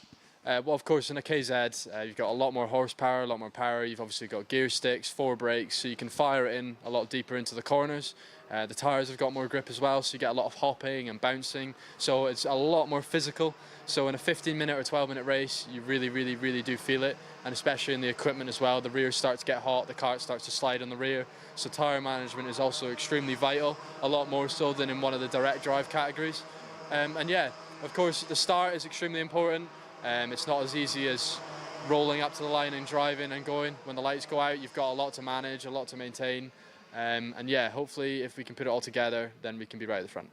And are there certain bits of the circuit, there's a few bumps round here, there's the tarmac that you have to deal with. We've had a weekend of other running before this weekend as well. Are there subtly different lines that you reckon we're going to see between the KZs versus others here this weekend? Yeah, 100%. So out of the corner in the middle, the left, going towards the hairpin, there's a massive, massive bump that you'll notice all the karts going through. In KZ, it's kind of optimal for me at least to fire it in tight and miss that bump, because obviously we're going at such a high speed. When you go down over the bump and you come back in the air, by the time you land on the ground, you're at the braking point. So sometimes if you get a really good exit, you can actually miss the corner simply by just going over the bump. So for me, I prefer to go in tighter, and you'll find that in a lot of the corners. And obviously around the back straight as well. We've got the long straight rather than taking the chicane. So doing all of that makes the track a bit more fun, a bit more enjoyable, and a bit quicker as well. Well, Ollie, thanks for your insight once again, and come and see us in the comms box as well if you've got a bit of time, and best of luck for this weekend. Of course, thank you very much. Cheers. Great to have Oliver Stewart back with us once again. He had a pretty nasty car accident and had a long road to recovery, but great to see him back once, you know, in the paddock and also racing. And we heard from him there the resilience of these young drivers. Wants to go for nothing more, nothing less than the win. Yeah, absolutely, and the pace has been good so far this weekend for Ollie Stewart in this non-qualifying practice. He's currently P2 on the road. There on his screens is Derek Morgan. Derek back once again, long-time runner in this this category and in the British Kart Championships. The privateer as well. We also caught up with him earlier on in the weekend. Here with Derek Morgan, number 6 seed going into 2025. Derek, a positive year, bit of a roller coaster at times, but another seeding from 2024 setting you up well for this season. Yeah, last year was pretty good. We had some strong rounds. I think we're always good at Kimbolton. We've got good track knowledge. Struggle at certain rounds like this, where obviously it's a bit further for us to travel, and being privateers, we can't get up here and do as much testing as we would like. But we're getting there, and I think we keep plucking away. We'll probably be at the sharp end, hopefully, towards the latter part of the testing. You mentioned being a privateer team, you know, your privateer entry versus some of the teams. How rewarding is it to go and race and have that platform on the right chassis to beat them on a good day? Yeah, I mean, when we piece it all together and we fine tune it and get it right, it's nice to take on the big teams. Obviously, we use the right kart. Simon Wright helps us out with the kart, and yeah, I think it's a really good kart, and we can make it work. It's not just the kart, but also I rebuild the engines myself as well. So not only the driving part, but if we have a decent result or a win, it's like a double win, because I've done the engine part and the driving part as well. So yeah, it's really good. How accessible would you say is the KZ2 engine for a privateer to do the engine building yourself? Yeah, it's not much different to the other series really. It's just an engine with a gearbox on the side. There's not much maintenance on the gearbox side, so I mean, if you're confident at building engines, then you shouldn't be put off by doing a KZ. There's not a lot more to it. And this weekend, what are the hopes for in terms of results? It's a tricky circuit to pin together, and can be tricky to overtake around here as well.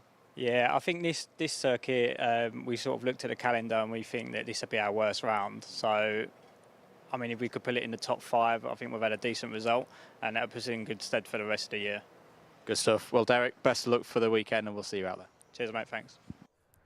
Derek Morgan, a regular in British karting and British Kart Championship paddock, and great to have him back again this weekend. We've just seen the checkered flag fall on non-qualifying practice for KZ2. Derek has raced in many championships, and good to see him enjoying life in KZ and also being fully involved in terms of a privateer outfit with his own kart and doing his own engines. Yeah, and great to hear about the technical side of it as well. That you know, I think sometimes we love watching the KZs, but it's like, my, they're quick. I mean, they're even harder to maintain. But actually, it's the other way. It's an accessible category, and yeah, we hope to see more and more KZ2s on the grid, in addition to the now 14 that we have here. Mars Murphy has graced us with his presence. He was out in that session, he just wasn't running with his transponder. We have got a little bit of time before we go over to Nicole Sutherland for the start of those finals. We will, of course, also have a little bit of talk through TQ, proper timed qualifying for the KZ2s later on at the very end of the day.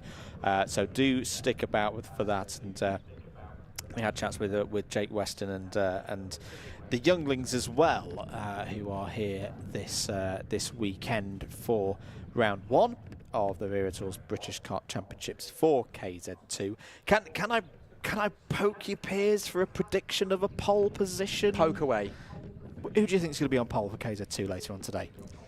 It's hard to look past the Jade duo of Ella Stevens and Oliver Stewart. Easy for me to say, having just looked at the times from that final practice session, with Ella Stevens being top by about 10th and a half ahead of Stewart. But they have looked very good all together. If I go back to my notes from the from testing yesterday, Weston topped the first one, Stevens topped the second, and then Stevens was third in the third of the practice sessions yesterday.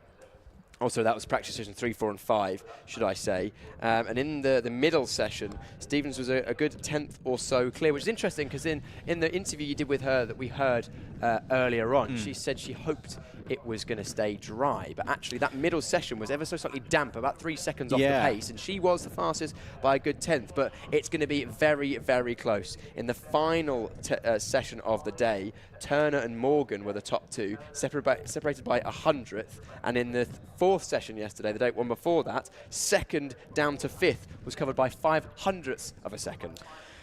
It's going to be close. It's going to be close. KZ2 timed qualifying up later on this afternoon, but we're going to turn things back to the X30 categories. Senior Final is up after this.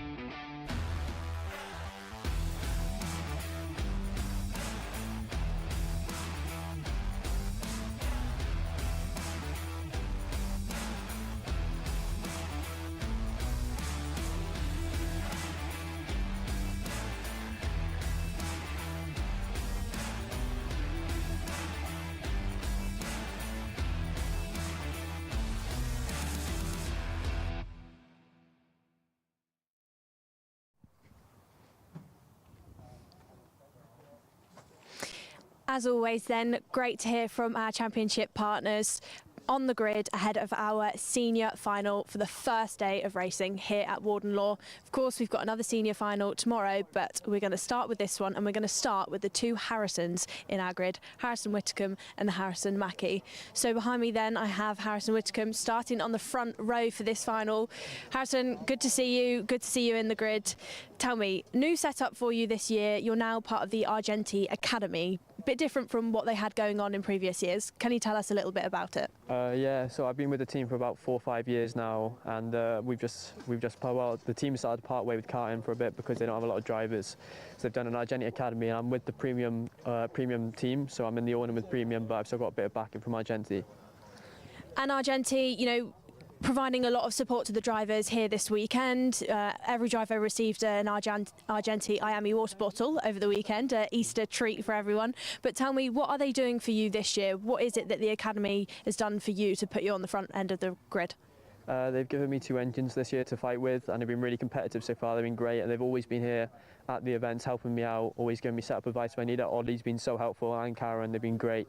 And yeah, just hopefully you'll have a good weekend. And Ollie Meadows then, part of the Argenti team right from the very start. What does he do for you over the course of a weekend? Ollie will always come to the awning, help us out, tell us setup if we need anything, say what's gone right, what's gone wrong, and just help out if anything needs helping.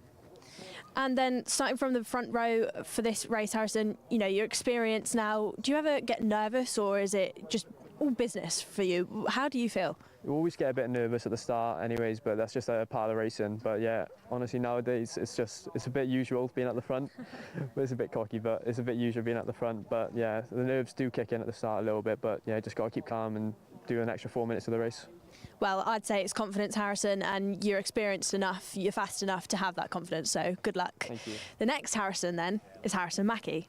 But Harrison, first senior interview for you. Yeah. With me anyway. How are you feeling? No, I'm looking forward to it. It's first senior race, nothing too big. It's first one. It's a long year, so we'll just see what happens.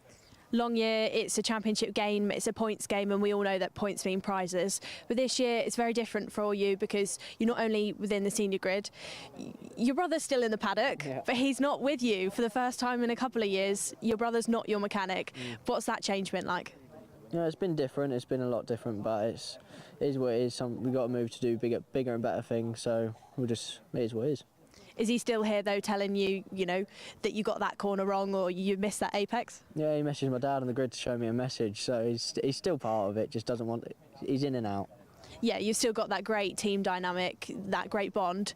And then Harrison, what's it been like for you, the transition from junior to senior racing? I've raced and I've done the transition, and I actually found in some aspects it was easier. How have you found it? I found it a lot easier. This tyre is it's not as good as the junior tyre. Junior ones have got a bit more grip. I found it a bit hard, but as soon as I did one race, I got used to it all, and it's just natural. And then expectations for this final, what are you thinking? Where do you think you're going to end up within the grid? As I said, it's a long year, top 5, top 3, I'll be happy. Just don't want to be causing any accidents like first round, so. Using your head? Yeah. Well, great to hear from you, Harrison. Then starting behind Harrison, we also have Fred Lloyd, who, just like Harrison, both Harrisons, has had a big change for the year. Fred, I came here this weekend and you swapped the Kart Republic out for an OTK. I think I was not shocked, but it's a big change. We've seen you within Fusion for years now. What influenced the decision? How have you found it? I mean, Kart Republic's always been there. It's quick when it's quick, and then when it's bad, But OTK's always just been there, and just thought, might as well just go on it for this year, see how it goes. I mean, it's been all right so far, so should be good for the rest of the year. So it's sort of the reliability of the kart that you favoured? Yeah, pretty much. And within the senior grid then, you're second in the country, second in the British Kart Championships. When you've gone into this, do you find that boosts your confidence for the year? I'd say so. We've already done a year of it, so another year is just boost confidence a bit, yeah. So. Well, great to hear from you, Fred, and looking forward to seeing if that chassis change helps you out over this weekend and over the year. We'll head over then to the driver who has that #1 plate, the driver that finished in front of Fred last year, Gus Lawrence. We've dubbed him the king of senior X30 in previous years because there's nobody that has done this championship quite like Gus. Always sporting that PFI livery, always been supported by Paul Fletcher International. Hello, Gus. How are you feeling? Yeah, not bad, not bad. It's obviously starting second again, the same as the Heat, so it's a little bit tricky on the outside around the first corner, but if you can make it work, it's not terrible. But I had a bit of a terrible one the previous Heat, and I went back to maybe 7th or 8th, so it shows it's quite a fine line. And this is the first final of what's going to be a full-on year, a long year. You're returning again, and I just said to the audience, there's nobody that's done this championship quite the way you have.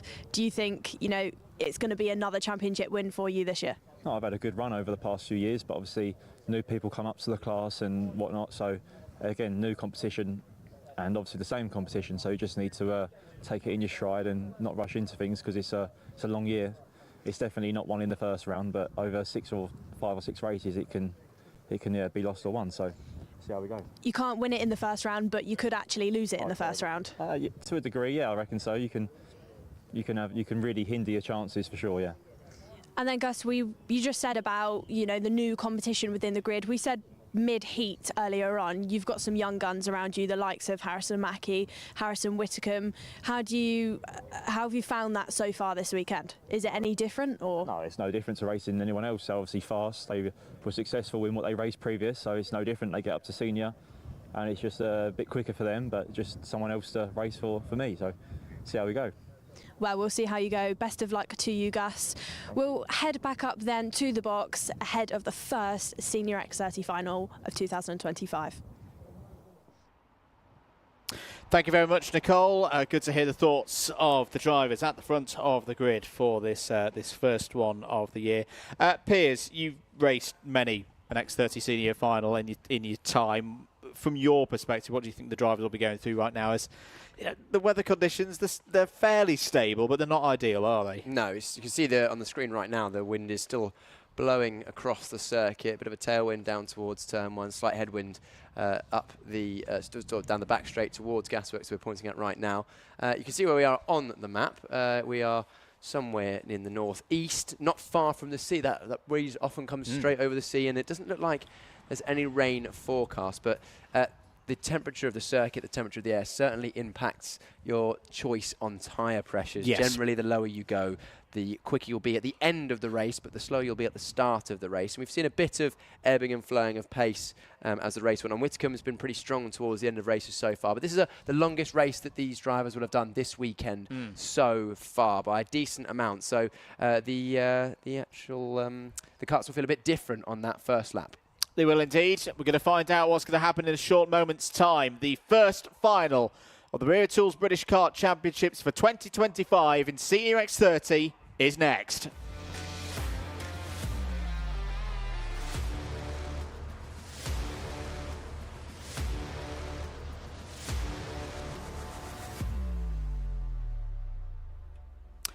Final time for the first time this weekend at Warden Law. Senior X30 get us going. Harrison Whitcomb of Wales is looking for his third career victory in these championships, and he starts alongside the reigning three-time British champion in Senior X30, Gus Lawrence, on the front row.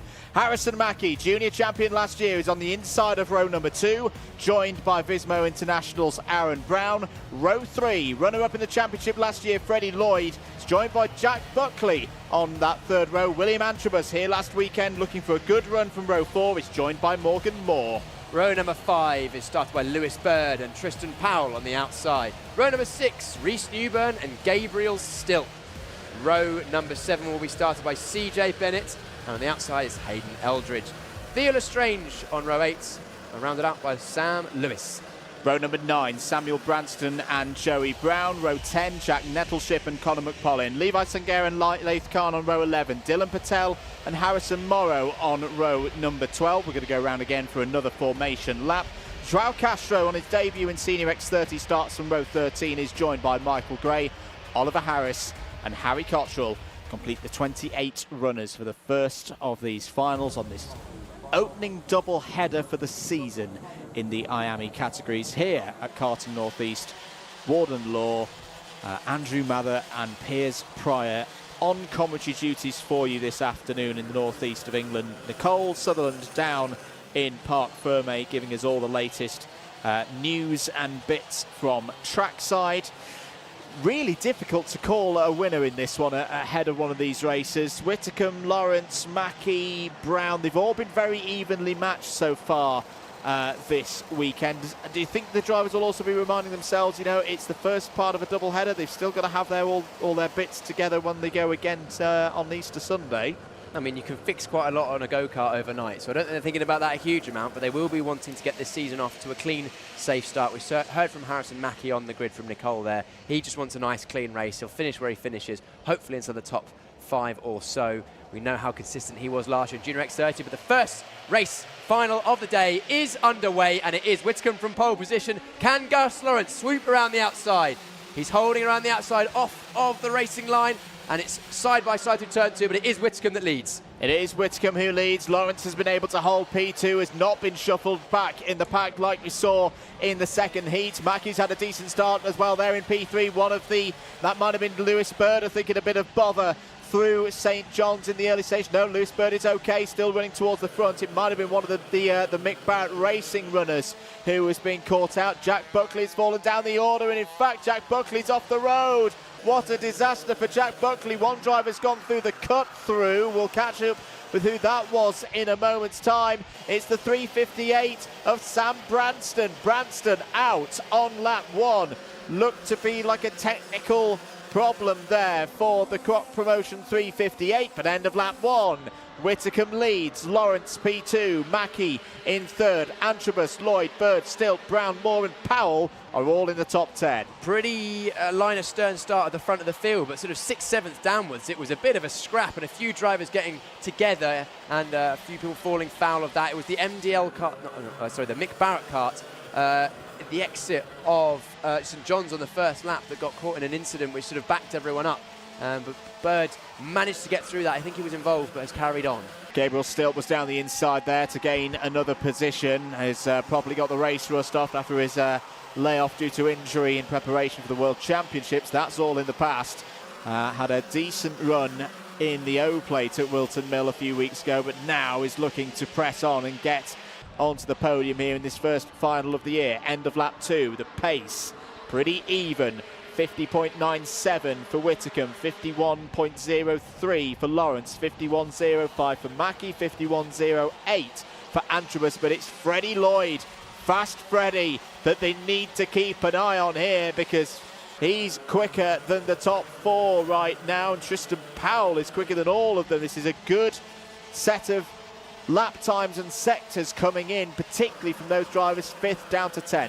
If you want an underdog or a bit of a dark horse in this one, keep an eye on that kart there, the backer shot with the bright green helmet as Moore goes up the inside of Bird into Gasworks. Aaron Brown has been there or thereabouts in every race so far, looking pretty racy in this one. He started on the outside, got dropped down a couple of positions, but he's pretty much always been there. If you're watching on the Alpha Live YouTube channel at the moment, poll's just gone up. Who do you think is going to win this one? Whitcomb, Lawrence, Mackie or other. I think other could be quite a popular choice here today because this is one of those that's going to run and run and run for the next 9 minutes. Morgan Moore through, we saw past Lewis Bird, is now up to P8, a bit further down the order. Jack Nettleship's had a good start, he's up 5 places and into the top 15. Let's head down to Nicole Sutherland. Well, we have the 358 has retired within this race. Previously, we saw him actually pull over on the side of the kart. I could hear an exhaust had popped off. Did carry on and kept going around, but now has decided to retire. Thank you very much, Nicole. Real shame for Samuel Branston there. He saves things a little bit for tomorrow. The number 10 is under investigation. That's Hayden Eldridge, of course, one of the seeded drivers from the 2024 championship. But now we get into the second phase. Gus Lawrence, all of that experience in the kart with PF International Karting as a team. This is why he's a treble British champion, because he's starting to put the youngster Harrison Whitcomb under pressure now with 8 minutes of this race to go.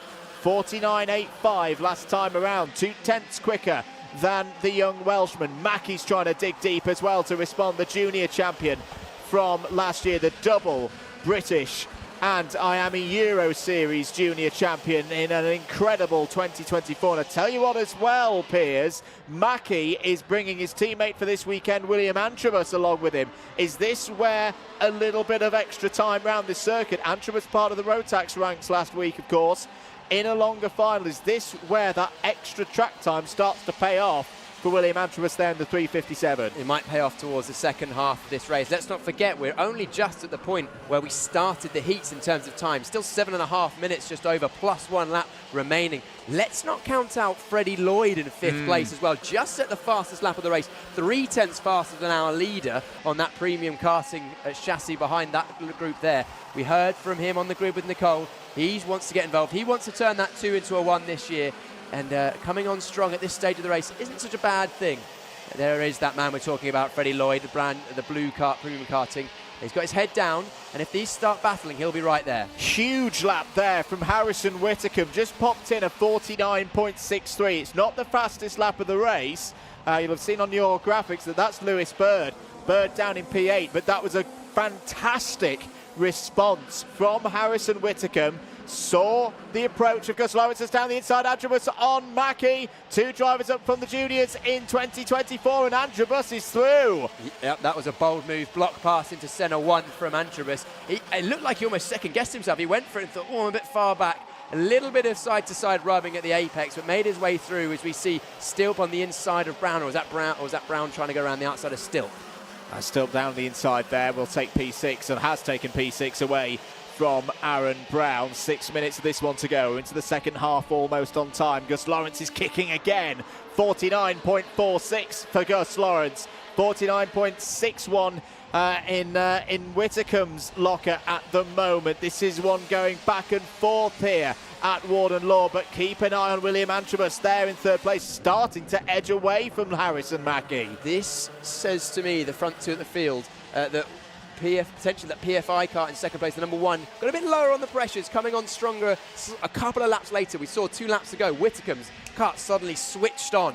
This lap just gone, Lawrence did the same, but went a couple of tenths faster, and now Whitcomb, his first sign of defence, is up the inside into the horseshoe. That would have been a bold move from our champion last year, from Lawrence. Unlikely to see a move there. Good exit out of the last corner from Whitcomb, but it is on. It really is on. That was a very, very aggressive move from Gus Lawrence. A little bit uncharacteristic for him, but is he trying to get in the head of the youngster ahead of him? Harrison Whittaker, who had so much bad luck across the course of the 2024 season, was still a seeded driver in the juniors, but the pace that he had when on the good days wanted a lot more than 9th place in the championship. Gus Lawrence trying to find a way through, but you can defend pretty wisely round here. We saw that last week in the senior category where Lewis Gilbert put a clinic on in defensive driving in one of the heats. Harrison Whittaker has got to do the same again, and he is starting to just bring it together. Maybe the defence in numbers is the way that Harrison Whittaker adds to his tally of British Kart Championship wins. 4.5 minutes to go. It's Whittaker, Lawrence, Antrobus, Mackey, Lloyd. 1, 2, 3, 4, 5. Gabriel Stilp still there in 6th place. Jack Nettleship continuing to come up through the order. Is nearly the highest of the rookies now. Has gained 8.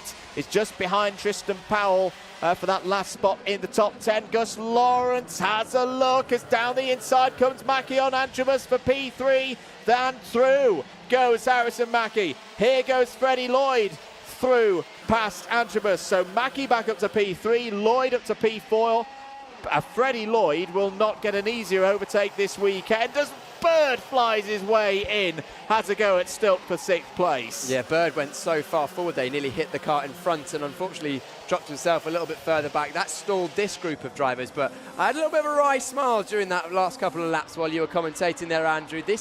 I think this has got the hallmarks of a bit of a grandstand finish. Very much looking to the end of this. I'm hoping it is a classic. Oh, that looks like a very damaged Mick Barrett racing kart. That was the 3-2-0 of Jack Buckley, who started this race from 6th place on the grid. It has not been the kind of conversion of points, championship points, as Lawrence has a little look into centre too. It just feels like he's toying with Harrison Whittaker right now.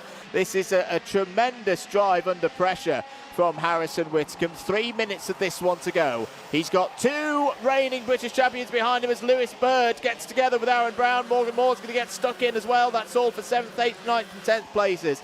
But Harrison Whittaker, he's got the reigning X30 Senior champion directly behind him. He's got the reigning X30 Junior champion behind him. He's got the driver who finished a very, very well-deserved second, a tight second place to Gus Lawrence in this category last year. William Antrobus, he finished second in his junior campaign last year. You've got Gabriel Stilp there as well. Lewis Bird, I'll keep going. Morgan Moore, he has got a stacked field behind him, but right now, since the start of this race, 10 minutes ago, the Welshman is holding on. 2.25 minutes remaining into Gasworks. Doesn't need to defend too hard that time around. Good corner speed for Harrison Whittaker. It looks like Premium Karting have done a proper job with the setup here. And he's good on the straights as well. Down here, it's going to take a big, big move if Gus Lawrence is going to want to add to his tally of British Kart Championship wins. No cracks showing yet for Whittaker, but I think he knows that Lawrence isn't going to do anything stupid at this early stage. Once we get to about 1.5 minutes to go, which is only a few seconds away, that's when the gloves start to come off. It'll turn from a boxing match to an MMA fight, I reckon. Through centre one once again, and oh, here comes Mackey down the inside, junior champion on senior, and that could have been the moment that breaks it apart. Mackey is through. Lawrence all of a sudden is down in 5th place. 1 minute and 20 to go. Was that a little bit of a thought for Mackey to say, come on Gus, we need to get on with this. If you're not going to go for the move on Harrison Whittaker, I'm going to take 2nd place away from you and have a go with 1 minute and 9 remaining. Do you know what? I think that was a bit of a combination. I think it was a slight tactical error from Lawrence there. I don't think he realised quite how close Mackey was into the centre S's, and Whittaker was half defensive into the first centre S, which hurt both his and Lawrence's exit. Mackey took the first opportunity he had on the back of Lawrence. He wasn't close enough to make a move at any corner before then, so I think he just thought, now is my chance, and if I can get a move and surprise Lawrence, that'll give me a good option to take the win, and it looks like he's in prime position to challenge Whittaker at this stage. But don't, I've said it before in this race, don't count out Freddie Lloyd right behind there. He's chipped away. He's now up into 3rd place. He's indeed. Andrew has had a bit of a nibble at Lloyd out of the second part of the centre S, and it didn't pay off. Mackie is all over the rear bumper of Harrison Whitcomb now. Two drivers who know each other very well from the junior ranks. We're going to have 2 more laps here in this final at Warden Law, and here comes Harrison Mackie. Whitcomb defends to the inside through the dogleg to go once again. Freddie Lloyd still there in third. They're all stacking up now, and keep an eye on Gabriel Stilp. Keep an eye on Gabriel Stilp there in 6th place. Lloyd has a look at Mackie. Whitcomb now knows he's got to defend this all the way. There's a few penalties coming in, but I don't think there's any for our top runners there, Piers. Time is up. Final lap board will be out next time around, and still no cracks, no show of weakness from Harrison Whitcomb. He's done so well so far to soak up the pressure. He's defended when he needs to, but hasn't had to defend every single lap, so no issues in terms of over-defending. He's got a slight gap, a good final sector. 1,200 metres to go for Harrison Whitcomb to win his first British Kart Championships race in the senior category, but Harrison Whitcomb's going to have a look up the inside of the dogleg. Last time out, Whitcomb defended. He does again, over the curb, into the left-hander of St John's. Defensive this time. Mackie around the outside. That won't be an easy move to complete. Just about slots in, does Mackie, ahead of Lloyd. Half a lap to go. Still opportunities for Mackie to get through. Gasworks will be the big one. Good speed for Whitcomb. Off of Senna 2. Up over the hill. This is the key point for the Welshman. Can he defend it down the inside? Can Mackie get alongside? No, he can't. There's a change further back as Stilp is through past Gus Lawrence. Harrison Whitcomb. What a display this has been. Over the final corner. Mackie's trying to wrestle a door open. Harrison Whitcomb wins the season opener. Takes round 1 in Senior X30 for the Wera Tools British Kart Championships and becomes a 3-time final winner, his first in a senior category. Goodbye, ghosts of 2024. This championship's most unlucky driver starts this 2025 season a winner. He earned those fist bumps. Absolutely outstanding display from Harrison Whitcomb. He drove a perfect race, I would say. I don't think he put a foot wrong. He defended when he needed to. He didn't defend at every corner when the gap was slightly big enough so that he didn't end up with any warnings or penalties for defending. He's looking for his team. There's no one there yet, but fist bumps are all round. And unfortunately for Gus Lawrence, he was the one that looking like he was in the pound seat. I thought it was a when, not an if. But then just that move from Harrison Mackie, brilliant move up this centre S, puts Lawrence down and unfortunately actually fell behind Gabriel Stilp. So a good drive from Stilp actually in 5th place to go up 7 from 12th on the grid. I know it's one race, I know it's one final. We've got 9 of these across the course of the year, but how much of a relief will that be for Harrison Whitcomb after everything that happened in 2024? Okay, it may be his only race win this year, but he's on the board and he's answered a lot of questions with that one, and the mental side of how strong he was in that one was very, very impressive indeed. He'll carry a lot of confidence into round 2 tomorrow. P2, Harrison Mackie, Freddie Lloyd also on the podium, William Antrobus P4, Gabriel Stilp P5 up 7 in that one, Gus Lawrence, Aaron Brown, Lewis Bird, Morgan Moore and Tristan Powell all in the top 10. Jack Nettleship in 11th place, gaining 8 spots in that one. Hayden Eldridge 12th. I think the number 10 was under investigation though from earlier in the race. Yes, they were. CJ Bennett, decent run. P13, Reece Newburn and Sam Lewis in the top 15. Little chat there between Whitcomb and Morgan Moore. Whilst we have a look at some of the highlights. We talked at the end of heat number 2, Piers. Would Harrison Whitcomb try and repeat the tactics that he played in heat 2 in the final? I think he did, and he pulled it off once again. Oh, there was Brown riding on the back of a couple of karts in the midfield, so that might have been why it was it Bennett that lost his rear, lost his silencer, which is why he stopped? Branston, my mistake. But yes, it was a good start from Whitcomb, but Lawrence was wise to it this time, didn't fall so far back and was in the pound seat. There was a middle stage of the race where not a huge amount happened. There was a bit of infighting between the 2 Fusion drivers here of Antrobus and Mackie. Mackie just plotted his way through that race, did not panic, went back up the inside here, and that was the decisive move because that put him in a position to be able to take 2nd place later in the race. We'll come on to that in a moment, but still getting stuck in. This is partly how he managed to make up 7 places. Brown was unlucky to get shuffled back in this action in the midfield. But then this was just after Mackie got through on Lawrence, and Lawrence getting passed by 3 karts in a row. The one proper overtaking opportunity for Mackie was on the outside of St John's. He was lucky not to lose a place there, but it was this man, Whitcomb, fist pump in the air, earning that race and taking the first victory this season. That was a great race. I very much enjoyed that one. And I'm just hearing something. Yeah, there's a Welshman out in Dubai who was pretty grumpy last night as Cardiff City lost again. He was pretty pleased with that result. I'm pretty sure I heard something come over. Cheered him up. So the Welsh flag is going to be raised today. Let's look and head down to Nicole, who's going to chat with our race winner.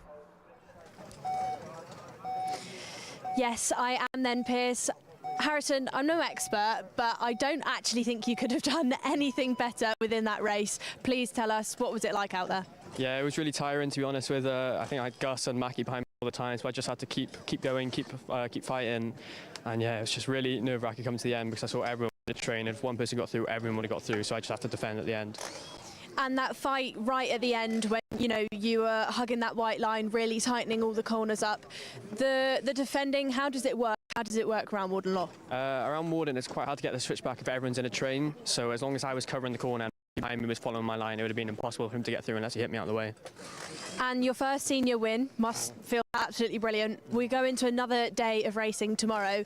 Confidence level for that, do you reckon you can replicate what you've just done? Yeah, I reckon I can. I mean, there's a lot of nerves off and then for tomorrow because now I've got the win that I wanted. So just have to keep consistent and get the points for the championship. And then championship, Harrison, this is your first senior year, but you've come into it with a bang. Championship mindset, how are you feeling about that? Obviously I'm gunning for the win, but honestly just have to keep getting the points, keep top 5s and just try to stay away from the DNFs. Well, congratulations, great drive. See if you can do it again tomorrow, Sir Harrison. We'll head up then to hear from some championship partners and then it will be over to our next lot of finals.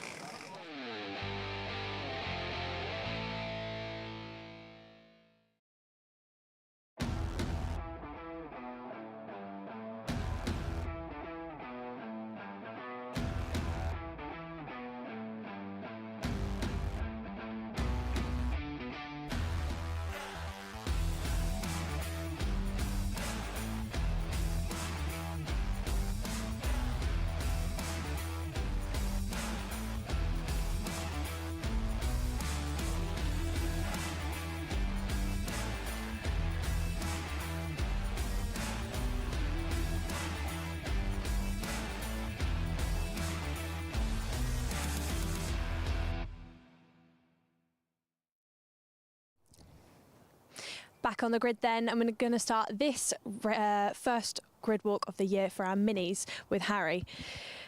Harry, doing a good job this weekend. You're starting on the front row. How are you feeling? I feel excited after I had a good heat 1 but a bad heat 1. Heat 2 I went up in the air and the final I'm starting pole, so I'm hoping I can get a good weekend here. And then, Harry, going into the first corner, you know, it's a bit full on. You've got a lot of karts behind you. How do you make sure that you get that right and that you come out of it still in the lead of the race? Making sure that I'm in the tram lines before the race starts, and then stay in the same line when the tram lines is, and then turn, maybe have a little look back behind in the shoulder, and then turn as soon as I need to turn. So those tram lines then, getting into those, do you think it's all about quick reaction times and looking at the lights? Probably, yeah, because the lights, you have to accelerate at the acceleration line, and then when the lights go out, you're allowed to come out the tram lines. Great to hear from you, Harry. And then before you head off, is there anything else you'd like to say? No. Well, good luck, great interview. We'll see if you can get those tram lights right. Good luck, Harry. Starting behind Harry then, we have Zev Godstrok, who Zev and his brother Win have joined us this weekend all the way from the Caribbean. We'll see how Zev has been getting on, see if he's been enjoying the track on his first day here. Clearly, to start on the second row, he's very quick and has picked it up really, really quickly. It's a difficult circuit, there's some bumps, there's lots of corners to get right, it's fast, it's flowing.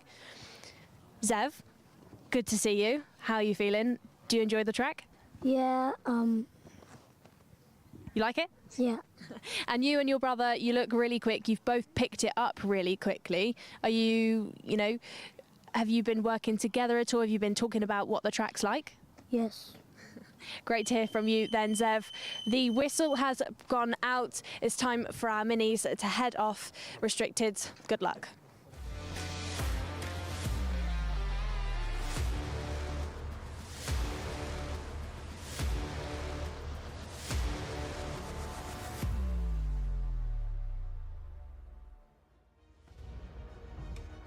Time for the IAME Waterswift restricted final then, the first of 9 this year for the Wera Tours British Kart Championships.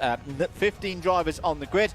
Let's take you through for this one. Harry Chapman starts on pole position. Bodie Batch, very quick so far this weekend, starts alongside on the front row. Zev Gottschalk on British Kart Championships debut is on row 2, joined by Corey Lyons, who's been very impressive today. Ollie West and LBJ Stubbs on row 3, Jaden McElhenney and Freddie Baker on row 4. Row 5 started by Louis Williams-Mabs, and alongside him Patrick Woods. Row 6, Logan Hodgetts and Leo Russell. Taking through the rest of the order then, Benjamin Schlivar and Harry Murphy go from row number 7. Frank Morris from Wales completes the 15 runners in this one. Bit of news from Heat 2. If not covered already, Corey Lyons did have a time penalty in that second heat. That's why Corey Lyons dropped from initially being on pole for this race down a little bit further down the grid, and LBJ Stubbs as well also had one, which I think Piers just mixes up the grid a little bit, gives obviously the advantage to Harry Chapman in the early stages. The start, I think, will be key for Chapman, because I would not be surprised if we see Lyons, Stubbs, longer race, bit more time to play with, be on his tail. Oh, there was a bit of a close moment there for Jaden McElhenney in the number 77. Trying to get a gap for Chapman, I think, is a key point at the start of this race. Yeah, Chapman can get a gap. He's going to give himself a good opportunity to control the race. He'll be looking behind him and seeing the likes of Lyons and Stubbs, because in this longer race, their pace that they've shown so far will allow them to group up. I think we're probably going to have a false start. Yeah, we're looking a little bit fast and scrappy at the back of the field. So we go for one more rolling lap. The race director would like to see a neater 2x2 train through the tram lines there, I think. Yeah, and also the initial acceleration coming once the drivers are out of the final corner. Nigel Edwards on race direction duties again here this weekend. One of the most experienced, of course, in the game. Through the Centre S, go the field. Watching live coverage of the Wera Tours British Kart Championships. Andrew Mellor and Piers Pryor on commentary duties for you. Hello to Ian Carey, Susan Woodward, Motorsport Magpie, David Whitehouse, of course, in the discussion. Hello to Frozen Panda as well, cheering on our drivers here in the northwest of England, just outside the proud part of the world of Sunderland, here at Karting Northeast, Warden Law, ready for this IAME Waterswift restricted final. First of the year, into the tram lines. Are we good to go? Do those lights go out? Yes, they do. Away we go, running for the final. Into the first bend, and Bodie Batch has done Harry Chapman round the outside, in through turn 1. Batch leads in the early stages, but Chapman responds down the inside before we even get to centre 1. As McElhenney off the road, spinning out of control, and is out of contention in this final. Bodie Batch, though, doing what we've seen from Chapman so far today, round the outside from P2, initially taking the lead, but good response from Chapman to retake the lead as they got through the dogleg. Yes, we've had 2 changes to the lead in the first 3 corners of the race, so that bodes well for the rest, as we now see the 14 go at the inside. That's Corey Lyons. He's at the inside, taking second place. We've seen he's had good pace, and keep an eye on that number 0 there, the O plate, as he makes a move. Stubbs up on the inside of Oliver West. So we've had a few changes this lap already. Still a long way to go, 11 minutes plus a lap. That's a long time for these Waterswift restricted drivers.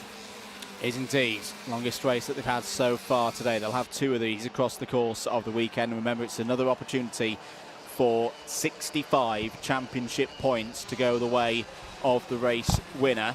At the moment, that of course would go to Harry Chapman. He would be on a perfect score of 130. Stubbs down the inside of Gottschalk, and that's good driving from Zev Gottschalk, one of the youngest drivers in this paddock, showing maturity beyond his years there. Just held a line round the outside, waited for the exit of the corner, able to hold on to 4th place. Yeah, good driving also from Stubbs. When he realised the move wasn't going to happen, he cut across the front to stop the momentum taking him backwards through the pack, and we're going to see Stubbs, I reckon, have another go up the inside, probably into turn number 1 if he can get a good run out of the final corner, because Stubbs will want to get through and unleash that pace that he knows he has as quickly as possible, so that it doesn't give Harry Chapman the opportunity to run away at the front of the field. Fastest lap on that last lap, Bodie Batch. He's been fast in practice, didn't quite unleash his pace in qualifying, has been there or thereabouts in the heats. He's there in 3rd place, the 88. So keep an eye on him as well. But this is the battle we're watching at the moment. Gottschalk in the green, 21, followed by Stubbs in the O plate. Will Stubbs have a look up the inside? He does. Same thing as last lap. Can he get it done this time? Once again, it was Gottschalk holding the outside, but this time it was able to get through was Stubbs, and following through is Ollie West. He's had to wait a little bit to get that move done. Fair play to Zev Gottschalk there, trying to hold things in there. Here's a battle between Freddie Baker and Louis Williams-Mabs. Williams-Mabs down the inside. Oh, just goes a little bit too deep, though, through Gasworks. Again, just as the track drops away and you get that couple of feet change, downhill, all the weight goes forward. Williams-Mabs pushing on. Just a tad too quick there. Baker back down the inside in that beautiful new lid for the number 92. I don't generally like a chrome-based lid, but I do like that one. It's very distinct indeed. This is your top 3 on your screens. Chapman, Lyons and Batch into the Senna S once again here on lap number 4. 8.5 minutes of this one to go. Relative pace at the moment, 58.7 for Chapman, 58.5s though for Lyons and Batch. And just looking at the body language of the number 14 there, great work by the DMS team so far this week. Very composed mid-corner, working a little bit at the steering wheel there was Corey, but looking comfortable. Yeah, looking comfortable at this stage. Still a long way to go. We've still got a whole heat's worth of racing, pretty much exactly from this moment. Heats were 8 minutes plus a lap, and they go over the line with pretty much exactly 8 minutes to go. So take this as the start of a heat race now, but the race has started with a half-second gap for Chapman. He responded a little bit on that last lap with his best lap of a 58.48.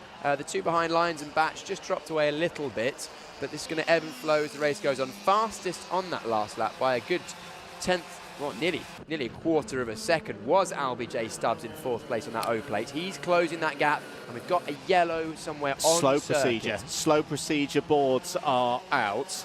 Not clear what the reason is, so just bear with us. Now, this will, of course, bring the field together. This is very good news if you're the likes of LBJ Stubbs, Ollie West, Zev Gottschalk, because all of that hard work, that's why we've got 2 karts off on the pit straight. Frank Morris and Harry Murphy are the 2 drivers involved.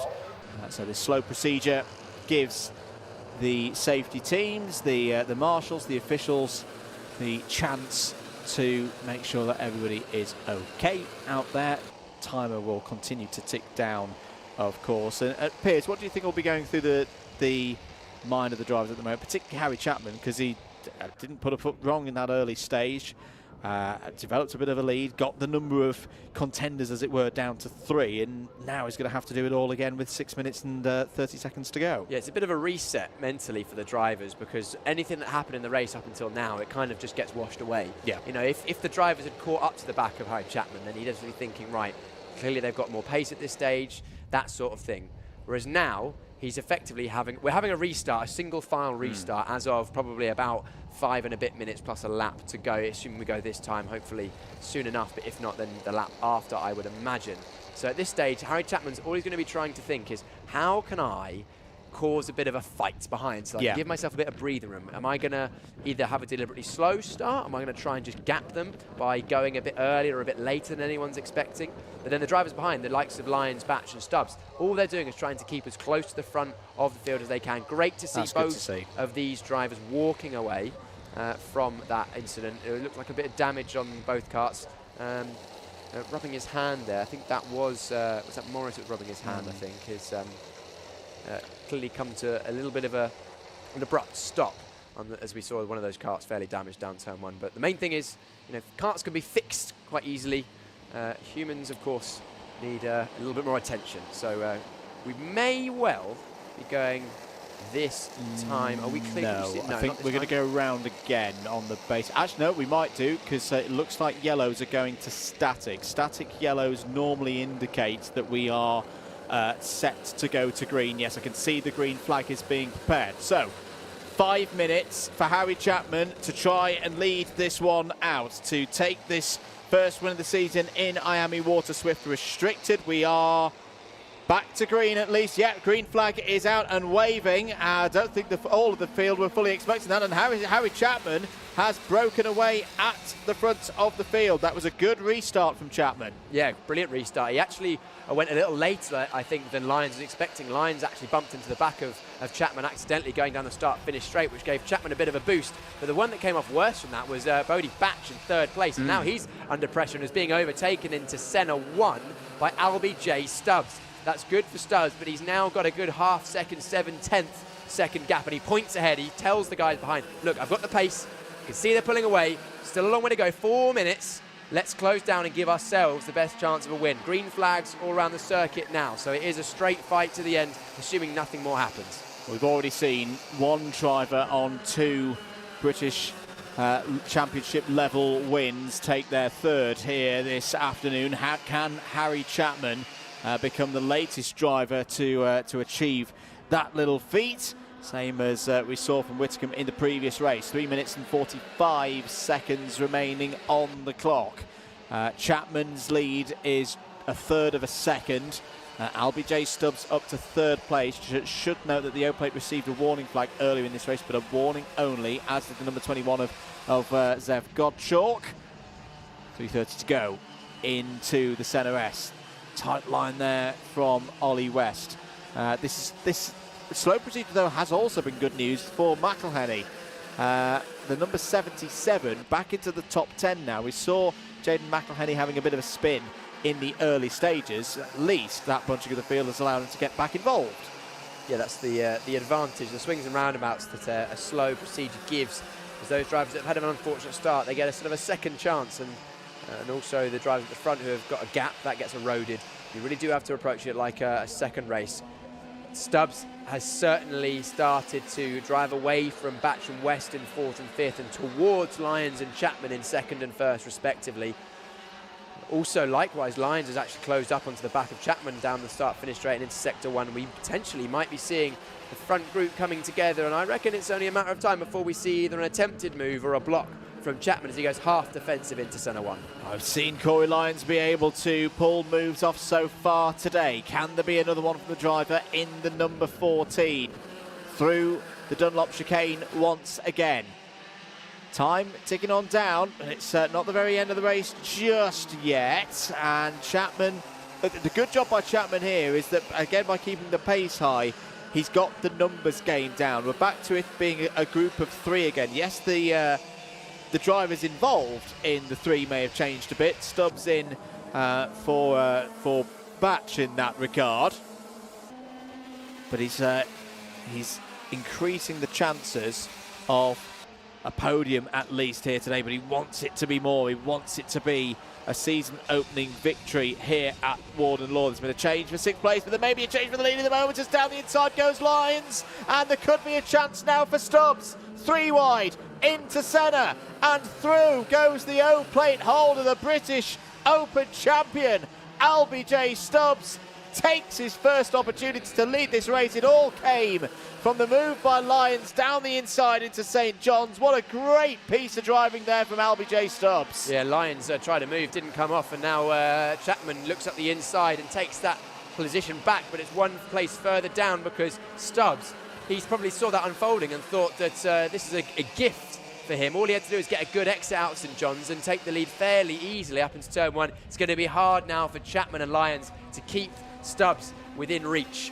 This is a good response, though, from Harry Chapman. Immediately went back on the attack with the disappointment of dropping to 3rd, up into P2. Now, this is a big, big lap then for Harry Chapman. Albie J. Stubbs has track position. has a clear road ahead of him here at Warden Law. This isn't the final lap. There's still 35 seconds on the clock, and it's closed up a bit behind as well. Bodie Batch there in 4th place. In the blue and black Argenti-backed Jamie Green Racing, number 88, Zev Gottschalk, Ollie West, Freddie Baker. They're all within 2 seconds of the race leader at this stage as Batch has a half look down the inside. No, thinks better of it for 3rd place against Corey Lyons. Louis Williams-Mabs looking to be in a position to get one of his best results at this level there in 8th. Is the time going to tick over? Are we going to see? Yes, we're going to see final lap board this time around. And here comes Harry Chapman. Chapman onto the rear bumper almost of LBJ Stubbs. Battle resumes. We've seen these two go back and forth across the course of the day here, Piers Pryor, and we're set for one more fight. I think we actually didn't quite make the final lap by the looks of it. It looks like we've got this one and one more, just about getting over the line in time. So it is now a two-way fight at this stage for the win. Stubbs ahead of Chapman. Chapman in that bright black and yellow kart. Stubbs with the blue and white of Excel. Stubbs has come through this field, driven an excellent race, but it all comes down to this. What can Chapman do? Stubbs half defensive. Doesn't feel the need to go fully defensive into Gasworks though. And that's good wise racing there from Stubbs and Chapman, knowing that this isn't the final lap. It's the penultimate lap of the race. Stubbs didn't defend too hard. Chapman didn't attack too hard either, knowing keep the numbers down. If you can't win today, 2nd place will do quite nicely in terms of championship points. But now they're going to squabble. Stubbs closes the door as they run through turn number 1. No opportunity for Chapman that time around. We are now on the final lap. Chapman looks down the inside, tries to take the tight line around the top end of the circuit. Stubbs still leads as they run down through St. John's for the final time in this one. Into the Centre S. Crucial 2 corners now for Stubbs. If he can get off of Centre 2 pretty well, this could be the moment where he's got this race won, but Chapman is still there, not giving up. They run through the Dunlop chicane. Gasworks is next. This is the best opportunity for Chapman to go through. He's going to have to look to the outside, maybe a switchback. Stubbs controls it well. They're both nearly off the road. Over the curb goes Chapman. Stubbs still has the lead through the horseshoe for the final time. Round Paddock Bend. It's a repeat of what we saw at Wilton Mill in the O-Plate. Stubbs P1, Chapman P2. Not happy about things at all there. Corey Lyons finishes 3rd for DMS. A great result there for the Irish driver. For them as a team, that is a superb result. Good to see them in on the rostrum here today.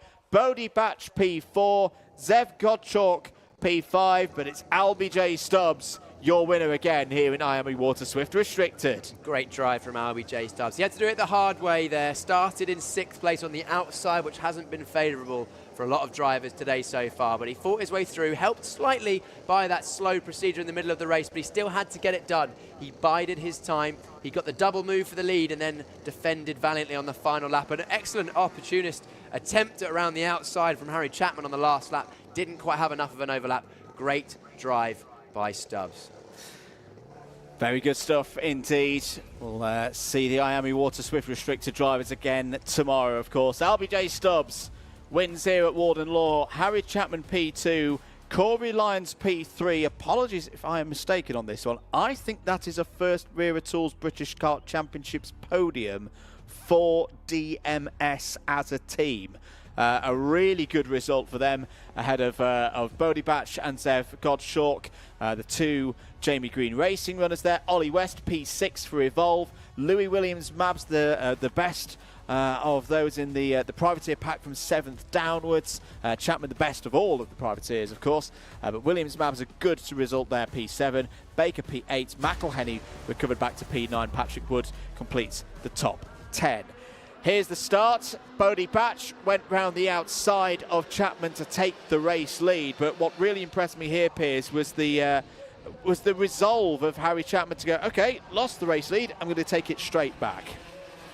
Yes, exactly. He pounced straight back after losing the leader on the outside of turn 1, and he nearly had it done. Of course, it took late on into the race, but this is when LBJ Stubbs, he got held up ever so slightly, and that could have been race deciding for him had we not had that slow procedure later in the race, zipping through turn 1, one of the fastest points of the circuit, one of the best feeling corners in British karting, that turn 1 here at Warden Law. Stubbs eventually got past Godshalk, and that released him. And then there was the instant down towards turn that was out of our camera shot, which caused that slow zone. But then a brilliant restart, actually, from Chapman at the front of the field to get a gap initially. But that slow zone allowed Stubbs to get on the back.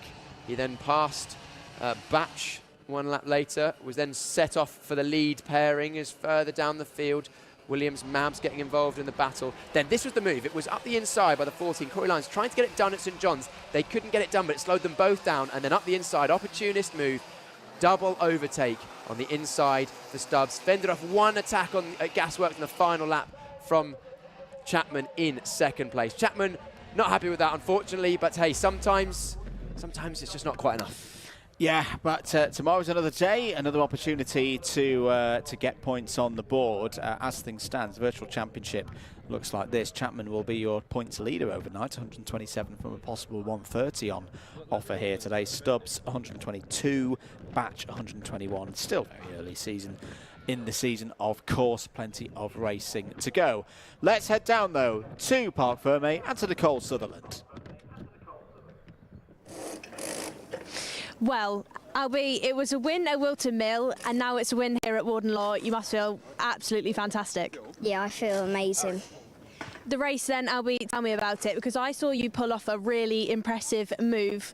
Tell me, where did that come from? How did it happen? So at the start, we dropped one position. We didn't have the best start. Then it took us a little bit to get past Godshalk, and then that full course yellow played into my favour. And then those two collided, and I just had enough momentum to get down the inside of them both.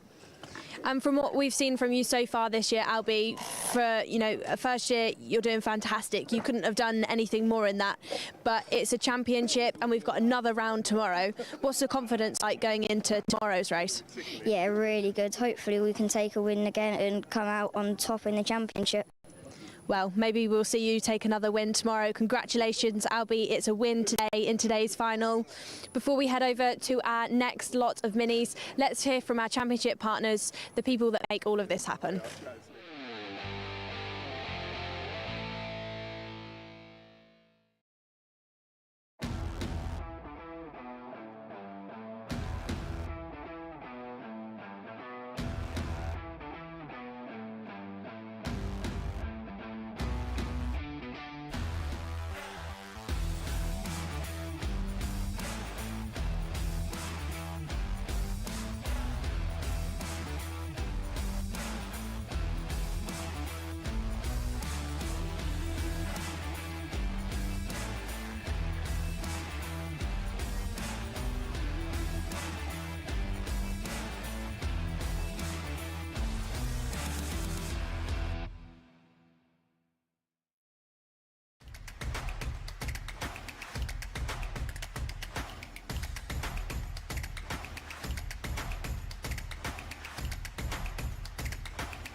Back on the grid then, but this time with our minis, and I'm with Austin Gibson. Not too long for this grid walk, so we'll make it short and sweet. Austin, starting from the front row at the first round, good result already. Tell me about the weekend so far. It's been a hard weekend. It's been really challenging. Just hope to get the best out of the championship. Going for a win this year in the championship, so we just got to try our best to try and move forward to the front. And out of all of our Waterswifts, you're probably one of the most experienced now. You've got race wins under your belt, you've got podiums under your belt. When you're going into a new championship, how does that help you? Well, I've got a lot of experience now. We're going to try our best and got to try our best to come out on top, so yeah. Well, we'll see if you can do that, Austin. Best of luck. Good to see you at the front end of the field. Behind Austin, we have Wyn Godshalk, who, like his brother Zev, who's already raced in the restricted, has joined us today here at Sunderland. Warden Law from the Caribbean, and has put it on the second row of the grid, just like his brother did in restricted. Win, new track, new country. How do you like the track? What have you thought of the racing so far? It's okay. It's not like the other tracks like I expected. In England, I have to use a lot of curves. And you picked it up really quickly. Is it good fun out there? Yeah, it's very fun. Well, Win, we'll see if you can get a win in this race. Good luck. The 1 minute board has gone out. It's time to clear the grid. The mechanics will be leaving these drivers, saying their last minute good lucks. Best of luck to all these drivers. Let's head off.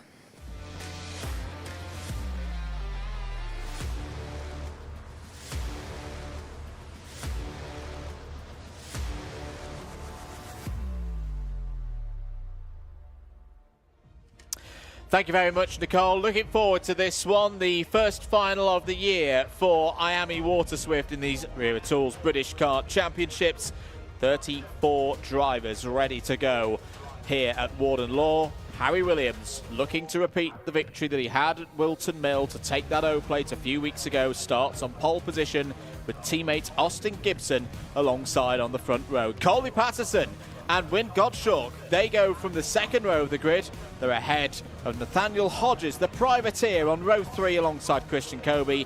Oliver Spencer won on the road here last week. Can he do it here on Saturday? Starts on row 4 alongside Daniel Ferguson. Row number 5 starts with Jensen Ackerman alongside George Clark. Row 6, Chester Fawkes and Alfie Davidson. Row 7, Henry Clark and Charlie Clough.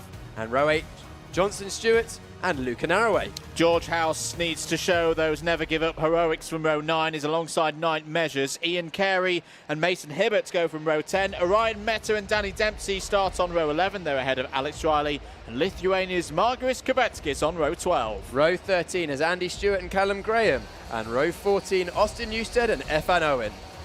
Row 15, Oscar Kenny and Joseph Davis. And then row 16, Mason Brooks and Sophie Campbell.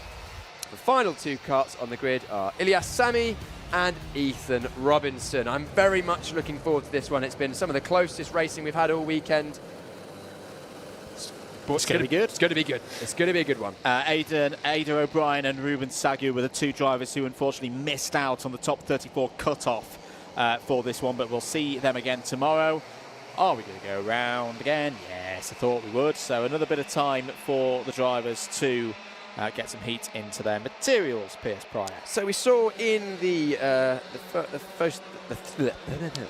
third heat and earlier on that that the driver in 5th place actually led the first lap. Yeah. So the inside has been a very good place to be. On the inside lane, we've got Harry Williams from pole position, Colby Patterson from 3rd, Nathaniel Hodges in 5th, and Oliver Spencer in 7th. We'll be looking to see if Gibson, Gottschalk and Kobe on the outsides of row 1, 2 and 3 can stem the flow of karts. Just to note, actually, mentioning heat number 3, because it was George House, wasn't it? That driver from first. And those of you who've been with us throughout the day, maybe not looking at all of Apex time, and wondering, hang on a minute, why is George House starting in the middle of the field? Technical non-compliance in that 3rd heat, which resulted in a disqualification and a big chunk of intermediate points. That is why George House starts this one a little bit lower down the order. We turn our attentions to the front row. Williams and Gibson, 2 very experienced drivers on the front of this grid. Into those tram lines, lights go out, 12 minutes plus 1 lap to go here at Warden Law. It's a good start from Harry Williams, it's a good start. Colby Patterson trying to wrestle his way down the inside to take the race lead. In the early stages, Colby Patterson, there's a bit of a hop up in the air there for Luca Narroway in the middle of the pack. 1 driver out wide as they run through the dogleg, but apart from that, Piers, all looking pretty good. Fairly even start from the left and right hand sides of the grid, but it was our 3rd place driver on the inside of row 2, Colby Patterson, snuck up the inside into the dogleg, got the move done, closely followed by our pole sitter, the O-plate, Harry Williams. Harry already looking up the inside, wants to take that lead again, and 2nd place driver Gibson back to 2nd. So Colby Patterson from 3rd to 1st, back down to 3rd. Well, Harry Williams a few weeks ago at Wilton Mill didn't need to put any overtakes in to be P1. It was a defensive masterclass from Williams. He strikes back straight away, retakes the lead from Colby Patterson. So from a lap chart perspective, that looked like a pretty boring first lap with no position changes, but us here at the track know that it was a good battle between Williams, Gibson and Patterson. Oh, a bit wide there for Austin Gibson out of the dogleg. Oliver Spencer closing in as well. We know Spencer's pace is good round here in race trim. Down the inside goes Patterson, takes second place away from Gibson. This is a big moment now for Harry Williams. Might not be the decisive moment, but if he can just edge away and hope for a bit of back and forth, shall we say, through Patterson, Gibson, Spencer, Hodges, Ackerman and the rest, that could be his opportunity to break off the front. Alfie Davidson's had a really good start here, Piers. You just saw him there trying to make a move in the 146 for Fusion Motorsport. He's gained 5 places. A race winner many times last year, of course, in the IAME Waterswift restricted category. We know he can be very competitive on this platform. 10 minutes to go. Williams leads by 3/10. Yeah, look who's in 4th place though. Oliver Spencer up 3 places, started 7th, in 4th, leading this next group as he drops a wheel over the back of the curb on the exit of the dogleg, working with the 112 of Jensen Ackerman. He pointed forward and Ackerman didn't attack him into Gasworks, which says to me they have both higher expectations for this race than 4th and 5th. Although saying that, right behind them, Nathaniel Hodges right behind them is pushing on and bringing the rest of this group, which is pretty much everyone else, onto the back of that battle for 4th place. Is indeed. Ackerman looking down the inside of Spencer and takes 4th place away from Spencer, who was P1 on the road, as we say, 6 days ago. In the final, Spencer has a bit of a moment on the exit. The transition from the horseshoe to Paddock, and his front axle was in the air for a moment there. Gets back onto terra firma and resumes in 5th place. It was a post-race time penalty that took P1 away from Ollie Spencer last week, but we know he's therefore got good pace racing through the field, as we mentioned earlier in the programme. Into centre 1. Look at the pack from Spencer all the way back. Apex Timing is currently telling us, with help of course from motorsport-timing.co.uk, that there's a battle group from 4th place all the way back to 34. Fantastic. There you go, and there it is in shot as Spencer now soaks up some pressure, loses a place to the 142 of George Clark, and is also under pressure from Alfie Davidson as well. In fact, he's lost a place to Alfie Davidson. This really is a nose-to-tail battle from 4th place. I mean, you can see it all in one shot there. It literally is everyone. So those drivers at the back of this train will be seeing a line of karts all the way up to the front of the field and thinking, if I can pick my way through this, could have a good shot. They'll struggle to get onto the back of this 3 at the moment because they're working together. Gibson now Gibson's in 3rd. Williams still at the lead of this group. I don't imagine we're going to see a huge amount of fighting from this front 3 for at least another 4 minutes or so. No, I'd fully agree with that. This is a very good chance for those top 3 to develop quite a sizable battle buffer. It's over to the likes of Ackerman, Clark, Spencer to get themselves organised and reel that trio back in. But that's not going to be easy. Who else is coming through the field? Luca Narroway, after that early scare, is up 6 spots to 10th place. George House up 3 spots to 14th. Mason Hibbert also gaining spots out there. It's up into the top 15. 7.25 minutes to go.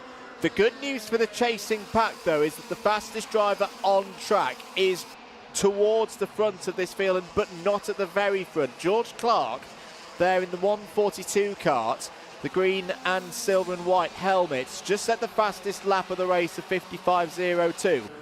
Now steps down the inside, takes 4th place away from Jensen Ackerman. I like that move, Piers. That's showing, again, like we were talking earlier with the seniors, on the front foot, moving through the order, taking the initiative there, George Clark. It's going to be pivotal now to see if anybody else can go with him and help this progress along. Yeah, when you're in a battle like this in the group, as we see the 146 going up and over the grass, Alfie Davidson, that won't help his run through the horseshoe. But in a group like this, you can intuitively sense your pace compared to the drivers around you. You know if you're quick or slower than the karts around you. And that previous lap, Clark will have noticed that he was able to gain on the karts ahead and thought, no, I need to use this pace. I need to try and bridge the gap to the group in front, or at the very least just get to the front of this group so that if something happens, I don't get shuffled backwards. These three at the front, they've actually been a change. On that previous lap, Colby Patterson must have been into turn 1, goes up the inside, but Harry Williams wants to lead this group at this stage, so don't know what sort of tactics are going on there. Either that's psychological or tactical, I'm not sure, because sometimes you'll want to lead because you think you've got the best pace. Sometimes you just want to tell the drivers around you, no, I'm in charge of this race. Well, let's think back to 3 weekends ago where Harry Williams led a huge cart of drivers. There's a yellow flag out at Marshall Post 6, which will... Oh, that's why. Alfie Davidson, Christian Kobe. Is that 3 fusions all off? Yes, it is. Davidson, Hibbert and Kobe all out of contention. That will have been down at Gasworks. Real problems for those 3. They will still score championship points, of course, but it won't be for in the top 10. It'll be outside the top 30. Back to Harry Williams, though. Back to Wilton Mill. Quite happy to be at the front, quite happy to do all the hard work, lead out, soak up that pressure, keep the battle pack of the opposite to what we just talked about with the restricteds.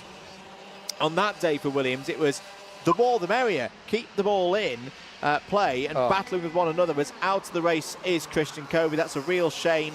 At least the positive with the double header. There will be another opportunity for Christian tomorrow on Easter Sunday. The mentality I see from Harry Williams is he likes to lead. And if it worked at Wilton Mill, why change the tactic at this stage? Especially on, in my opinion, a circuit that's slightly harder to overtake than Wilton Mill. A few less opportunities per lap. Williams clearly very comfortable in the lead of the race. He clearly doesn't feel like...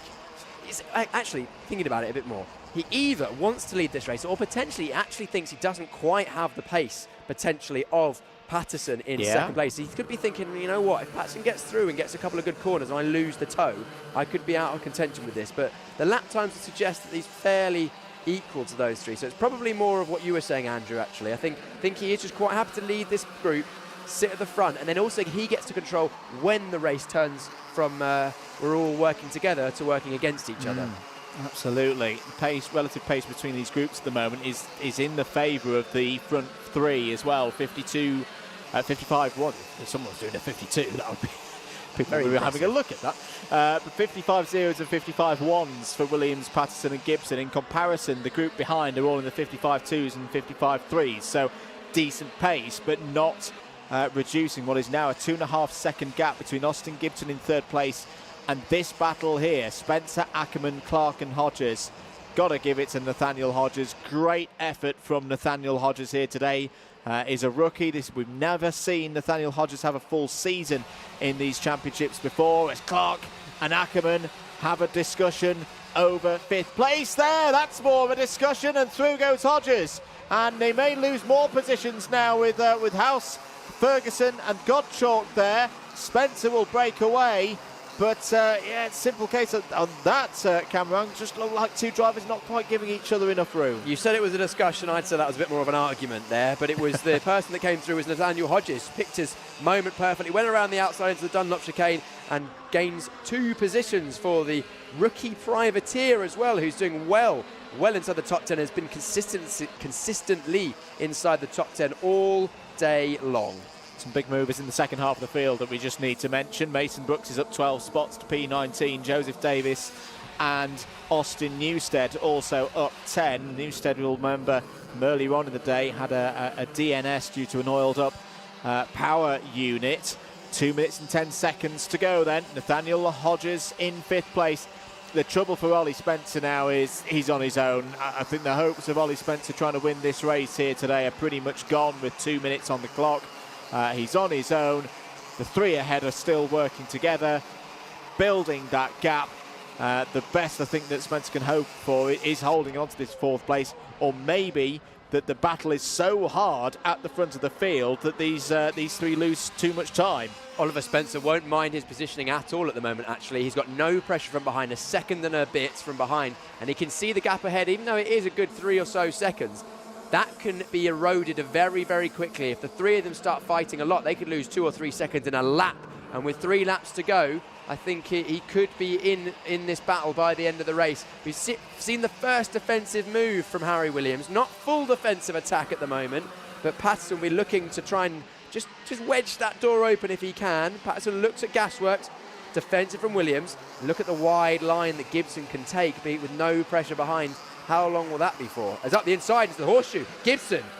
That's a good go from Austin Gibson, but it's not quite going to pay off on that occasion. Course goes back in the favour of Colby Patterson. Over the line, maybe 2 more of this to go. It's going to be another one of those where it'll be tight on the line as to whether we see final lap next time around. Out of the race is Henry Clark there. Joins Christian Kobe on the sidelines, but the most important thing is Henry looked okay. It's a disappointing moment, but we'll see Henry again tomorrow. Less than 30 seconds on the clock. Gibson down the inside. Patterson's going to have to play this wisely. He's going to try and do the cutback out and into the Dunlop chicane, and Patterson fights his way back through. Really good stuff there from Colby Patterson. Austin Gibson points forward to say, low, go, go, go, go, go. Try and catch up to Harry Williams here as the time starts to tick away. But Patterson still there in second place. Good effort. Yeah, that hand signal from Gibson wasn't actually really to say you need to go forward. That was more about frustration, because he knows that he hadn't got that move done, and there's only 1 more lap remaining, and there's a slight gap for Patterson to Williams. So therefore, Patterson needs to get on with this, otherwise he's going to defend from Gibson. Neither of them in second and third will have the chance to take victory. But Williams with a 1 kart length gap going into the middle sector. Is that enough? Will Patterson defend? He does defend. This could give Williams the win. Could indeed. Exit of Senna 2 is going to be important again for the race leader. It's a good one for Harry Williams through the Dunlop chicane. Has got a 2, maybe 3 kart length lead, and Colby Patterson did not get a good exit off of the Dunlop chicane. Has to defend down through Gasworks. Surely that is it. Surely that is the win to back up the O-Plate victory at Wilton Mill a few weeks ago. Out of the final corner, Harry Williams takes the win, and it's going to be a Fusion 1-2. Williams takes it from Gibson. Patterson protests at the end there, is third on the road, but Harry Williams ends the first full day of this Wera Tools British Kart Championships for 2025. 130 points from a possible 130. A brilliant start to the British Open Champions title bid here at Warden Law. He'll look to do the same again tomorrow. Austin Gibson, P2, with that last corner move on Colby Patterson. Oliver Spencer, solid points there, P4. Jensen Ackerman, 5th. A great drive from Nathaniel Hodges, P6. That leaves things in the championship on that provisional result, with Williams, as mentioned, 130 from a possible 130. Gibson, 124. Patterson, 120. And then a tie of 115 for Hodges and Spencer. Body language tells a story there for Patterson in third place. Not happy getting done there, but Harry Williams is the man of the day, as he was at the O-Plate just a few weeks ago at Wilton Mill. He's done the same sort of tactics at Wilton Mill in the O-Plate as he does today. He wants to lead from the front, and it's working so far. Rest of the running order there. 11th place for Night Measures, Wyn Gottschalk. 12th, dropped a little bit. I think that probably shows experience and the style of racing in these finals, but a good speed for Gottschalk today. Alex Riley up 10 places in that race. Really good run for the Irish driver. For Excel, Chester Forks P14, Margus Kovetskis, Austin Newstead, Danny Dempsey, Mason Brooks and Joseph Davis, all making good gains across the course of that one into the top 20, completed by Ian Carey. Callum Graham returning to racing here this weekend, P21. Solid return there for Graham. Oscar Kenny, his Evolved teammates just behind. Ethan Owen as well, second of the championship rookies, as there is the celebration for Harry Williams and team. It's great to see as well that despite all the wins over the years for Fusion Motorsport, time and time again, they never get sick of tasting victory. Here's some of the highlights.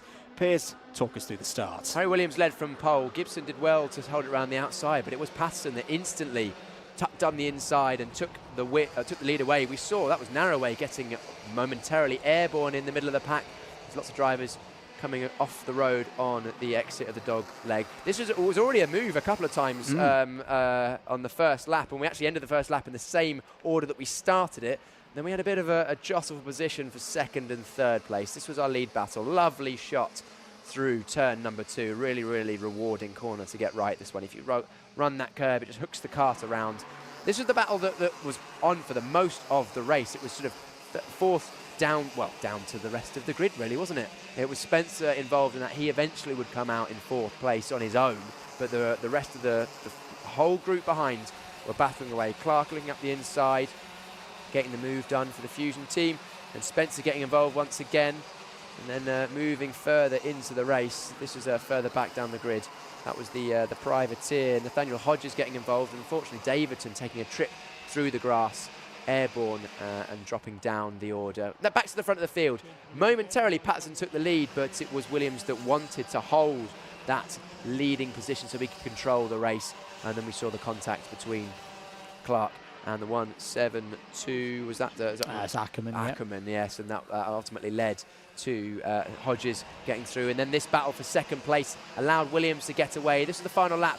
Gibson managed to get through. Patterson on the cutback got it done. And then the final corner, a little bit of rubbing through the final corner. I'm sure the race director will look at that to see if that was all fair game, but it was therefore a Fusion 1-2 on the road. Williams from Gibson and Patterson for XL in third place. Let's head down then to Park Ferme and Nicole Sutherland. Thank you then, Andrew. Harry, you have just done exactly what Albie Stubbs did in the restricted. You won the O-Play and now you've won round 1. Yeah. How do you feel?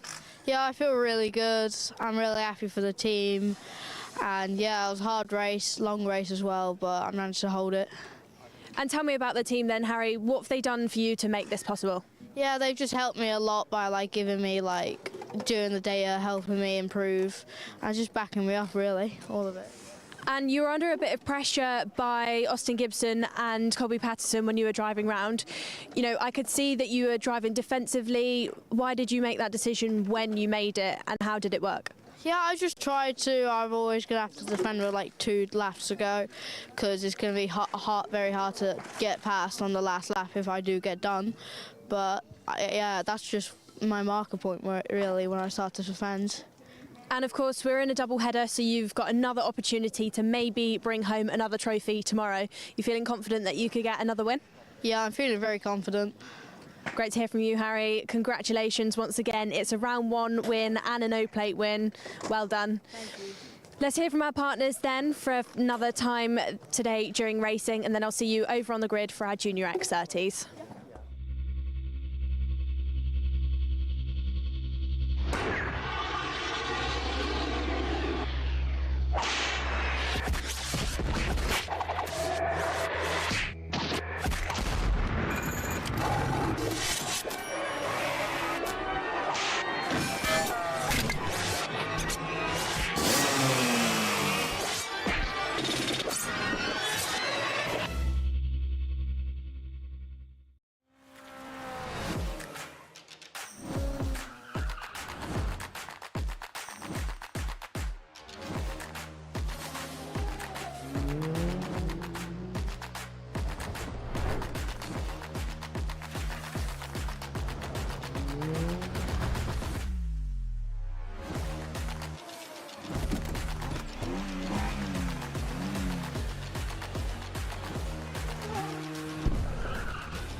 Final race of today then, and it's none other than our Junior X30s, and we're starting next to Riley Cranham, our O-Plate winner.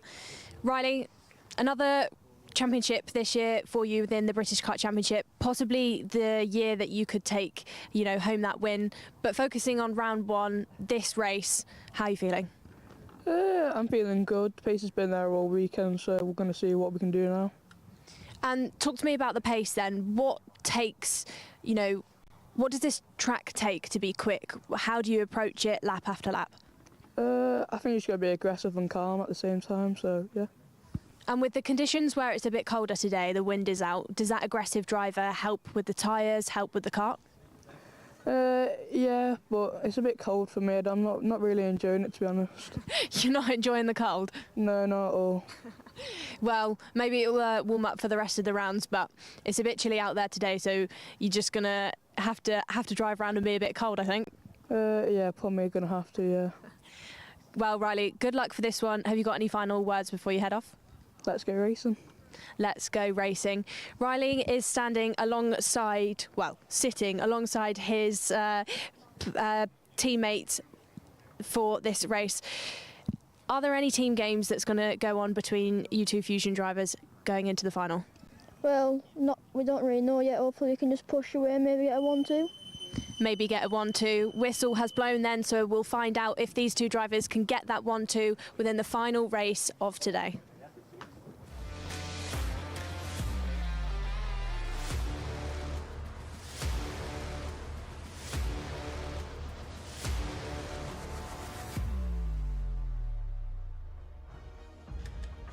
Final piece of racing action here today at Warden Law. It is, of course, the Junior X30 Final. 32 drivers set to go for 12 minutes plus 1 lap to decide who's going to be the first round victor in this year's Wera Tools British Kart Championships. Riley Cranham starts on pole position. Aaron Richardson alongside on an all-Fusion Motorsport front row. Archie Owen, the Welshman, starts on row 2. He's joined by Singapore's Isaac Sayer for Jamie Green Racing. Sam Woolley and Rocco Lane Shenton form up a big row 3. Ty Buckley and Sugmani Kira looking for good points there from row 4. Row number 5, headed by George Edgar alongside Zach McDonald. And then row 6, Finley Lines and Nat Johnson. That's a very quick row 6 look up for them coming to the field. Row 7, Jacob Backler for MDL Motorsport alongside Ethan Woodward. And then Max Ewell and Mayan Patel. Freddie Wood and Cooper Snedden start this final from row number 9. They're ahead of Jack McLaughlin and Baron Alton Soy from the UAE on row 10. Harley Musk and Max Endicott have to move forward from row 11 if they're going to score well here today. They're ahead of Oliver Meek and Suska Maeda on row 12. Row 13, Cameron Edmonds and Max Mason, Alfie Brown and Alexander De Benedictis are row 14. Row 15, Jack Cockwell and Sam Mott. And the final row of the grid is the final 2 drivers on the grid. Jack, we've already said that, John Foley Jr. and Ashley Harser. My mistake, I got a bit confused with the drivers, but they're all getting their tyres warm. It is cold out there, but tell you what, Riley, the warmest place you can be is out on circuit. So you do tend to work up a bit of a sweat, especially in these Junior X30 karts. I think we're going to be going round again. I'm calling it now. Yeah, going round again. The flashing amber light is on the gantry. Finger in the air from Dan Ashton out on circuit. I'm not surprised. No. I think that was somewhat deliberate from our front drivers. The drivers will so often try and orchestrate a false start first time around because these Junior X30 tyres take a lap or so to get up to working temperature, and as much as it's the same for everyone, if you're at the front of the field, you want as few variables as possible. Indeed. So it'll be 12 minutes plus 1 lap, of course. Don't go anywhere because once we've got this race done, we've got TQ, timed qualifying from KZ2 coming up, and a little bit of a sneak peek to the Paddock show later on this evening, which will be live in full at 8 p.m. tonight over on the Karting UK YouTube channel. If you've not subscribed already to the Karting UK YouTube channel, do it. Do it now, or Bodette will be straight back over from Dubai. Oh no, shouting at you to press the button. Nobody wants that this weekend. Also, if you've not subscribed to the Alpha Live channel already, we've recently seen the number go through 50,000 subscribers. Thank you for your support. If you want to join the club, do it now. We're going to go racing here for Junior X30 in the final at Warden Law. 12 minutes plus 1 lap is underway, and it's a very good start for Riley Cranham from pole position through the first couple of corners. It's not a Fusion 1-2 though. Archie Owen takes second place. Good start there from third, Piers. Yeah, good start from Archie Owen in third. Stuck to the back of Cranham and slipped his way through. Aaron Richardson dropped down a couple of places from the outside of the front row. Isaac Sayers still involved there. I didn't catch that. Neither did I. It was so quick. It was the 293 flying off the road. That was Sam Mott, who gets back on circuit, and good to see that kart's still in one piece. Sorry there, Piers. Yeah, no, you're okay, carry on. I didn't quite catch what happened there, but we've got battling further down the order, the 257 making a lovely move of Cameron Edmonds up into Gasworks. Looking back towards the front, over the line it is Cranham from Owen, Richardson, Sayer, Woolley, Rocco, Leon, Shenton, Ty Buckley, Sukmani Kira, George Edgar and Finley Lines up inside the top 10. A good start for Lines. Yeah, one position into that top 10. Not too much movement at all as, out of the race. Jacob Bachler. Jacob Bachler is going to go no further, it would seem, in this one. Out with some form of problem. Sean Nicole will be down there trying to find out what the cause of that retirement is. No trouble, though, for Riley Cranham at the front of the order. Starting to break away. Here is a move for second place. Richardson down the inside of Owen. Textbook move through Gasworks. Didn't overcook it on the little drop. That's a nice move for second place. Richardson did that because he doesn't want to let his teammate Riley Cranham away at the front of the field. Cranham has been the class of the field in terms of pace pretty much all weekend, starting from practice right through qualifying and the heats. And if Cranham gets a gap and breaks the toe, he's going to be hard to catch. So his teammate, as much as they are teammates, it's only teammates off the circuit. Once you're on the circuit, not a huge amount of help for each other, especially in a final. Up the inside, Ty Buckley making a move. He's trying to undo some of the issues he had from his heat earlier on. He's actually had a pretty good start, well inside. He's actually in the top 5 now as he makes his way past Rocco Leon Shenton. Back into the top 5. That was the position where he finished at the IAME Warrior Final at the end of the 2024 season. That's Mayan Patel having looked down the inside of Zach McDonald, and whether Zach liked it or not, Mayan Patel is through, takes that position. Where's Finley Lines gone relative to all? Finley Lines has gone a little bit further backwards, so yes, that was for P10. Patel back up into that spot. Lines down to P14. Aaron Richardson, big thank you to Henry on this one, because he's not here, but he's still the oracle on all the stats of the modern era. Yes. Aaron Richardson has never had a final victory in the British Kart Championships. In fact, he's only ever had one podium over second place, so it's not quite uncharted territory yet for Aaron Richardson, but he could be pushing to get his best results in any category within this top national championship. There will not be a best result of the day there for Cameron Edmonds. Out at Gasworks, and it's Cooper Snedden as well, the 218. Sorry, Cameron, you're not going to be going in a hurry from there. The rear axle is locked in. I hope that Cooper is okay in all of that, as those two are going to need a little bit of extra help to get those two karts apart.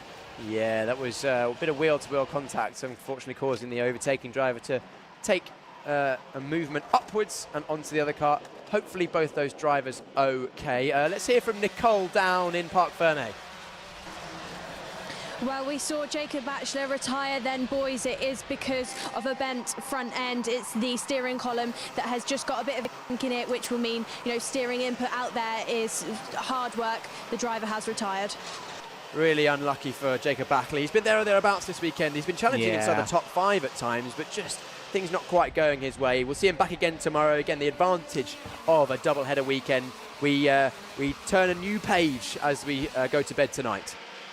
We do indeed. Well, it's good to see that Edmonds and Snedden both out of their karts, but also out of this race. News from race control, plus 5-second penalty for Mayan Patel. So possibly for the moment that we saw with Zach McDonald a couple of laps ago through Gasworks. At the moment, that would drop Patel from P10 all the way down to P20. Meanwhile, back at the front of the order, Riley Cranham continues to lead by just under 0.4 of a second, or say that looks like that's come down a bit through this lap.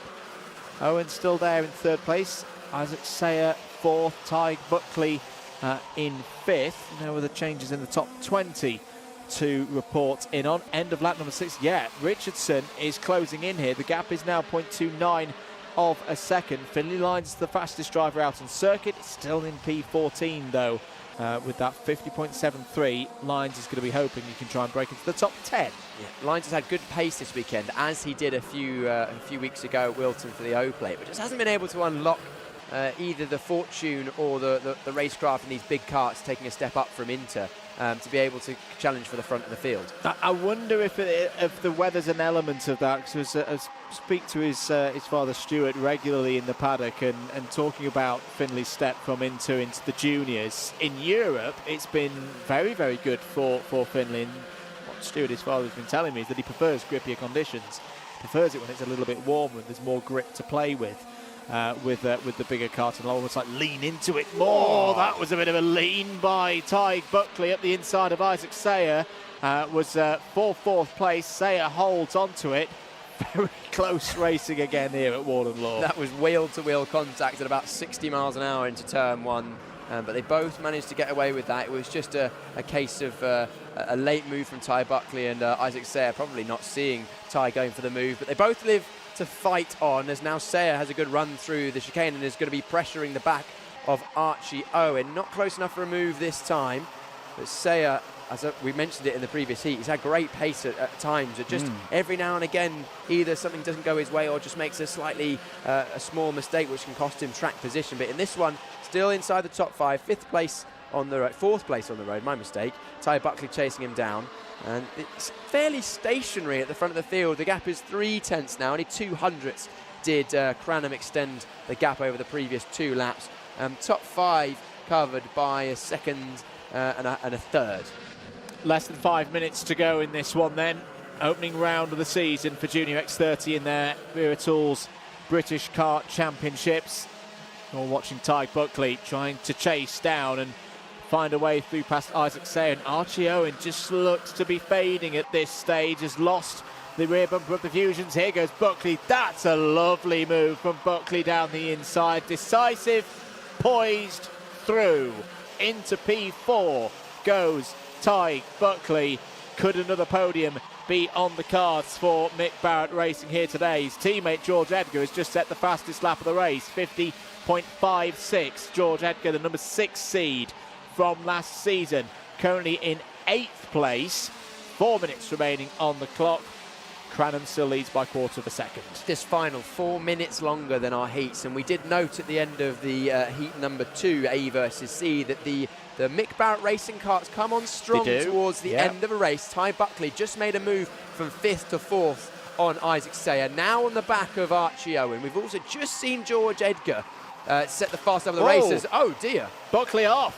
Was there a bit of a helping hand there? It didn't look like a deliberate if it was, but generally drivers don't tend to miss the corner by that amount without a bit of physical encouragement. Yes, exactly. Now the leading Mick Barrett racing car is George Edgar, as the dirty tyres of Ty Buckley see him fall down the field. I think, is that my first commentator's curse at the British Kart Championships? Apologies, Ty. To the club. Apologies. 3 minutes and 10 seconds to go. This race isn't done, ladies and gentlemen. Aaron Richardson is only 0.2 of a second behind his teammate Riley Cradden. Now, he didn't go for the move last time around. They were playing the team game in the final heat for Junior X30, but this isn't a heat. This is a final. For Aaron Richardson, it's an opportunity to take a first Wera Tools British Kart Championships win in his motorsport career. There's George Edgar, now with Sam Woolley, the next driver to try and find a way through. I think we're going to have a look at a replay here. Let's have a look from earlier before. Yeah, so this is Buckley and Sayer. Ooh. I don't know, actually. No, I tell you what I think's happened there. That wasn't like a push from Sayer. I think the rear bumpers of these karts, they stick out of the number plate. And I think just the differing lines there pushed Ty Buckley's car almost to the left when he was on the brakes. So almost certainly a bit of contact there, but I don't really think you can lay blame on Isaac Sayer's shoulders there. I think that is genuinely a racing incident. Of course, unfortunately, Ty Buckley fallen down the order. He's now in 9th place, so may have a different opinion to mine. But it is purely an opinion. Of course, we've shown we've seen one angle of it. The race directors will see all of the angles as the 244 of Sukhmani Kira has a lovely move up the inside of Gasworks onto the inside of George Edgar, who still has the fastest lap of the race at the moment, but falling away a little bit at this stage. I'll give you a little bit of solace as well, Piers, that I mentioned Nick Barrett racing podium, and then that happened. So I think it's probably both of us at fault today. Should we just stop talking about Nick Barrett racing? They might do a bit better. Nick. Sorry, Vic. 90 seconds to go. Riley Cranham still leads, but only by 0.2 of a second, and both of the Fusion drivers keep hitting in those personal best lap times. Aaron Richardson trying to be the first person in Wera Tools British Kart Championships action in 2025 to beat Riley Cranham. Through goes Sukhmani Kira, past George Edgar. That is all in and around 5th, 6th, 7th places. This one, it's been a bit quiet up to now, but now it's coming to the boil. 60 seconds remaining on the clock. Mayan Patel, still one of your biggest movers, not quite the biggest mover. That's Alexander De Benedictis down in P21, up 7 spots. Over the line again. Cranham, 50.79 apiece for Cranham and Richardson. This is a finely edged final here, Piers. This is going to be good. Yeah, just looking at the body language of Cranham's car into Senna S is exactly 1 lap ago.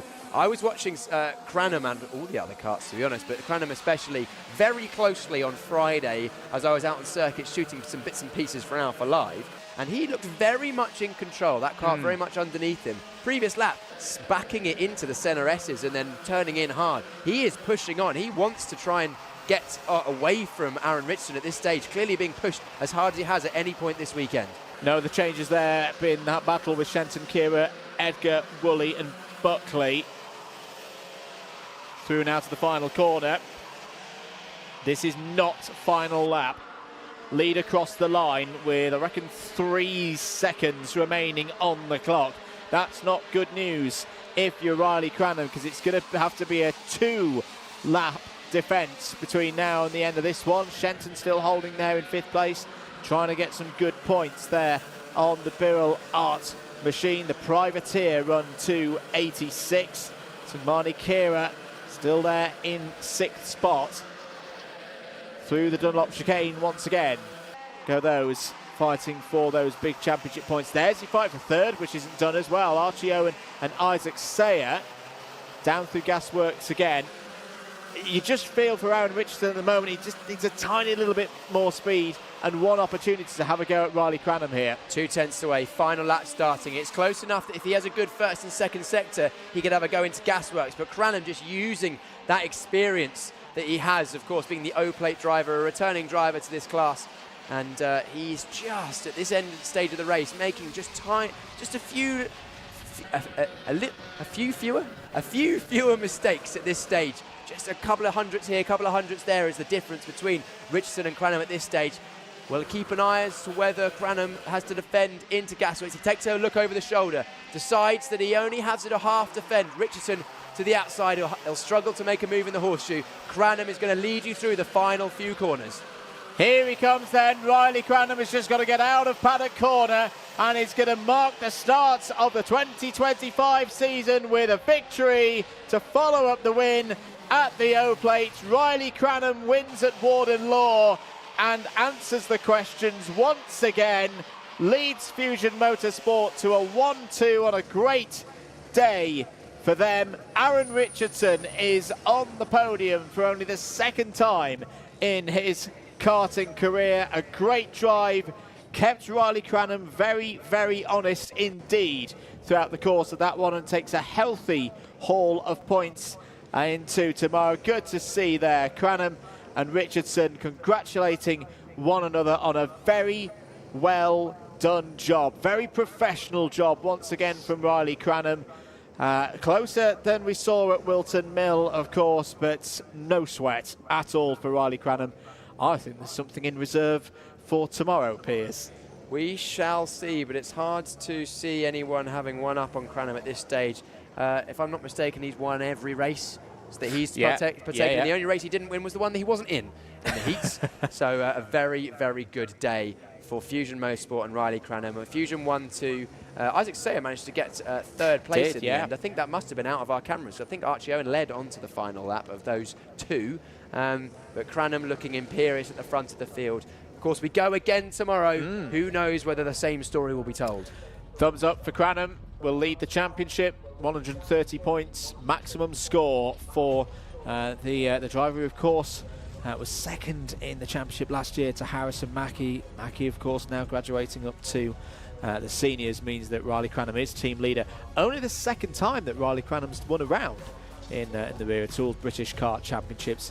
I think there's going to be quite a few more across the course of the season. Richardson, Sayer, Owen, Shenton, Kira, Edgar, Woolley, Buckley and Patel all in the top 10 on the road. Patel does have a 5-second penalty from earlier in the race. Nat Johnston P11, Finley Lines recovered to P12. Good day for Zach McDonald. A solid result there, P13 on the road.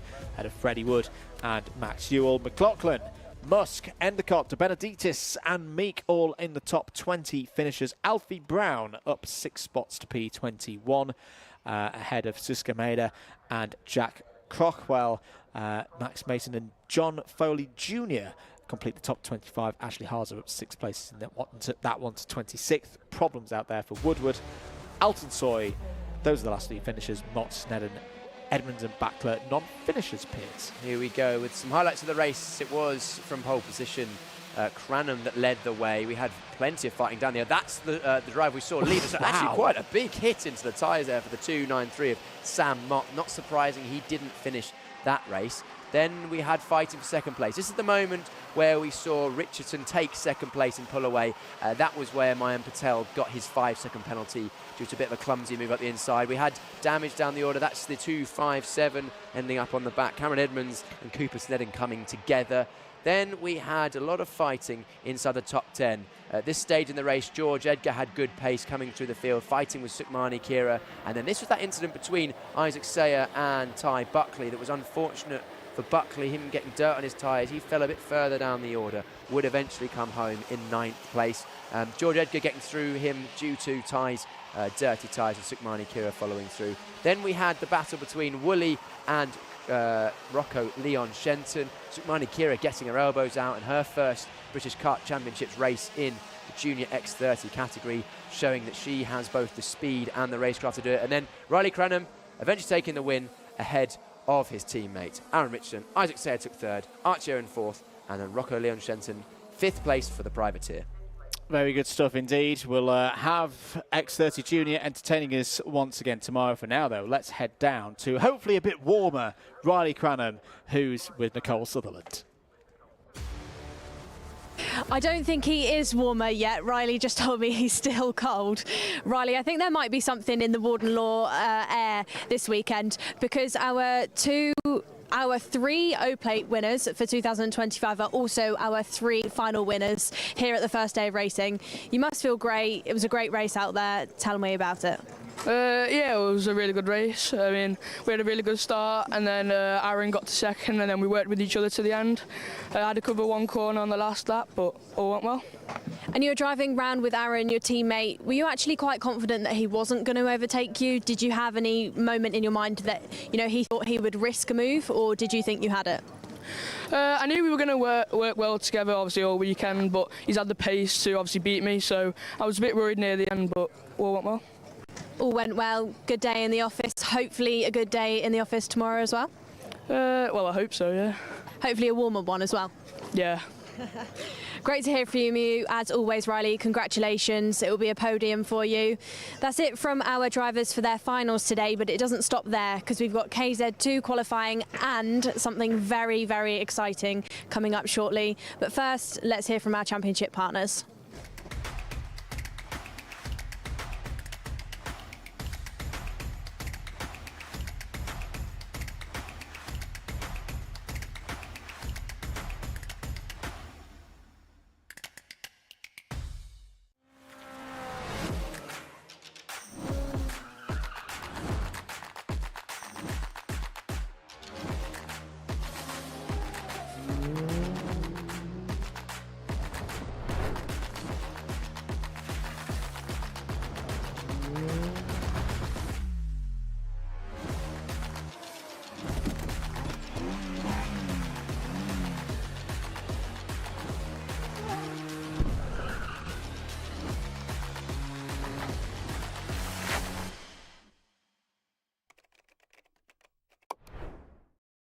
Here at Demon Tweaks, you probably know us for our massive kartwear range. We've got everything from suits, boots, gloves and helmets from the biggest brands in the business. But we are so much more than that, because if you're looking for kart parts, well, we've got you covered too.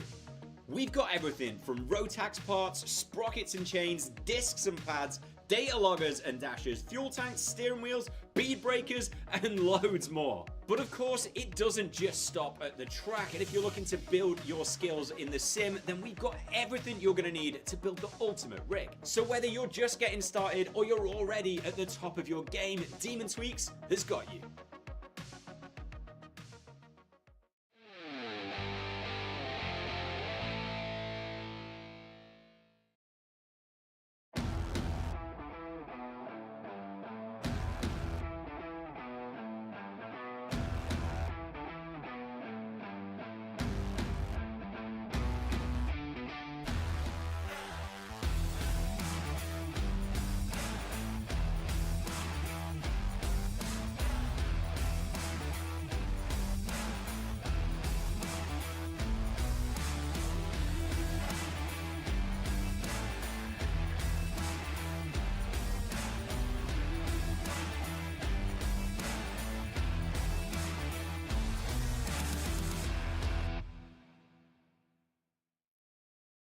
Do you know what I like? Karting. Do you know what I like even more? Very fast go-karting. And KZ2 is back this weekend. 0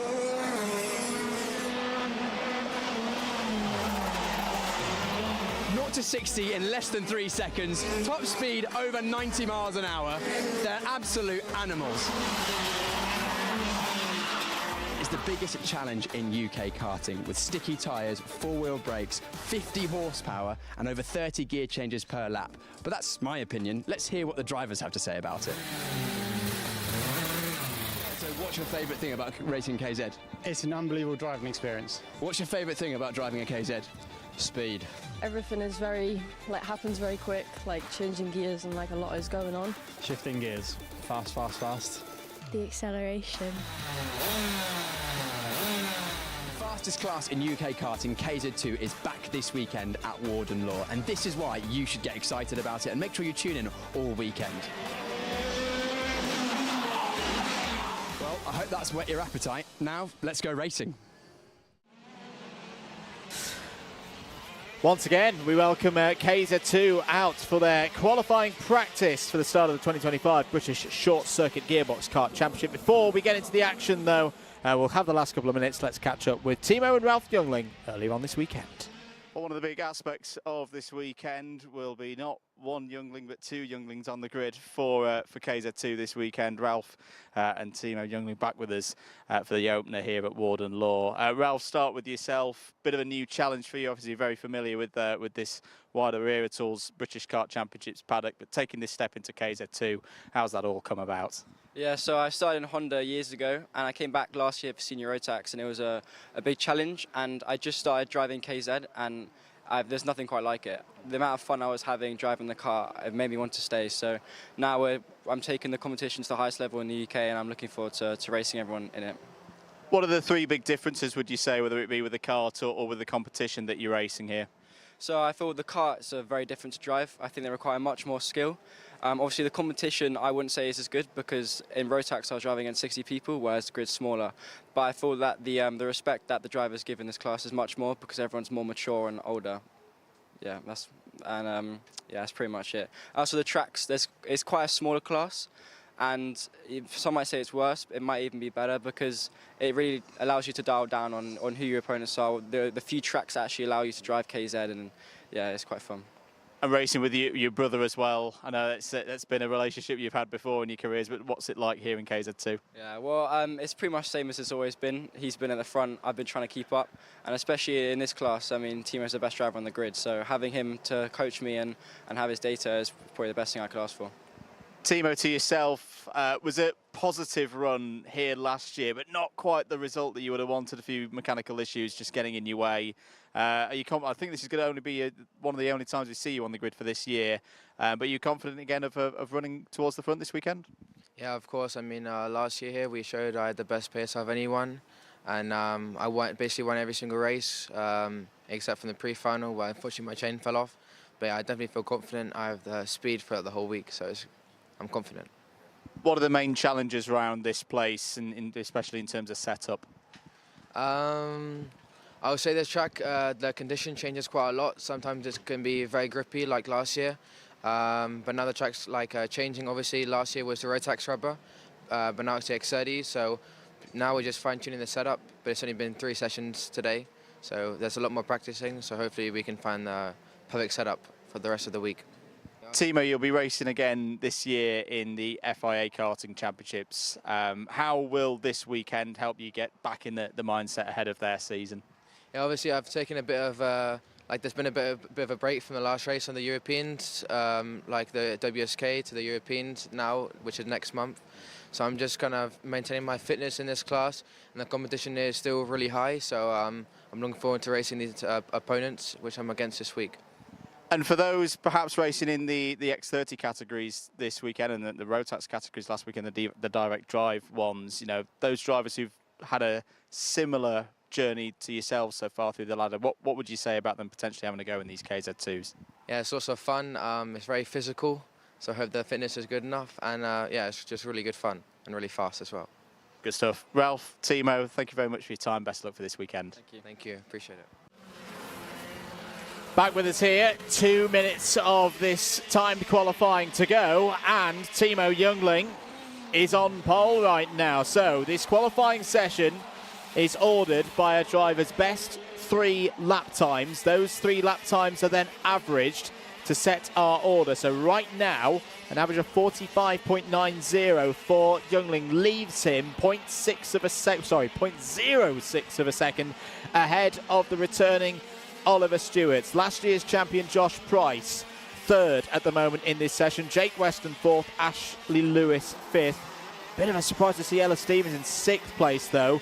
The pace so far this weekend has been very good for Ella Stevens, and she was very strong in qualifying last year, so don't be surprised if you see Ella Stevens go forward with not much time left on the clock, but drivers now just trying to again wind things up, improve what lap times they've put on the board so far, and improve their best 3-lap average. Timo Youngling's just put in another 45.85, leaning on those Leconte tyres for these KZ runners, same tyre as last year. And you'll see the different lines that the drivers will use across the course of this 1.2 kilometre lap.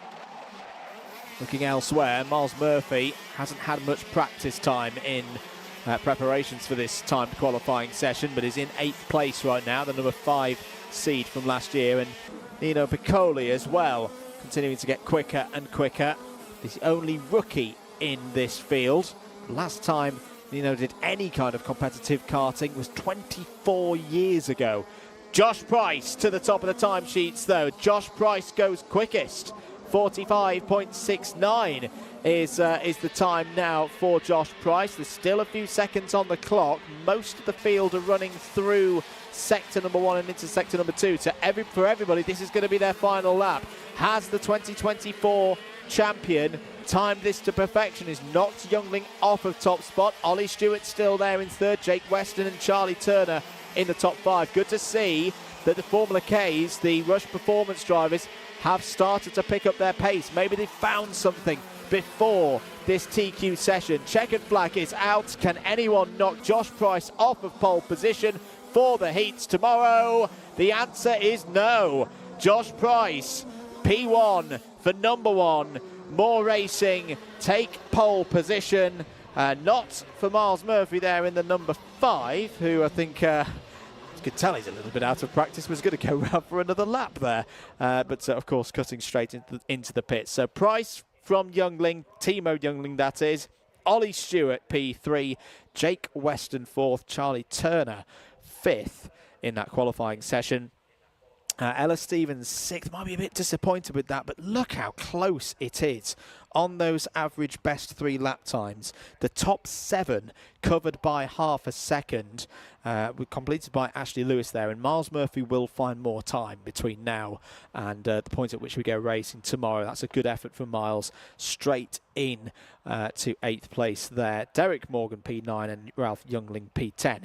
That's the last of the track action here today at Warden Law, but it's not the end of activities for us here today at Karting North East. If you want to be back with us tomorrow, we will be live from just before 11:15 for another full day of racing, including those KZ2s that we've just seen have their timed qualifying. Do hope you can be with us on the Karting UK and Alpha Live YouTube platforms. If you've enjoyed the commentary, Andrew Mather in the box at Andrew Mather Commentary on Instagram and all the socials and all of that business. Piers Pryor alongside me in the box. For now, though, let's pass down into the paddock. And once again, to Nicole Sutherland and Piers Pryor. Thank you very much, Andrew. Back down here in the paddock then, Piers has joined me. Piers, what a day of racing. What a day of racing. I didn't realise it was quite as cold out here as it is. It's freezing. It's a little bit warm in the commentary box. It's been an excellent day of racing, but we've got some even more exciting, well, maybe not more exciting, equal as exciting It's been competitive on the track, but it's going to be competitive in the paddock because we've got something very special.